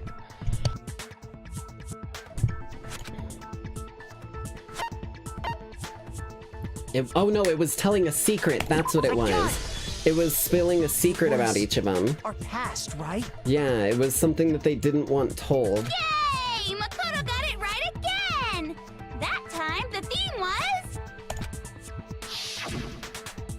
embarrassing memories and secrets! Yeah! Okay. And the whole reason Mondo did what he did was to protect his secret. So, how long do you plan on dragging this out? I think I got to the more core root of things, the strength of heart, but yes, it was about the past. Relax, relax. Okay, on to the next question. So, what was the motive for the third murder? The third one was money, right? Greed. I got it! Yeah, okay. It was money, wasn't it? Greed. It was a bunch of money. Seek and destroy! Seek and destroy! Okay, I'm not gonna lie. You put a conscience in that version of Junko, and you're getting damn close to me. Maybe like mix in a little bit of Celeste before she went off the deep end. Maybe a little bit of Chihiro. Goddamn straight it was money. Celeste Fuck killed yeah. Boomy and Taka for a little personal gain. Her greed led to all kinds of death and destruction. What's the point of all this? Why are you making us go through this case by case? They're bringing the whole picture around. They're making us see the bigger picture. Don't worry, sweet cheeks. Just one more to go. Now, can you tell me the motive behind crazy-ass Sakura's crazy-ass death? The motive. Well, it was the fact that she was the spy. Betrayal? I got it! Yeah. In her case, it was betrayal. It was because she was the spy for you. Precisely. You see, once I revealed Sakura's betrayal, that led to everything that came afterwards. No one trusted her, she felt alone, and out the mortal coil she went. Anyway, it looks like you answered all of my questions correctly. How painfully delightful. But what's the point? What meaning is there in asking those questions now? Relationships? Secrets? Money? Betrayal? These are all pretty standard motives, right? The most normal of normal. Totally middle of the road. True. But of course, those aren't the only motives that Okay, exist in this Rin world. Penrose. I'm never going to physically be able to see this version of Junko Enoshima without thinking of her as fucking Rin Penrose. That's the only thing that comes to my mind, god damn it. In fact, there are as many reasons to kill as there are people on Earth. They compel humans to kill each other, bringing despair to the world. Now here's the thing, Junko. You're saying that all of these are normal motives, and I'm assuming where you're leading here is that even normal motives got the ultimates of hope to kill, right? Now here's the thing about that. I, as a certain Makoto Naeji, am a completely normal person. 100% normal, random student off the world. And you know what I didn't fall for? I didn't fall for a single one of any of these motives. Your point that you're attempting to make here is moot. This is what we refer to as the seed of despair. Is that so? Good thing I got some fucking weed killer. Seed of despair? Just as water, air, and food promote growth in living things, the seed of despair also needs nourishment. And that nourishment is hope. Despair can grow only in the presence of hope. Okay. Two sides of the same coin, divided by a razor-thin line. Such is hope and despair. How much longer is this stupid speech of yours? Weren't we discussing our missing memories? Why are you trying to change the subject? Smart. If you would listen, you would see I'm not changing the subject. We are discussing your memories. What I'm trying to say is, the seed of despair is closely tied to your own memories. Okay. How so? You see, by taking away your memories, I gave you hope. Ooh. So she's saying that by removing our memories of what happened in all of the lead up before we put ourselves in here supposedly willingly, we had basically consigned ourselves to the school willingly previously, abandoned all hope, ye who enter here, and we're going down there to be a fighting force that couldn't be turned against each other. But by removing the memories, we were left back clueless and hopeful. Of course, that hope merely existed to be consumed by despair. Interesting. How could taking away someone's memories give them hope? And plus, you haven't given us any hope anyway! Is that so? All you've been able to think about during your time here is how to escape, right? Indeed. The mere fact that that's what you want proves I gave you hope. What are you talking about? If none of you wanted to escape this school, the killings never would have taken place. True. That is why we took your memories, so that you would have the desire to leave. Because we willingly brought ourselves down here. I was right, The okay. only reason we want to leave is because you took our memories. Is that what you're saying? Correctamundo! Which means if we did have our memories, then we wouldn't want to leave. Do I understand that right? Yes. What? Why the hell would having our memories make us not want to leave? Because something in our memories was a choice that we made for the greater good to come down here. A most troubling thought, isn't it? But it's not enough. I want more distress, more despair. Despair? Get it? Laugh, motherfuckers. I put so much effort into creating hope in order to feed your despair and make it grow. So, just like Crazy Eddie slashing his prices and passing the savings on to you, let me give you a hint. Really? Then hurry up and tell us. Okie dokie. Like they say, seeing is believing. Okay. I'd like for you to see the outside world. Ooh, okay, we're reversing the stream. We're gonna get some visual. The outside world? You mean the world beyond the school walls? So something really did happen out there. Now are you interested in what I have to say? You wanna see what's out there? Yes. I wanna see too. See your faces sink into despair. I don't like sinking my face into pears. They're goopy, they're too mushy 9 times out of 10. I prefer apples. Now then, Open the sesame bottle! behold the world beyond the school walls. Putting some condiments This on, is baby. the outside world you've all been so anxious to claw your way back into.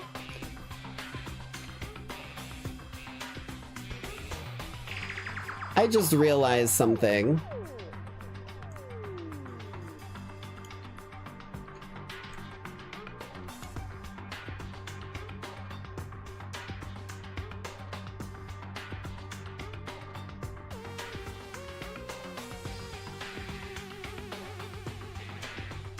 I swear to God, I didn't know that she held this thing like this when I set up this toggle. I swear to God, I did not realize that it was like this when I set this toggle. Like, this is literally the same toggle I have for the Life Star. Wait, is it this? Yeah, it's the same arms that I have for the Life Star.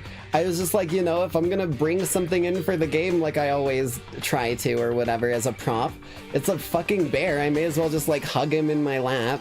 What the fuck, man? Okay. Like that just, I was staring at it and I just looked at her hands crossed in front of the bear and I went, oh. Oh.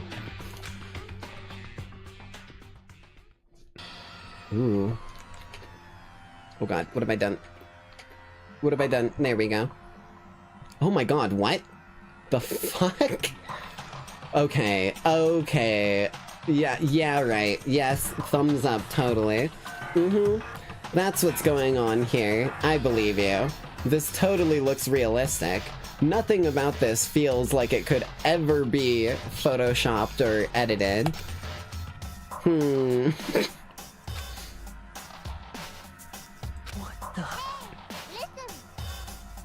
French Monokuma? Wait a minute. Wait for it, wait for it.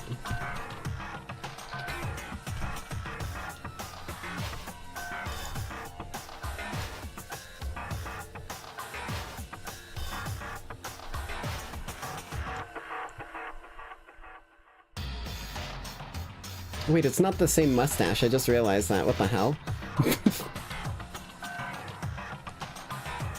There we go. French Monokuma. French Monokuma can't hurt you, French Monokuma. Okay. That's enough of that shenanigans. Dangerous. The world has grown so very dangerous.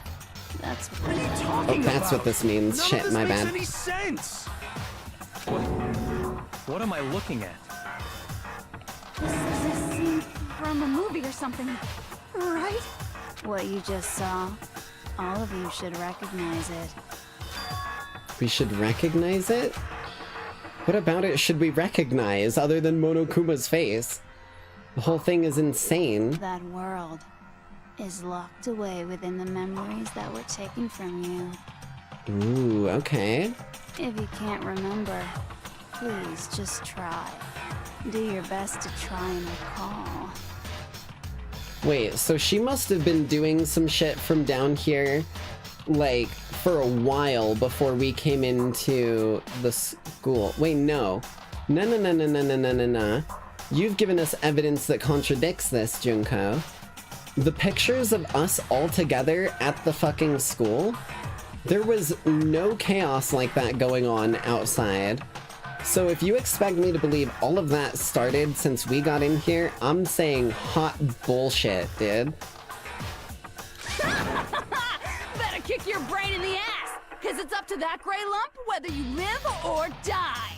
I don't remember ain't a fucking excuse no more, cause now it's time for the final class trial! Here we go.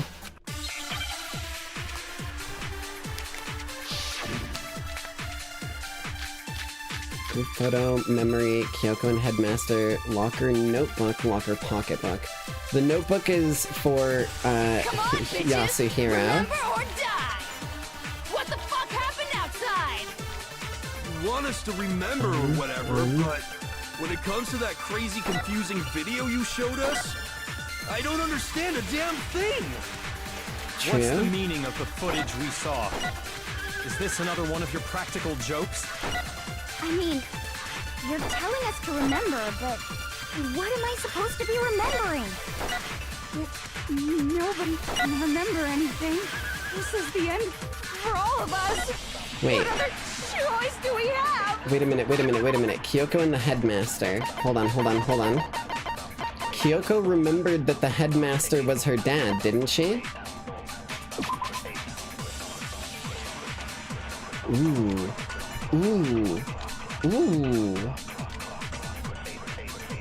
Shit.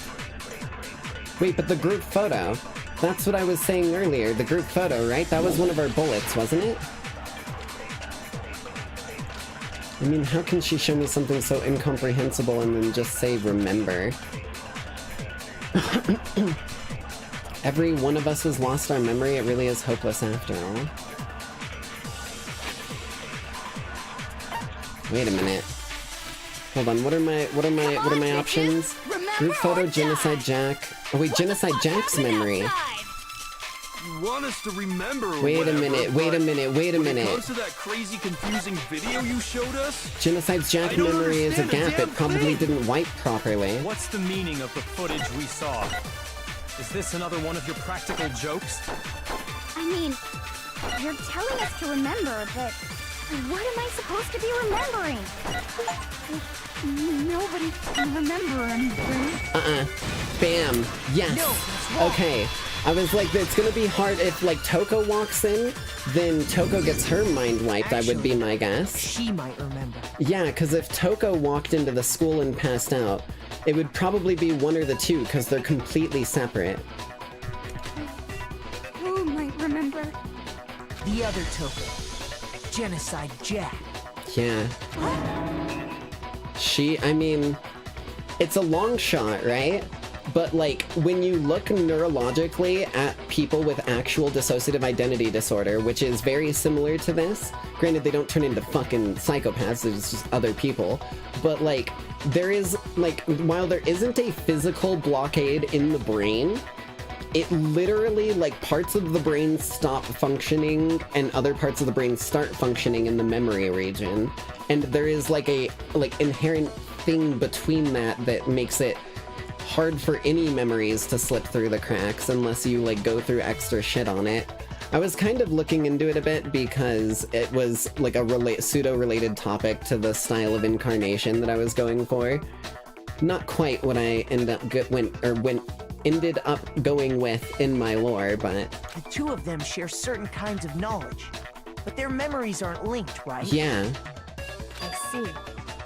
If their memories are separate, then even if one personality's forgotten, there's a chance the other may still have those memories. Ooh, she even said it herself. Jill literally said herself that when the one forgets, she remembers. I didn't even click on that when she said it, but it does make sense. What do you say, Toko? Are you telling me to swap places with her? I mean, she's also you, Toko. You gotta realize that. No, absolutely not. That'd be like forfeiting my entire identity. What I said repeated a second time. Toko, you're the only one we can rely on now.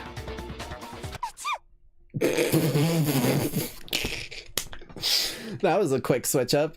That was the world's fastest switch up I've ever fucking seen, man. Toko, you're the only one we can rely on. Like, she was sneezing before he got the last word out, dude. She was fucking primed and ready. It's me, your friendly neighborhood serial killer. Hello, Jill. Good to see you. Hope you've been keeping yourself busy on the inside. Boy, she just gave in like it was nothing. I'm going to ask you a question, and I want to have it answered immediately. Do you know anything about this video? Huh? What video? The video that's playing right now. Who the hell are you? Oh my fucking god! There's no way! Oh my god. Okay, Jill is definitely my spirit animal. Jill is definitely my spirit animal. The video that's playing right now? Who the hell are you? Where did you even come from, lady? And why do you look like a weeping willow got a fucking human body?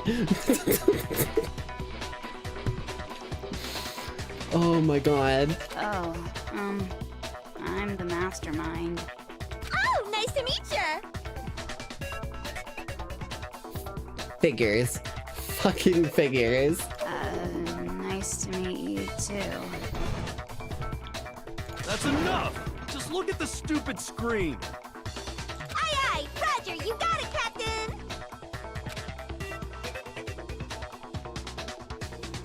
Does that look right to you?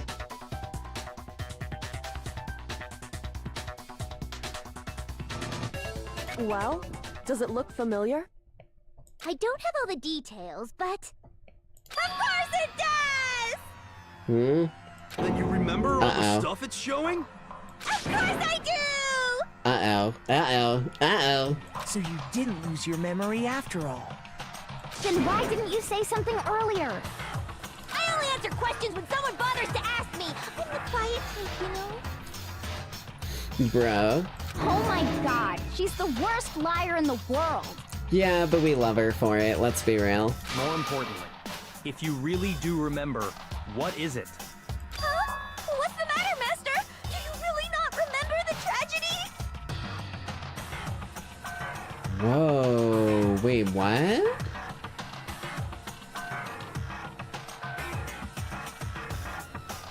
I thought the tragedy happened in the school. Oh. Oh, so they must have orchestrated it at the last year that the school ran? What the fuck? A tragedy? Oh no! You seriously forgot? Maybe I can help you remember! With a kiss. Just answer the question. What happened out there? Well, I can't really say if it happened or if it's still happening. Oh boy. But it was the biggest, most awful tragic event in human history. Oh boy. What? Why is that phrase coming up now? Because it's all because of that event. What is? Are you serious? I'm talking about the way the world is now. Is now? The world's been destroyed, get it? Oh shit. Destroyed? Explain yourself. Tell us everything you know. Yeah, we need some deets. Copy that, darling. Okay, so this big, awful, tragic event, they started just calling it the tragedy, happened about a year ago. Okay. It was so big and so bad that even this murderous fiend went pale at the sight of it. Okay. I guess you could say what happened was man-made. But it was more on the level of a worldwide natural disaster. So someone was just building fucking, like, Monokuma Pacific Rim bots casually somewhere, and we didn't realize this. Either way, there's no doubt that it was the biggest, most awful, most tragic event in human history. Okay. As a result, in basically no time flat, the world turned out the way it did, and that's that. But, okay. That's all there is to it? Come on! There wasn't a single concrete description in there! Well, it just so happens I don't know any of the specifics. Miss Morose saw it all play out in real time, so why don't you ask her? Her memory's been wiped. We already did, and she didn't know anything. That's why we're asking you. I couldn't live up to Master's expectations! To die!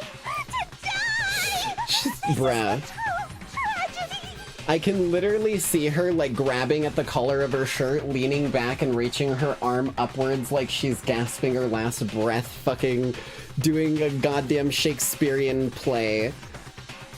I will never get over Jill. Okay, that's enough of your little lovers' quarrels. Whatever happened, it doesn't matter at this exact point in time, right? The end justifies the means. Everything serves the outcome. In other words, the world has ended. That's the important thing. Okay. How can the world just end? It's the world! So here's my thing though, right? If the world ended and it was because of the tragedy or whatever, and all of the tragedy seems to be very heavily Monokuma themed, something makes me think that, like, stopping you would stop the tragedy. Even if it is still going on. Because we've already seen once that, like, the little Monokumas needed to be, like, controlled from somewhere. Calm down. It's okay. There's no need to panic. Every living person will be dead in 100 years anyway, so the world ending isn't that big a deal. Oh, come on. Now you're just being ridiculous. Well, as long as we're being ridiculous, I have another ridiculous story to tell you. It's the story of the Tagami Corporation, Ooh. which has given Byakuya's life all its meaning. Ooh, uh-oh. What? What did you say? Uh-oh. I'm glad to see you took the bait. You bit into it like a middle-aged secretary at an all-you-can-eat cake buffet. Okay. Hey! So, what do you think happened to the Togami family?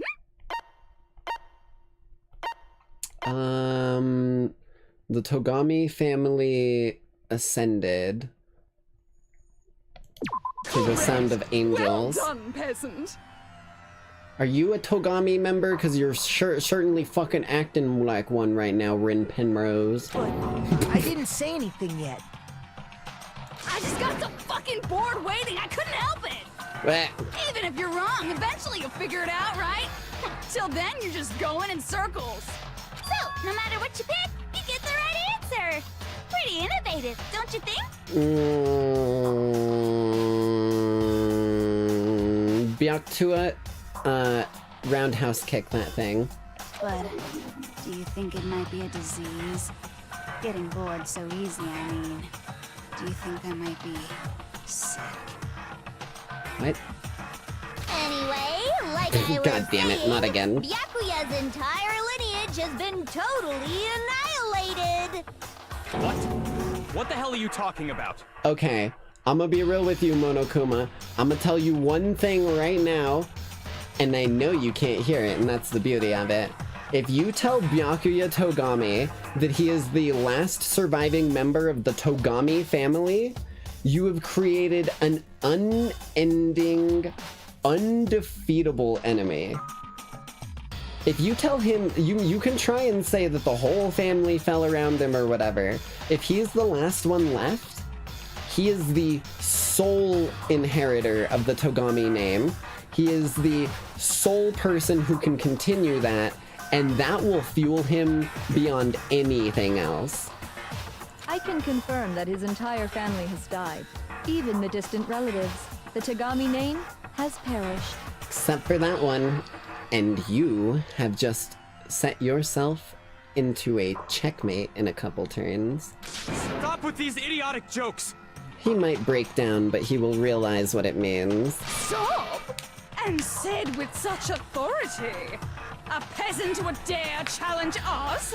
The avatar of divine punishment? Hey, that's me, motherfucker. You wanna play these games, we can play these games. I'll tell you right now. It ain't gonna end well. You must learn your place, peasant. You are no longer the ultimate affluent progeny. Even that title by itself doesn't really have any meaning. Simply outright and said. I just want to put that out there. Affluent progeny, both of those words mean nada in the grand scheme of things. They couldn't possibly be gone! The Togami family is destined to guide the world! Hell, there is no world anymore, remember? It got fucked a full year ago! It got fucked a full year ago. Hold on! That doesn't make any sense! Huh? I don't make sense. Damn straight you don't. There's no way that happened a year ago! I mean, we only came to this school a few weeks ago! Makoto, have you already forgotten about memory wiping?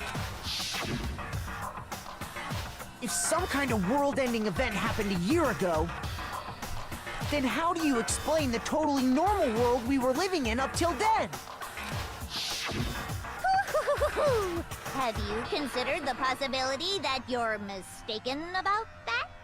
Ooh. Mistaken? Well, if I'm understanding you right, it sounds like you think the tragedy happened a year before you arrived here. Well, yeah. I mean, like he said, we just got here a few weeks ago. We've been consciously aware of ourselves for the last few weeks. We know they've been fucking with our memories, so we came down here. The tragedy happened while we were at the school during all of the, like, shenanigans, because the pictures didn't have a tragedy in the background. So we were just a normal school doing normal school stuff. The tragedy happened, and then we basically doubled down and said, we're gonna go try and put an end to it. I see. Okay. A few weeks ago? Ooh, I get it. You're saying that what happened 2 years ago actually happened more recently, right? Huh? 2 years ago? Well, I mean, you guys all started attending Hope's Peak Academy 2 years ago. And we know that's true because we have, like, notes and shit from Hero being at class. Wait, what? 2 years ago? What is that? What the hell is this chick trying to say? I understand why you'd have trouble accepting it, but in the end, you can't deny the truth. And the truth is, everything is cause and effect. Deny that, and you may as well give yourself up to God.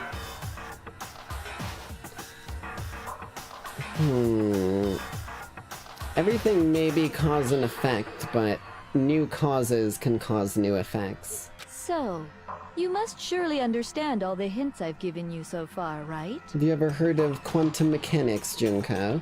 Teaches you real quick that cause and effect ain't so clear-cut when you really look at things.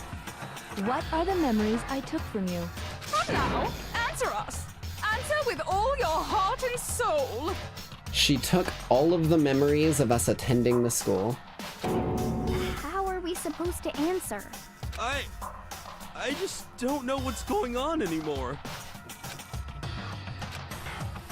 We have to answer somehow, but I definitely know how. The memories that were stolen from us.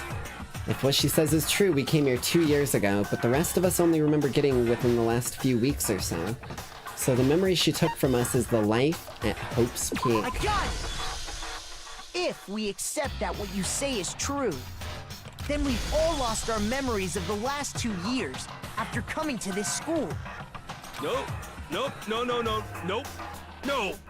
I mean, no matter what anyone says, We literally have proof of it, Hero. This is your notebook. Another correct answer. Well done, peasant. Seriously?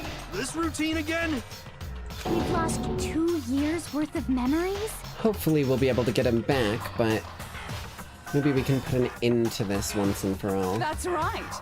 You've already spent 2 full years here at Hope's Peak Academy. Hope's Peak Academy? And that entire period of time is precisely what you've forgotten. I don't remember the last 2 years of my life? Correct, Hero. That's not possible! Unfortunately, not only possible, but evidenced. Want to think it too, but I don't want to believe it. But that's nothing but our desire. I don't want to believe. I want it to be impossible. But if it's the truth, then we have to accept it. Yep, here we go.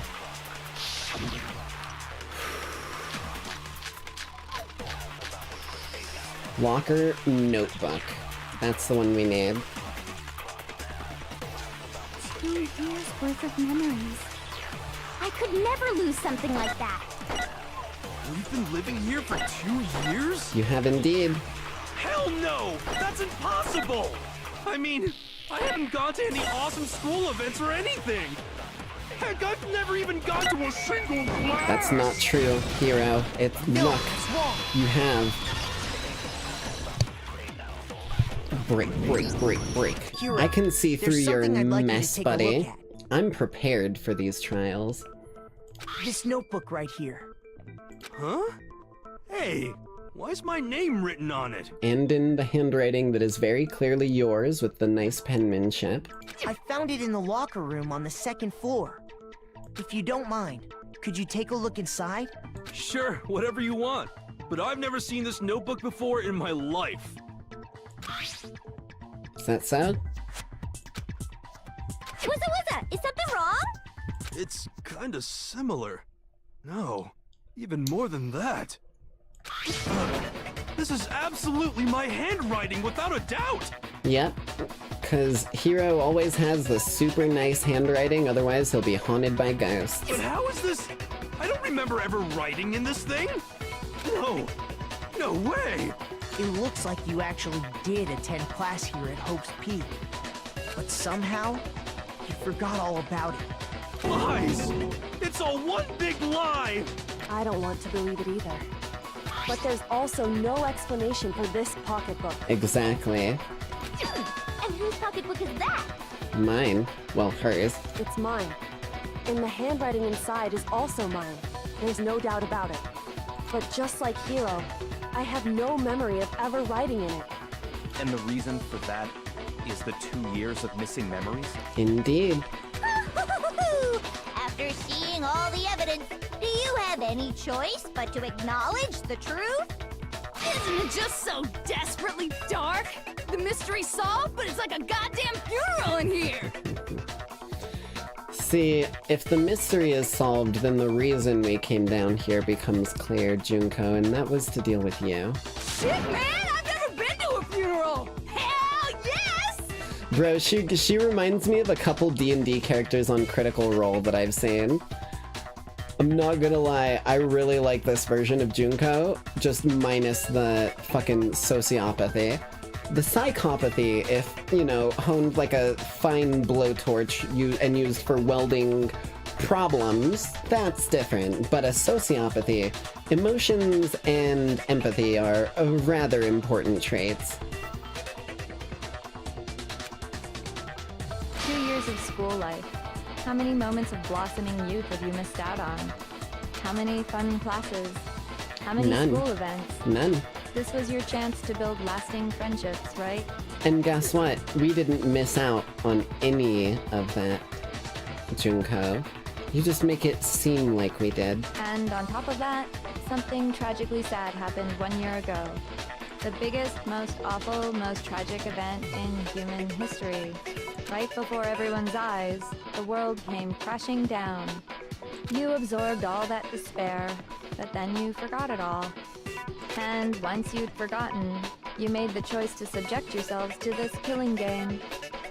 Oh, and there's one other thing. To be even more precise, the memories you all lost were... Actually, never mind. Oh boy. I'm bored. Explaining stuff is boring. So more precise, it's not just the school. It is... memories of each other at the school. What? It's gotta be, like, specifically memories of each other. Because we remember walking into the school, we remember walking up to the school, and we walked into the main area where other people were supposed to be showing up, and that's when we passed out, quote-unquote. We are bored of this world. Everyone always talks big, declaring all the great things they'll do. But then they always fizzle out. This world is just so desperately fucking boring! What are you talking about? In a way, I'm jealous of all of you. To give yourself over so completely to such stimulating despair. Yeah, so figure out the rest for yourselves! I'm sick of expositioning all this shit! I'm sick of expositioning all this shit. Figure out what? Figure out where your memories come apart. That's at the heart of all of this. Where memories come apart. Is she talking about the moment where we must have lost it?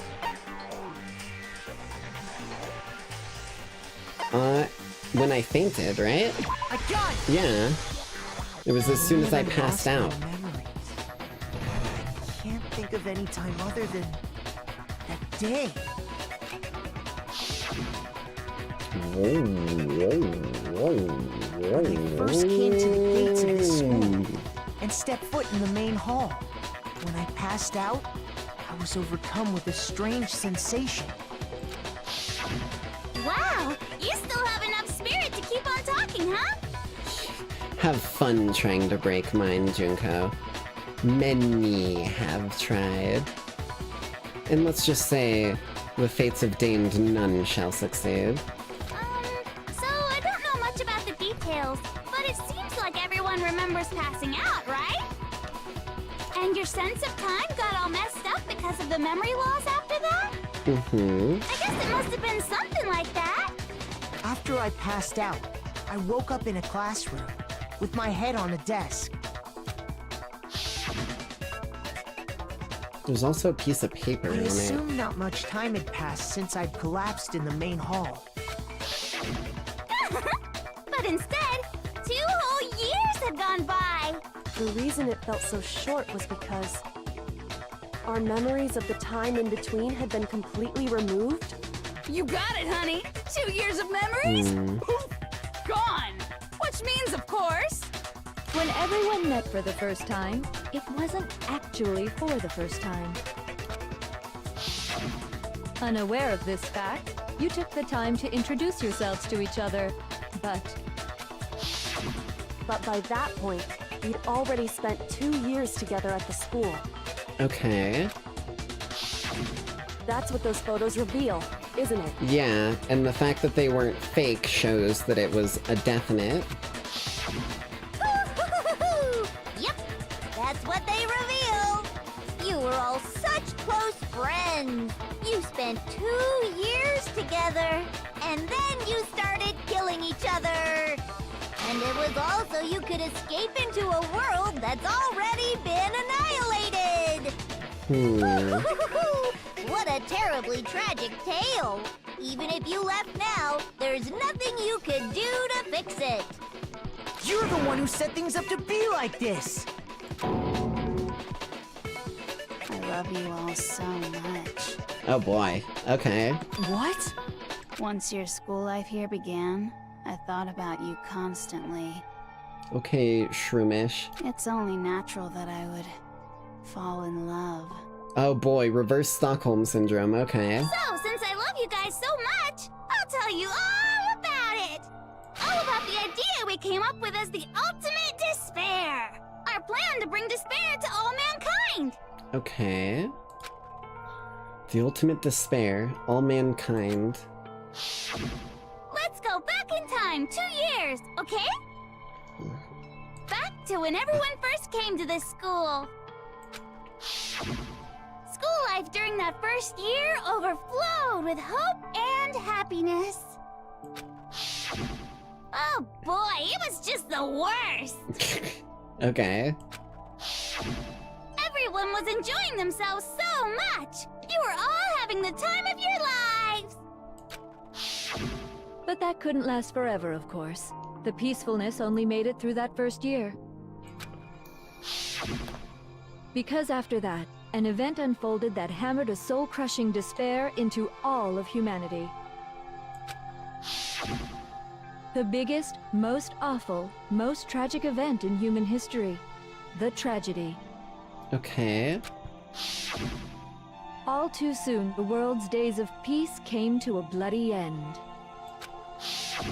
And as you can imagine, the school was no exception. The tragedy even made its way here, leading to the extermination of most of the students. So that was what the whole eye for an eye area was all about. What are you? Hmm? What do you mean? The most tragic event in human history, and the ultimate despair that caused it. Yes? I can't believe it's all because of just you and Mukuro.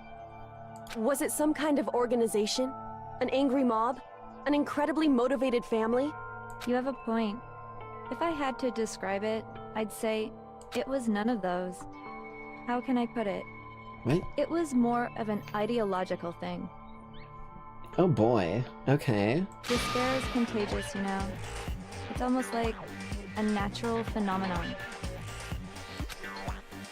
But so is hope. You gotta Everyone is remember capable that. of it. And now the entire world has fallen into despair.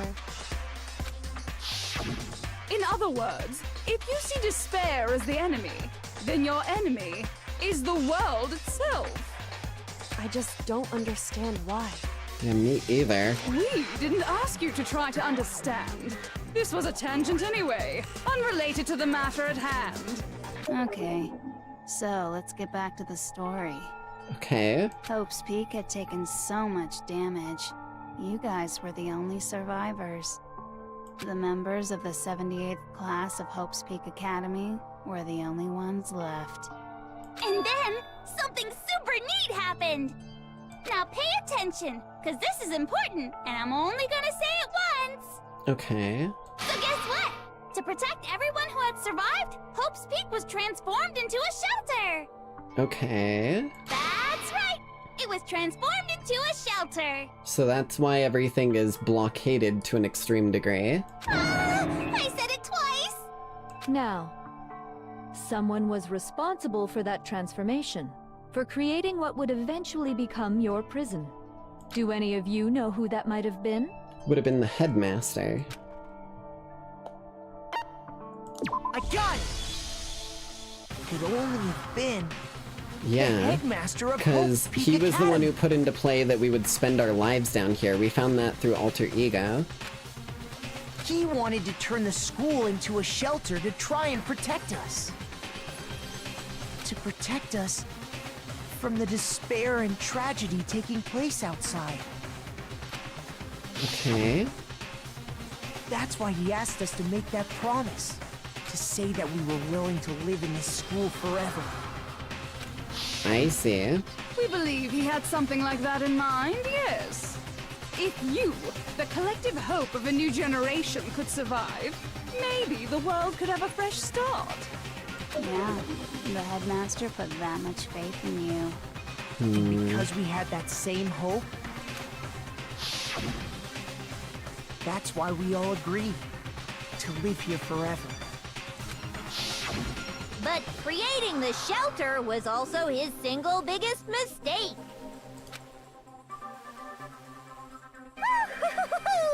It's laughable, really. He was the headmaster, but he had no idea. So they just kind of got into the shelter with the headmaster and then took it over. He had no idea that we, the ultimate despair, had already made our way Interesting. into the school. Yeah, this art does go really hard. It's pretty sick. So what was supposed to be a shelter to keep you safe Became a cage with the lion already inside. became a cage that Hey. made it impossible for you to escape despair. I have to say, it really helped me out a lot. It saved me a ton of time. Okay, well that explains how someone could have created something like this. But then, yeah, it was just the perfect little toy room for you to take control of the other students' lives once you took over. By the way, it was you yourselves who blocked off the windows, the doors, all the exits. Under the headmaster's direction, you all went about your work like obedient little sheep. Damn. Which one among us was able to use those giant fucking, like, rivet thing? Probably Sakura, to be real. You mean we trapped ourselves in here? And then you forgot all about it and started bitching about how you were trapped in here. Among us. Finished building your little shelter, it was time for me and Mukuro to get to work. Okay. And thus began the killing game. Me and Mukuro had come here, spending the last 2 years waiting for that moment. That moment where you all began killing each other served as the climax of our global despair plan. And the only reason you survived the tragedy was so that you could be a part of it. Interesting. You let us live so we could go around killing each other? Is that what you're saying? Pretty much, yeah. Why? Why would you do that? Because this was so much more than a simple high school death match. Rather, it was a method to hunt down and destroy every last remaining speck of hope in the world. Okay. What are you saying? Well, it would seem that there's a little bit left out there. A few souls unwilling to give up hope. Damn straight. So I thought I should show them, which is why I... So it is a game where I predicted this way earlier when they announced that it was televised. My prediction was that they literally had them set up here and was showing that even, like, ultimates could be brought down. Well, why don't you tell me? Oh boy. Okay, tell him, Neji.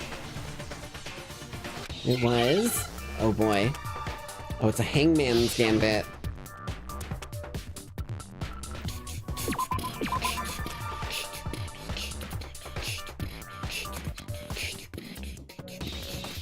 H?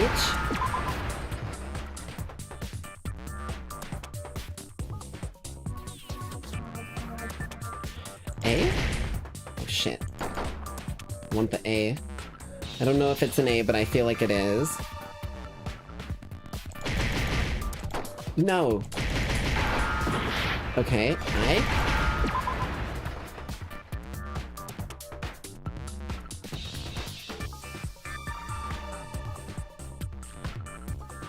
Oh?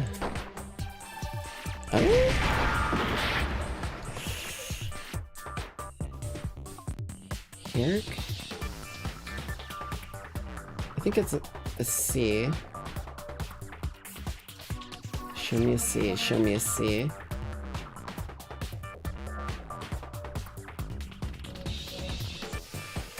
C's are fucking hiding every time they spawn.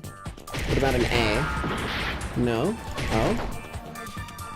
Shit, there was my C. I don't know what word I'm spelling here.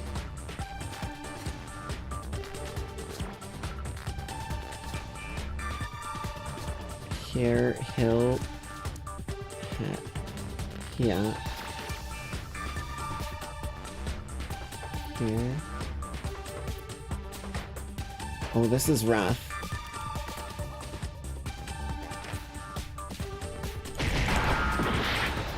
Damn it, man. Nobody believes me, nobody wants to hear what I have to say. Has the debate come to a close already? Has this development brought you splendid despair? It did, didn't it? Of course it did. You're not utterly hopeless and my victory is desperately complete. And with despair in your hearts, you know what time it is. Are you ready? Punishment time!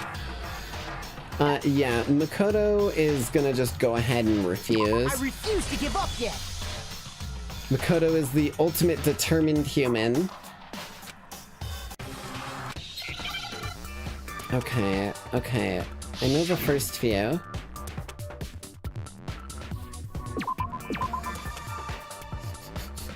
H I C. No. C. It's not a C. Okay.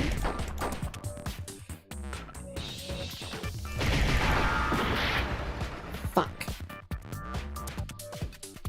Is it another H?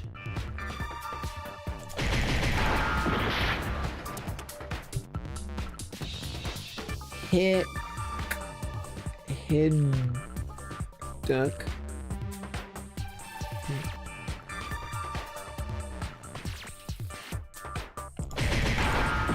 It's not a K. Hijack. Oh, I'm an idiot. Oh, I'm an idiot. I see it. I see it. There we go. It took me a minute there. Understand. Break, break, break. Oh, complete. Complete. You're talking about you hijacking the airwaves, aren't you? Uh-huh. That's exactly what I'm talking about. To show the world the murders taking place at this school, which was meant to be a symbol of hope. That was the whole point of the ultimate despair. When I said climax, that was what I was talking about. See, the thing is, I haven't given in to despair the world yet. watched as you fell into despair and began to kill each other one after another. Despair is as contagious as any disease. Any hope left turns to despair. Unless you say, fuck it, nah, I'd win, and say, I don't give a fuck what the odds are. Isn't the power of television just amazing? Yeah, but you're about to televise your end, Miss Despair. By the way, since we started broadcasting, a whole bunch of people have tried to come and rescue you. Okay. Are you serious? But utilizing the heavy weaponry I installed around the school grounds, I had no problem expelling them. You installed. So we were the ones who fortified this place, but I figured all of the weaponry was a certain ultimate Murkrows thing, but apparently you installed those. Expelled them? I have to thank you all. They were a relentless bunch, refusing to give up on hope and trying to force their beliefs on the world. But in the end, I was able to give them the final despair. Death. It's only despair for some. So you just used us? To bring despair to everyone in the outside world? Well, sure, but I also gave you a second chance at life, right? So it's like, give and take. Totally. Sure. Give and take? You're so full of shit! Damn straight, Makoto. Now's the time to swear, motherfuckers. And there's a reason I chose you guys to survive when all the other students were dropping like flies. I mean, we built up 2 years of memories together. You were all my treasured classmates. Byakuya roundhouse kick her, please. Sorry, that's a lie. I just figured you'd despair even more when you found out a friend had betrayed you. And that's the truth, which is what you wanted, right? So, does it make you feel utterly lost and hopeless? I don't know. I don't speak permit, okay? You solved the mystery, but despair at the truth, right? Don't tell me. Did you seriously count on the possibility that we would solve your mystery? And if we did, then what? Then what is your plan? Because you're about to go down the dumpster fire tunnel thing. Our final desire for creating this world of despair was so we could experience one last class trial. If you were bold enough to solve the mystery, only to discover that the truth was utterly hopeless, how would you react? What would you do? Kick your ass an extra time on the way down to Tartarus just for fun. See? Discovering the truth doesn't necessarily lead to a sense of hope. Truth can be full of despair, too! Like right fucking now! You keep acting like the source of the despair is not standing 2 feet to the right of Yasuhiro. Like, you're lucky he doesn't have his crystal ball, or he could literally just, like, knock you the fuck out right now. You ain't got no Monokuma bot to protect you. Truth full of despair. That's... Not to mention, all those motives I talked about were totally meaningless. I mean, with the world having ended and all. Meaningless? Then we... That's why she removed the memory. Gave you a want to leave. We've been murdering each other? For nothing? Yeah. And think about it. You chose to lock yourselves up here, then started murdering each other to get out. We weren't just random strangers either. We were classmates. We'd spent 2 years together. Indeed we had. No, even I can't laugh at that. No, even I can't laugh at that either. We get it! We get it, okay? You're totally awesome, right? We get it already! So help us! I'll do anything! Just help me! Bruh. A peasant begging for his life? Oh, how delightful! We've never witnessed such a travesty firsthand. But I'm sorry to say, begging doesn't work on me. All I want is despair, and there's no reason for it. And since there's no reason, there's no argument against it. There's just no understanding it. No argument, no understanding. What better definition of ultimate despair could there be? Cheesecake?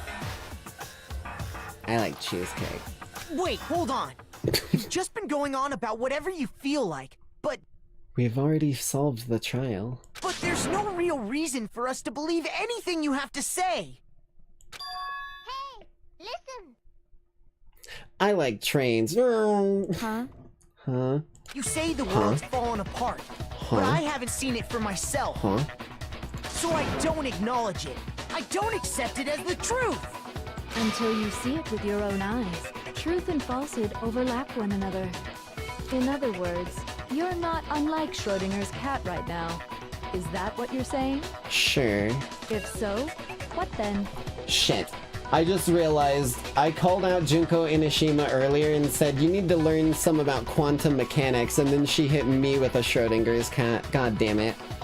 Are you saying you won't accept the truth until you can go outside and see for yourself? Well, you better not. You go out into that world and you're all goners for sure. Maybe if I'm someone like you, but we're nothing like you, Junko. Trust me, I'm not lying about any of this. One man's hell is another's heaven. Just keep that in mind. Well, even if it's all true, I refuse to give in. I refuse to lose to you. For the sake of everyone you've killed. Huh? Everyone I've killed? Yeah, you executed him, remember? What are you talking about? You're the ones who killed them. Under threat of death from you. I didn't kill anyone. I simply gave you a little nudge in the right direction. And that's all it took for you to start killing each other. You're nothing but bloodthirsty animals. That's why anyone was murdered here, peasant. Say what you want about hope, but we're all creatures of instinct, right? Despair comes naturally. Oh, yes! That's funny as shit! No!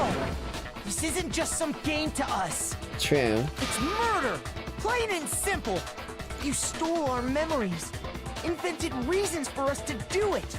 You pushed us all into a corner! It's all your fault! Mastermind is quite the name for someone who's done all this. You certainly have a talent for passing the buck, don't you? That must be your hope, huh? But we don't have much time left to keep up this banter. We have to draw things to a close soon. Is that so? What do you mean? I'm talking about the vote, of course. You didn't forget about that little rule, did you? Well, I believe the answer for the vote is fairly clear for everyone involved. Oh, and also, since this will be the last vote, Oh, I decided fuck. to change the rules. Okay. What? You guys so full of hope, and me so full of despair. I've decided to have you vote which one will be punished. Huh? If even one of you votes to punish Hope, well then, I'll consider that a win for me and punish everyone on the side of Hope. So if even one person votes to punish Hope, all of Hope goes away. Even if it's just one person? Oh, but don't worry, I won't be voting, of course.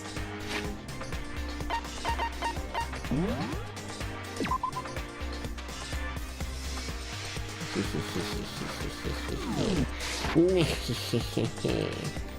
if you don't, you've still got the upper hand in all this! It's okay. Nobody would actually vote to kill themselves, right? Oh,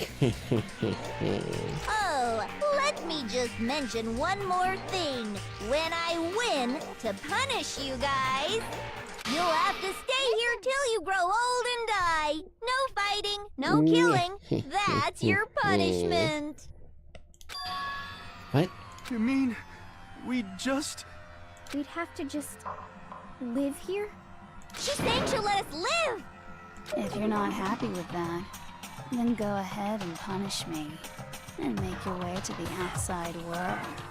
Enter a world fallen from grace, where only despair exists, where you'd likely be dead within a day.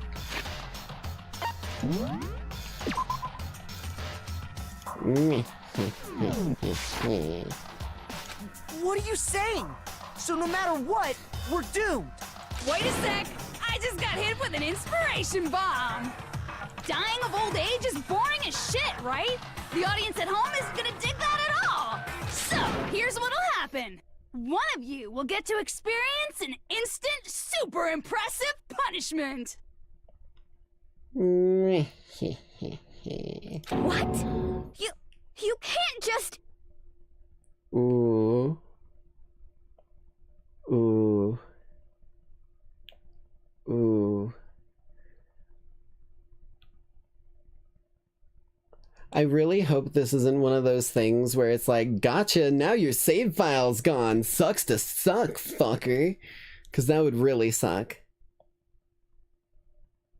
That would really, really suck. If someone would confirm that for me, I would appreciate that. Do you mean to say you'll execute one of us? And I get to decide who's gonna have to suck it down! Because as long as it doesn't delete my save file, then like... Makoto, you're up! Then like... Then like... I'm even gonna overwrite this one.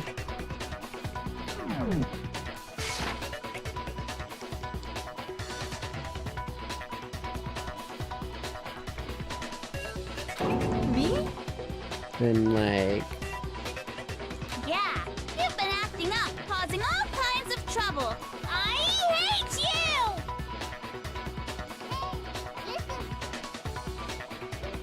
I don't think any choice would delete it. Okay. So let me make this clear.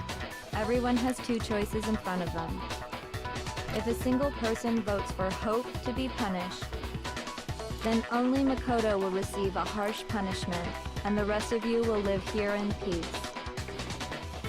Oh. If, on the other hand, you desire to see us punished, then you must all leave this place. I'm gonna be real, right? We kinda got cheated of a Makoto execution, and it wouldn't be a Danganronpa playthrough without a Makoto execution. So, like... I will force you out, ensuring you all die horrible deaths in the outside world. What I'm saying is, if you sacrifice Makoto, the rest of you will get to live out your lives. Sacrifice me? But that's... What?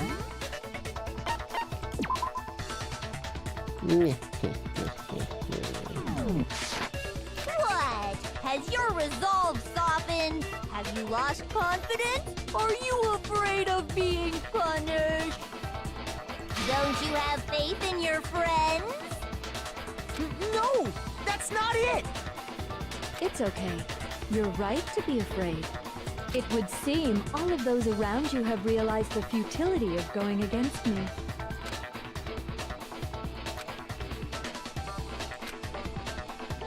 Okay, of all of the people who look like they're consigned to the futility, Jill is the last of them that looks that way. Guys? It's so beautiful. Your lovely faces, eroded by despair, have come together as one. Besides, Yoko, you could never betray your father, could you? What? What? What? I mean, the headmaster's only wish was that all of you would survive, right? That's why he tried to trap you all here after all. The least you can do is try to honor your dead father's wishes. Kyoko! One person's despair is enough to seal your fate. Isn't that just the most hopeless outcome ever?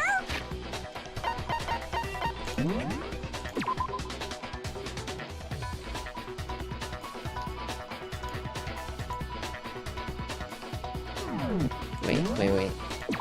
I'm gonna save over all three of these. I've got 3 lives, baby. You can try and delete one of my save files. You better pick the right one. There's a lot of those dickheads. Oh, who do you think's gonna give in? Whose despair is gonna sign your death warrant? Ooh. Me. No one. Me. Nobody's gonna give in to despair! Me. We're not gonna lose to you! Me. So boring. Stubborn till the very end, huh? I wanna do it. Well, that's fine. Then let's just hurry up and get it over with. It's Hell time yeah. for the final vote. Everything will come to an end. Your stupid hope. Right.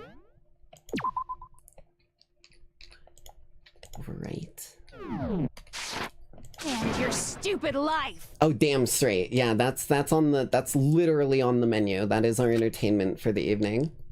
The final vote. This is it. The ultimate confrontation. I have to show everyone. I have to make them remember. I have to convince them not to give up. To live in despair. That's not really living at all. Wait, oh. Oh, okay. Kyoko and the Headmaster. It's gonna be Kyoko and the Headmaster. Hehe, I've already spotted my needle in the haystack. Never give up! If I were to die, that would be the end of Hope's Peak Academy. Nice. By the way, the air outside is totally polluted, you know. The only reason we're okay in here is thanks to the air purifiers in the physics lab. The air purifiers, something's funky If with I it die, still. the purifiers will screech to a halt. In other words, as soon as I die, the communal life you've all been living will come to an end. I mean, we could just go down there and turn them back on. Meh. All of you will have to leave. Wait, what? You'll have to go into the world outside, where only death and despair are waiting. Everyone's just silent. So, what are you gonna do? Will you just die? Is that what you want? Ooh, wait a minute. Okay, that's not good. No hope left in the world when you sleep on a bed of despair. The world is in despair. You are in despair. If I don't do something, everyone... Yeah, no. Oh, that was my last heart. Whoops.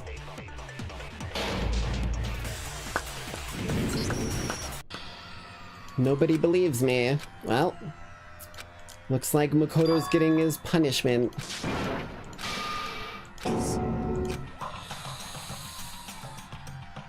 I don't think we actually get a punishment if I click no, so I'm just gonna click yes and go back in, because I can't give up now.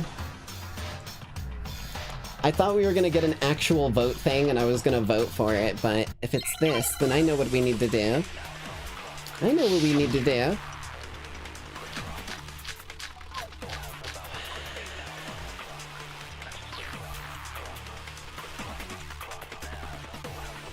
We won't give up. I know what's going on here. As long as there's hope, Boom. we'll never give up. Hope, baby. If I were to die, We just need to instill hope. that would be the end of Hope's Peak Academy. Hope, Don't lose hero. hope now. We can do All this. my fortune-telling senses are telling me not to leave this place.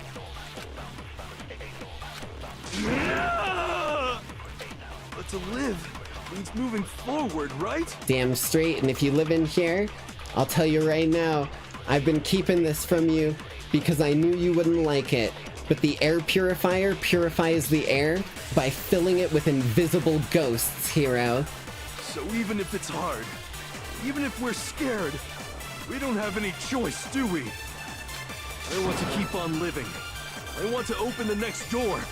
There must be something new waiting for me. Damn straight. So that's why, no matter what, I need to get out of here. Damn straight, hero. The whole fortune-telling thing doesn't matter anymore. What matters is my own gut feelings. Hell yeah. We won't give up. Let's get some hope in the As long chamber. as there's hope, we'll never give up. If I were to die, that would be the end of Hope's Peak Academy. I've decided to have faith in myself. Good shit, hero. By the way, the air outside is totally polluted, you know. Is that so? The only reason we're okay in here is thanks to the air purifiers in the physics lab. I got you, Hina. Have some hope. We need our Ow Oni to be our Ow Owie to be fucking on top gear. We need you in swimming condition.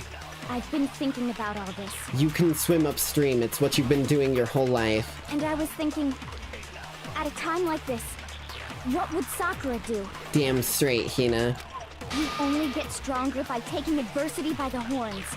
Confront that thorny path with enthusiasm. Hell yeah. That sounds like something she'd say, right? No. I think that's definitely what she'd say. Which is why Yeah! I've made up my mind! We won't give up. Damn straight. As long as there's hope, we'll never give up. If I were to die, that would be the end. By the way, the only reason is thanks to the air purifiers in the physics. Say whatever you want. Damn straight. I've made my decision. That's right, If I Hina. die, the purifiers will screech to a halt. In other words, as soon as I die, the communal life you've all been living will come to an end. Listen, it's time that we pull the trigger. Surely you understand that, Jill.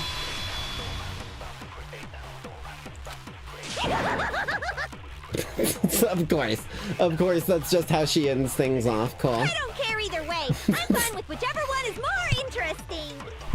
That sounds like Jill to me. Actually, I may not look like it, but I always hated school. Really? Who could have guessed? Hell, no matter how I look, still hate it. Oh, but no matter what, Master has to come along with us. We won't give up. Let's load the goddamn bullet. We'll never give up. If I were to die, that would be the end. By the way, The only reason Come is on. thanks to the say whatever you want if I die. In other words, as soon as the communal life you've all Okay, been living okay, will come here we to go. an end. I can keep on living as long as I have my master's Bro. love. All of you will have to leave. You'll have to go into the world outside, where only death Trust and me, despair are Junko. waiting. At the bottom of Pandora's box full of death, despair, disease, and famine lies hope. And it is the strongest of all the gifts in that box. What's the matter? You're not actually trying to encourage me, are you? Ridiculous. It never even crossed my mind that I might give in to despair. But don't misunderstand me. I couldn't care in the slightest what happens to you. I just have to keep my word. I swore I would end the life of the Mastermind. True. Besides, the Togami family isn't dead. Because True. I'm still alive. That's what I was saying, baby. So until I can restore the Togami family and bring it greater glory than it's ever known, We won't give up. As long as there's hope, we'll Hope is never give claiming everything If I right were to now. die, So much for your despair track, that would be lady. the end of Hope's Peak Academy. I've decided to have faith in myself. Danganronpa.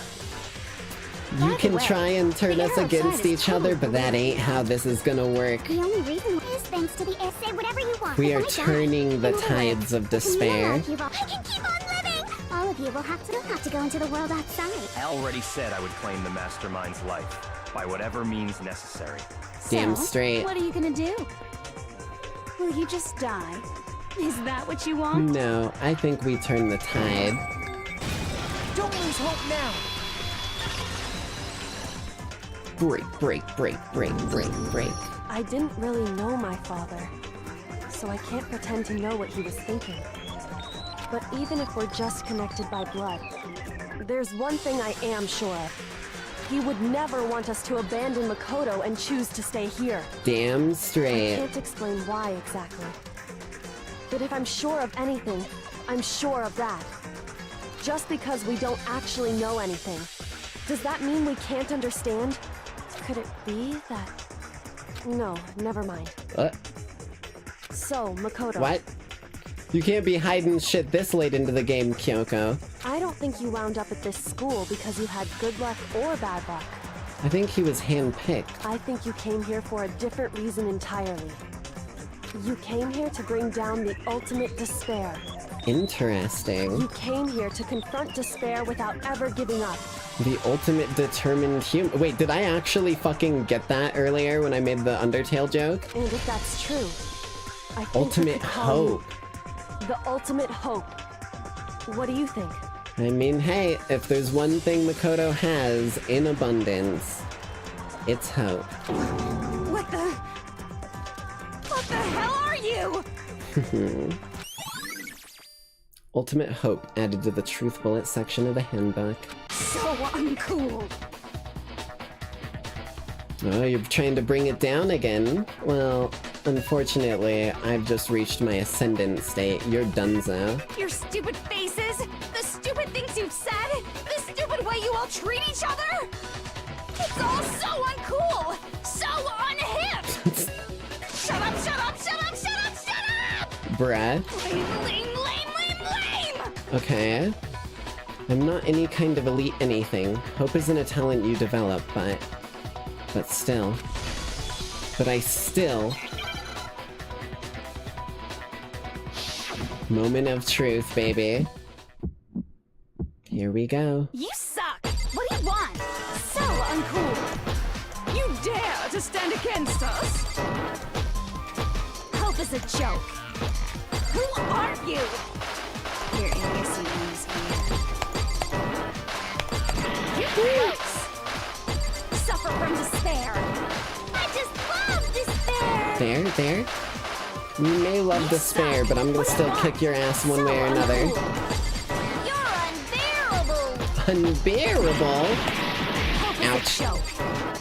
Who are you? Would you like to die? You're gross! Suffer from despair! Come on. Everything is pointless! There. Suffer from from How long is despair. this gonna go? Oh, there we go. Final strike. The Despair ultimate into tomorrow. hope. Hope keeps on going. I don't even want to hear your quote. Hope does not give a fuck. Break, break, break, break, I break. refuse to give up. I refuse to get bored. I refuse to throw it all away. Damn straight, Makoto. Let that fire out. It's been kept inside for so long. Just kindling, waiting for the moment. I refuse to despair. Because all I have going for me is the desire to keep moving forward. What's going on? What's happening? It's a simple thing. It's called flipping the script, Junko. Welcome to the losing side of the argument.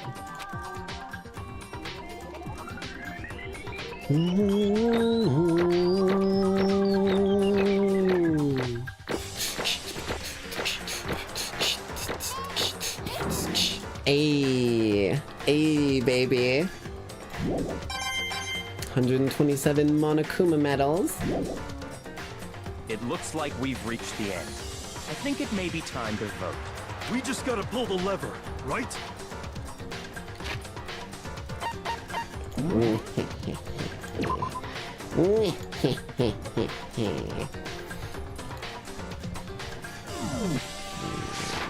Good.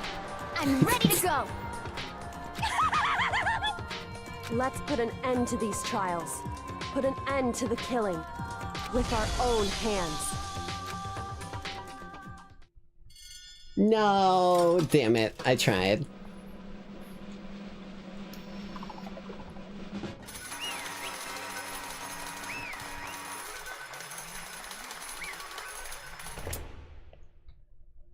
Well. The hell? Indeed. You've lost, Junko. I lost? I lost? Me? No way. Well, that's just... It can't be! You still don't accept it? Even the ultimate despair herself is vulnerable to the onslaught of despair, it would seem. What the heck? But there's no use in trying to fight it now. Well, that's just... totally the best!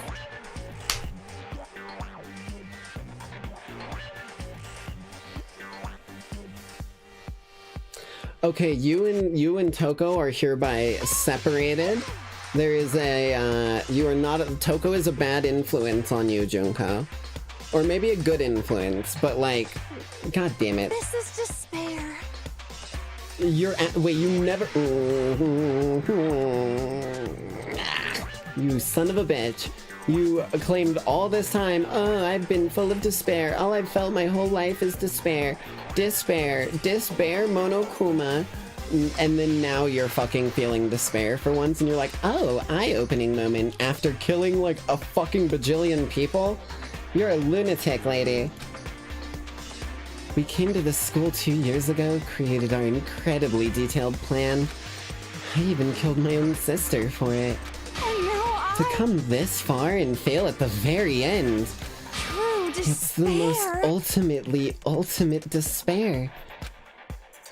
What are you talking about? And now Don't you see? I was so hopelessly desperate. I was bored of the world the moment I was born. That's why I've been looking forward to this so desperately.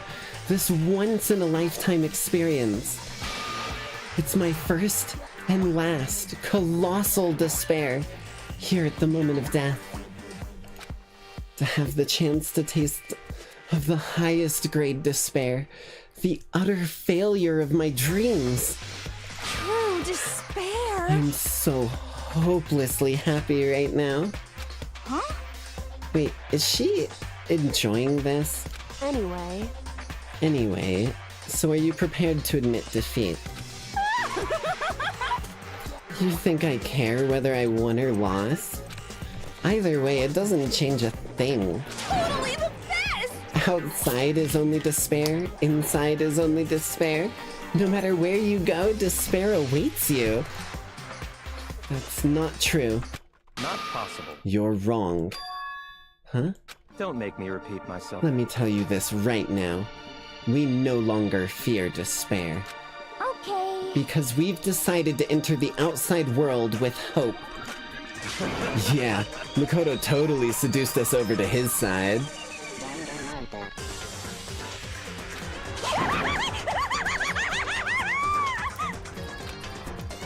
Everyone, Hey, you said that despair is as contagious as any disease.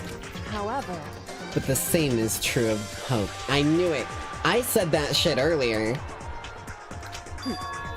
All you have to do is look at us to see how true that is. Kyoko! No. Stop it! Stop! I hate those faces you're making! To see those awful looks causes me nothing but pain. There's one last thing. Fine, let me just say one last thing. If you guys want to get all hung up on the word hope, that's no skin off my nose. But just be warned. From this point on, one despair after another will stand in your way. Like that's new to me, Junko. Like that's new to me. No matter where you run, no matter where you hide, you're starting to sound like despair is me. Maybe you'll find some hope, but there's a very fine line dividing that hope from bitter despair.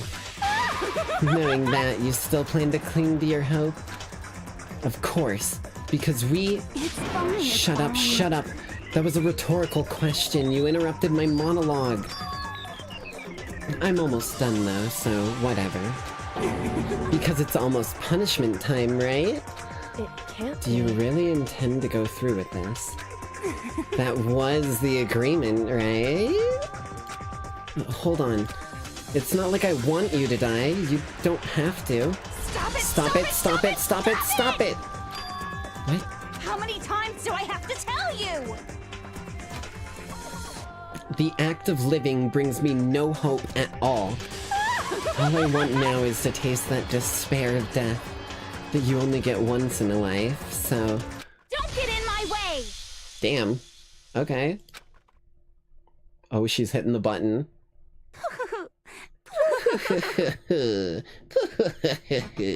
So this is how the despair of death feels.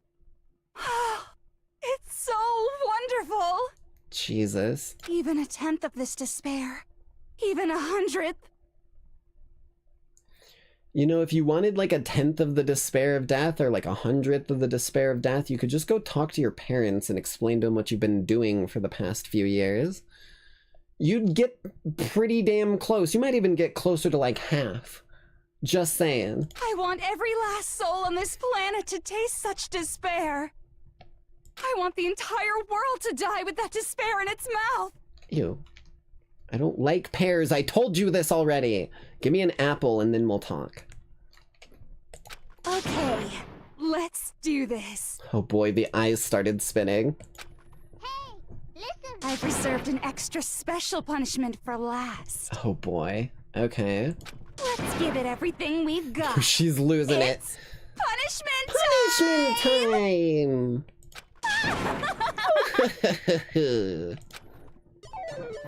Congratulations, Junko has been found guilty. Time for the punishment. And she's even walking, she's not even being dragged. What the? Oh my god, what the fuck? She's just on a chair? She's like, hello! Oh, what the fuck? Whoa, what? Oh, alter ego! The ultimate punishment. Okay. The 1000 blow. Oh, she's getting them all! The Cage of Death? Bro. Burning of the Versailles Witch? Excavator Destroyer? Her getting back shots be like, blast off. After school lesson?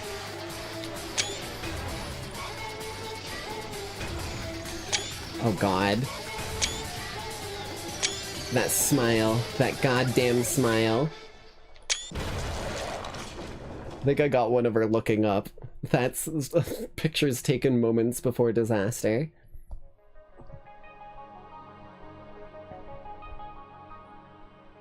They literally gave her the full fucking gauntlet, dude. That's crazy. There was an emergency override?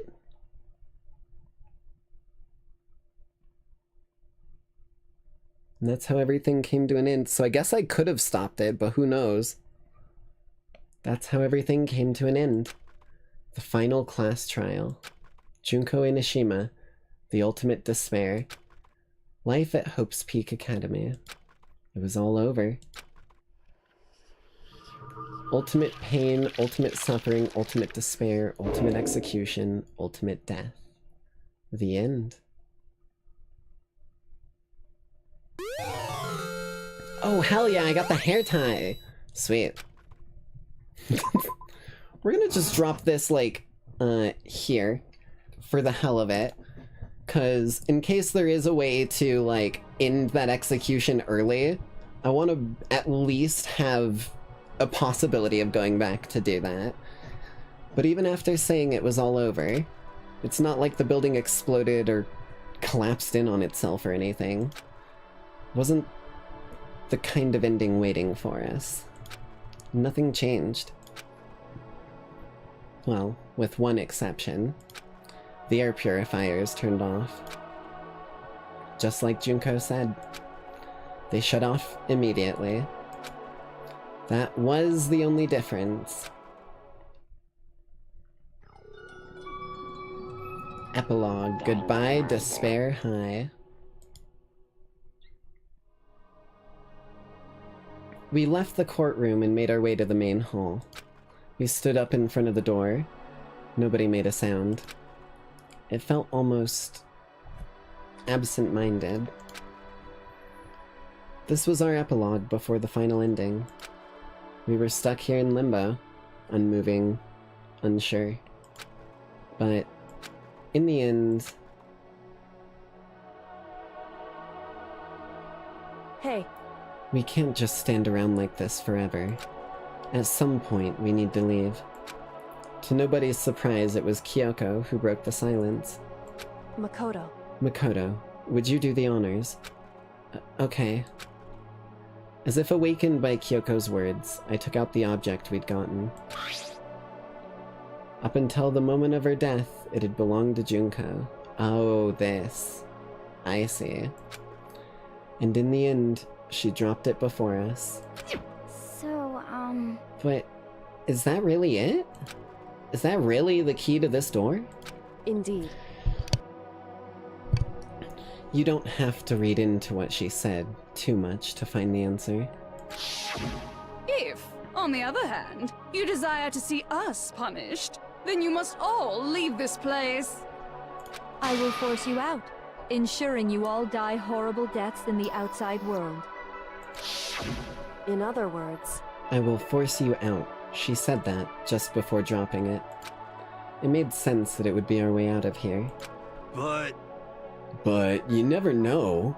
Maybe it's actually a switch that's gonna make the school self-destruct. I mean, Junko never said specifically that she'd let us leave here alive. It's true. You may be right about that. Maybe. Yes. But even so, it's impossible to think we wouldn't take our chances with it. I mean, there's an option. We've got the emergency override handbook that could from the Headmaster that could probably open the front door, if I'm being honest. Yeah, I guess that's true. There's nothing to worry about.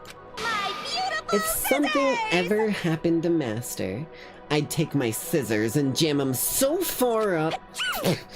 Huh? Hey, where's the courtroom? Where's the mastermind? It's all over. We were just about to leave the school. What? Leave? We can go outside? Then that means me and Master can get married. And then he'll give me a little jewel of a baby. That's enough. Please stop. That would be a greater horror than anything I've encountered so far. Anyway, don't worry. I have no doubt that we'll be able to leave here without a problem. but... is what happens. It's what happens after we get out that I'm worried about. But, you know, in the end, I think a part of me still thinks... For serious? Maybe when we get out of here, we'll see that everything she said about the world was a lie. That on the other side of the door, it's a world as peaceful as we remember. A lie. Peaceful as we remember. Well, no matter what it looks like, it's still our world. It's where we're meant to live. Yeah, I guess so. And how do I put this? Unlike this school, the world is really big, right? Since it's so big, I'm sure there must be some despair no matter what. But there also has to be lots of hope, right? In other words... The act of searching for hope. To try and find it. That, by itself, is the true meaning of hope. As long as you have that hope, you can keep moving. You can keep moving forward no matter what trouble you may fall into.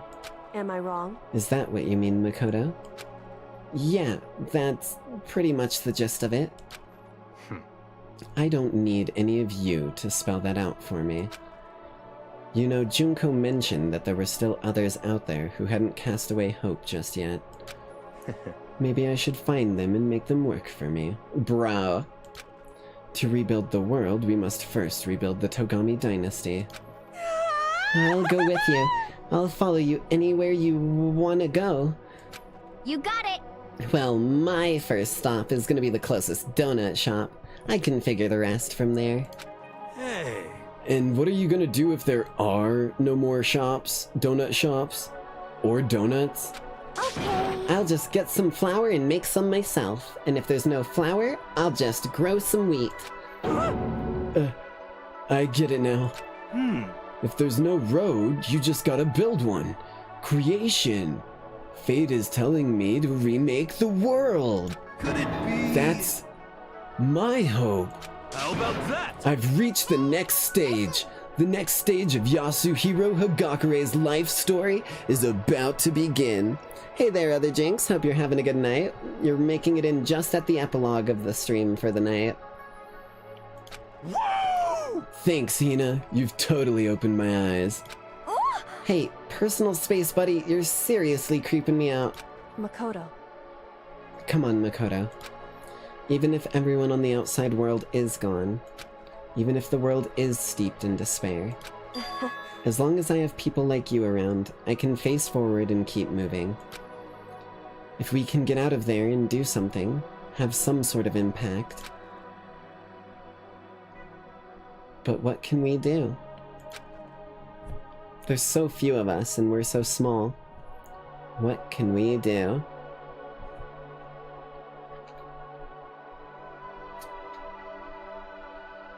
I'm just gonna take a moment.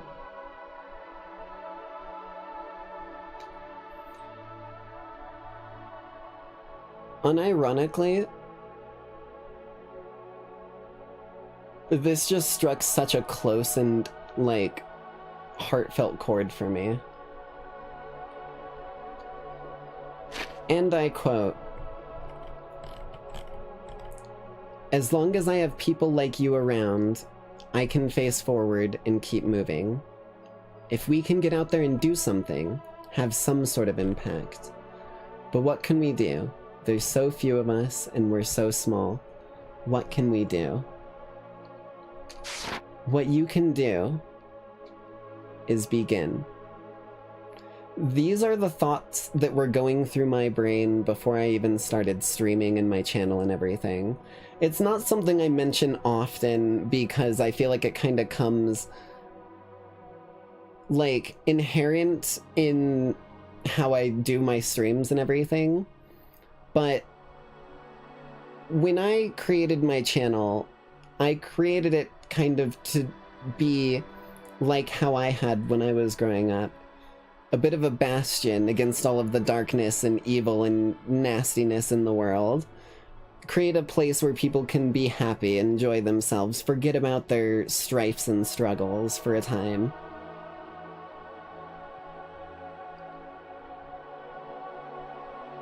I genuinely feel like even a single person going out of their way to do what they hope is good in the world can make a difference. And I hope to one day, years down the line, look back at this moment and hopefully know that I've achieved that. I know I have. I know some people definitely, like, really enjoy what I do and stuff like that, but I want to be a bastion. I want to be the rampart in the distance, the fortress of solitude with none of the solitude. That's what I do streaming for, because it's what helped me when I was in earlier parts of my life, videos on YouTube, streams and stuff. So the fact that I am out here doing it, I think, is enough to show that hope endures no matter what. Enough of my TED Talk and emotionalness now, I just had to get that off my chest. Shout out to all the lackeys who have been here since the first inning. And don't worry, we're only about halfway through the first inning. We've got quite a ways to go. No, we can probably do anything. Damn straight, Makoto. If you put your mind to it and it's what you want to do, and you do it with good intentions, you can do anything. That is my advice, not just like something that I personally take as advice, but that is my my advice to everyone in the world. Pure and simple. Yeah, we can do anything. Well, I guess this is goodbye.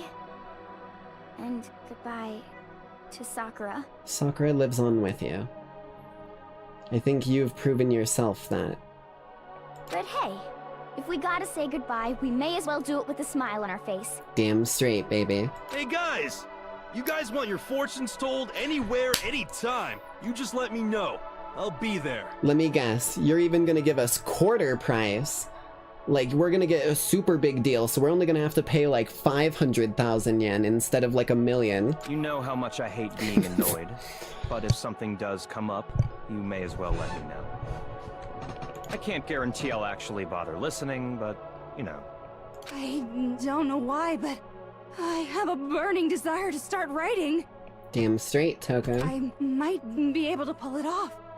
A story about Master and me. And the others, I guess. Okay, note to self, if I watch the Danganronpa Trigger Happy Havoc anime, and there's a whole lot of really steamy scenes, then I understand who wrote it. Understood. I can't say I'm sorry about what happened, but still, it does feel kind of strange. I really don't know what to say. I guess we graduated? Damn straight.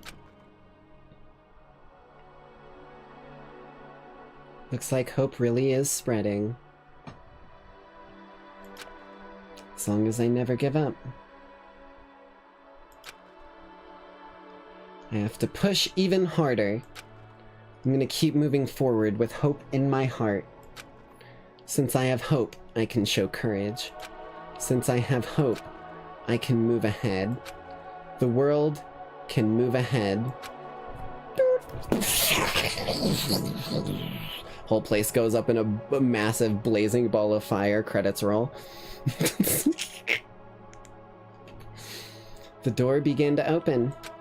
With my hands, with our hands. Hope and despair mingled together, opening the door to the future.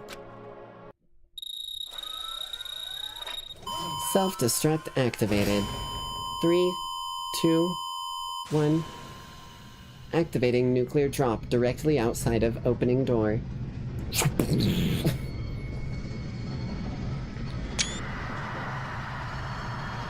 Oh shit. Oh shit, what's going on out there? I can't see. I can't see, bitch. God damn it. Of course we went outside when it was daytime. Why couldn't it have been night? Oh? Oh, we don't even know. Okay.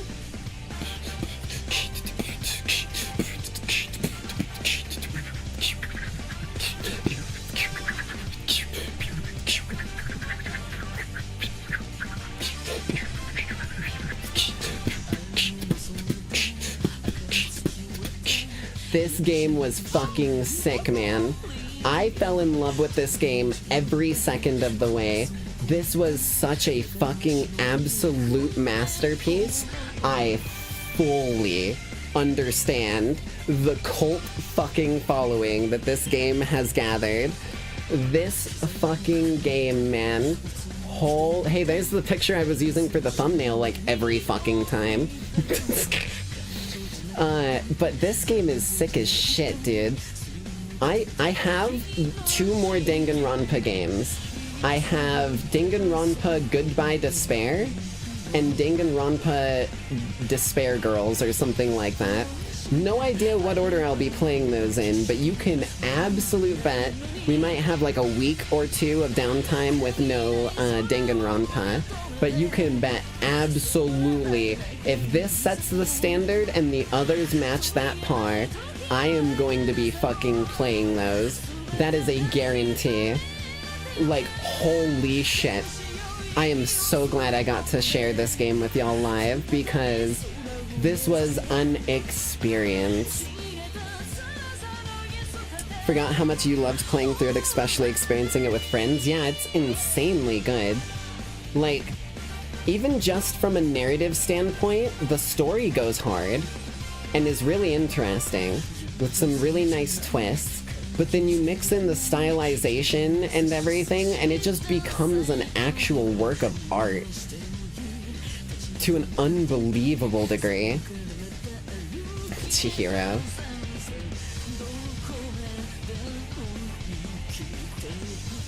Alright, well, let's see if we've got an after credits scene here. Also, this song goes really hard. Hey, look away, chat. Okay. I just had the fucking... Okay, hold on. I'm not even joking, I thought her knees were her boobs. I had that stupid fucking, like, thing that Bart Simpson did in the episode of The Simpsons that one time, where he cut the knees out of the, like, Native American butter lady and then cut a flap on her chest and made it look like her boobs. That straight up threw me for a loop. I was like, when did that happen? You think that there is an order they go in you can't remember? I can't remember either. I'll probably look it up. I just knew that this one was the first as far as I was aware. Man, this game was so sick. Wait, am I not able to skip this? Oh, there we go. Oh, I didn't get it in time. Shit.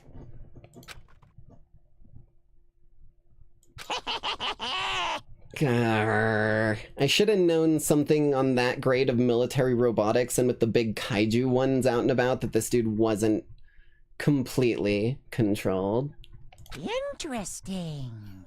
Interesting. Things are getting very interesting indeed.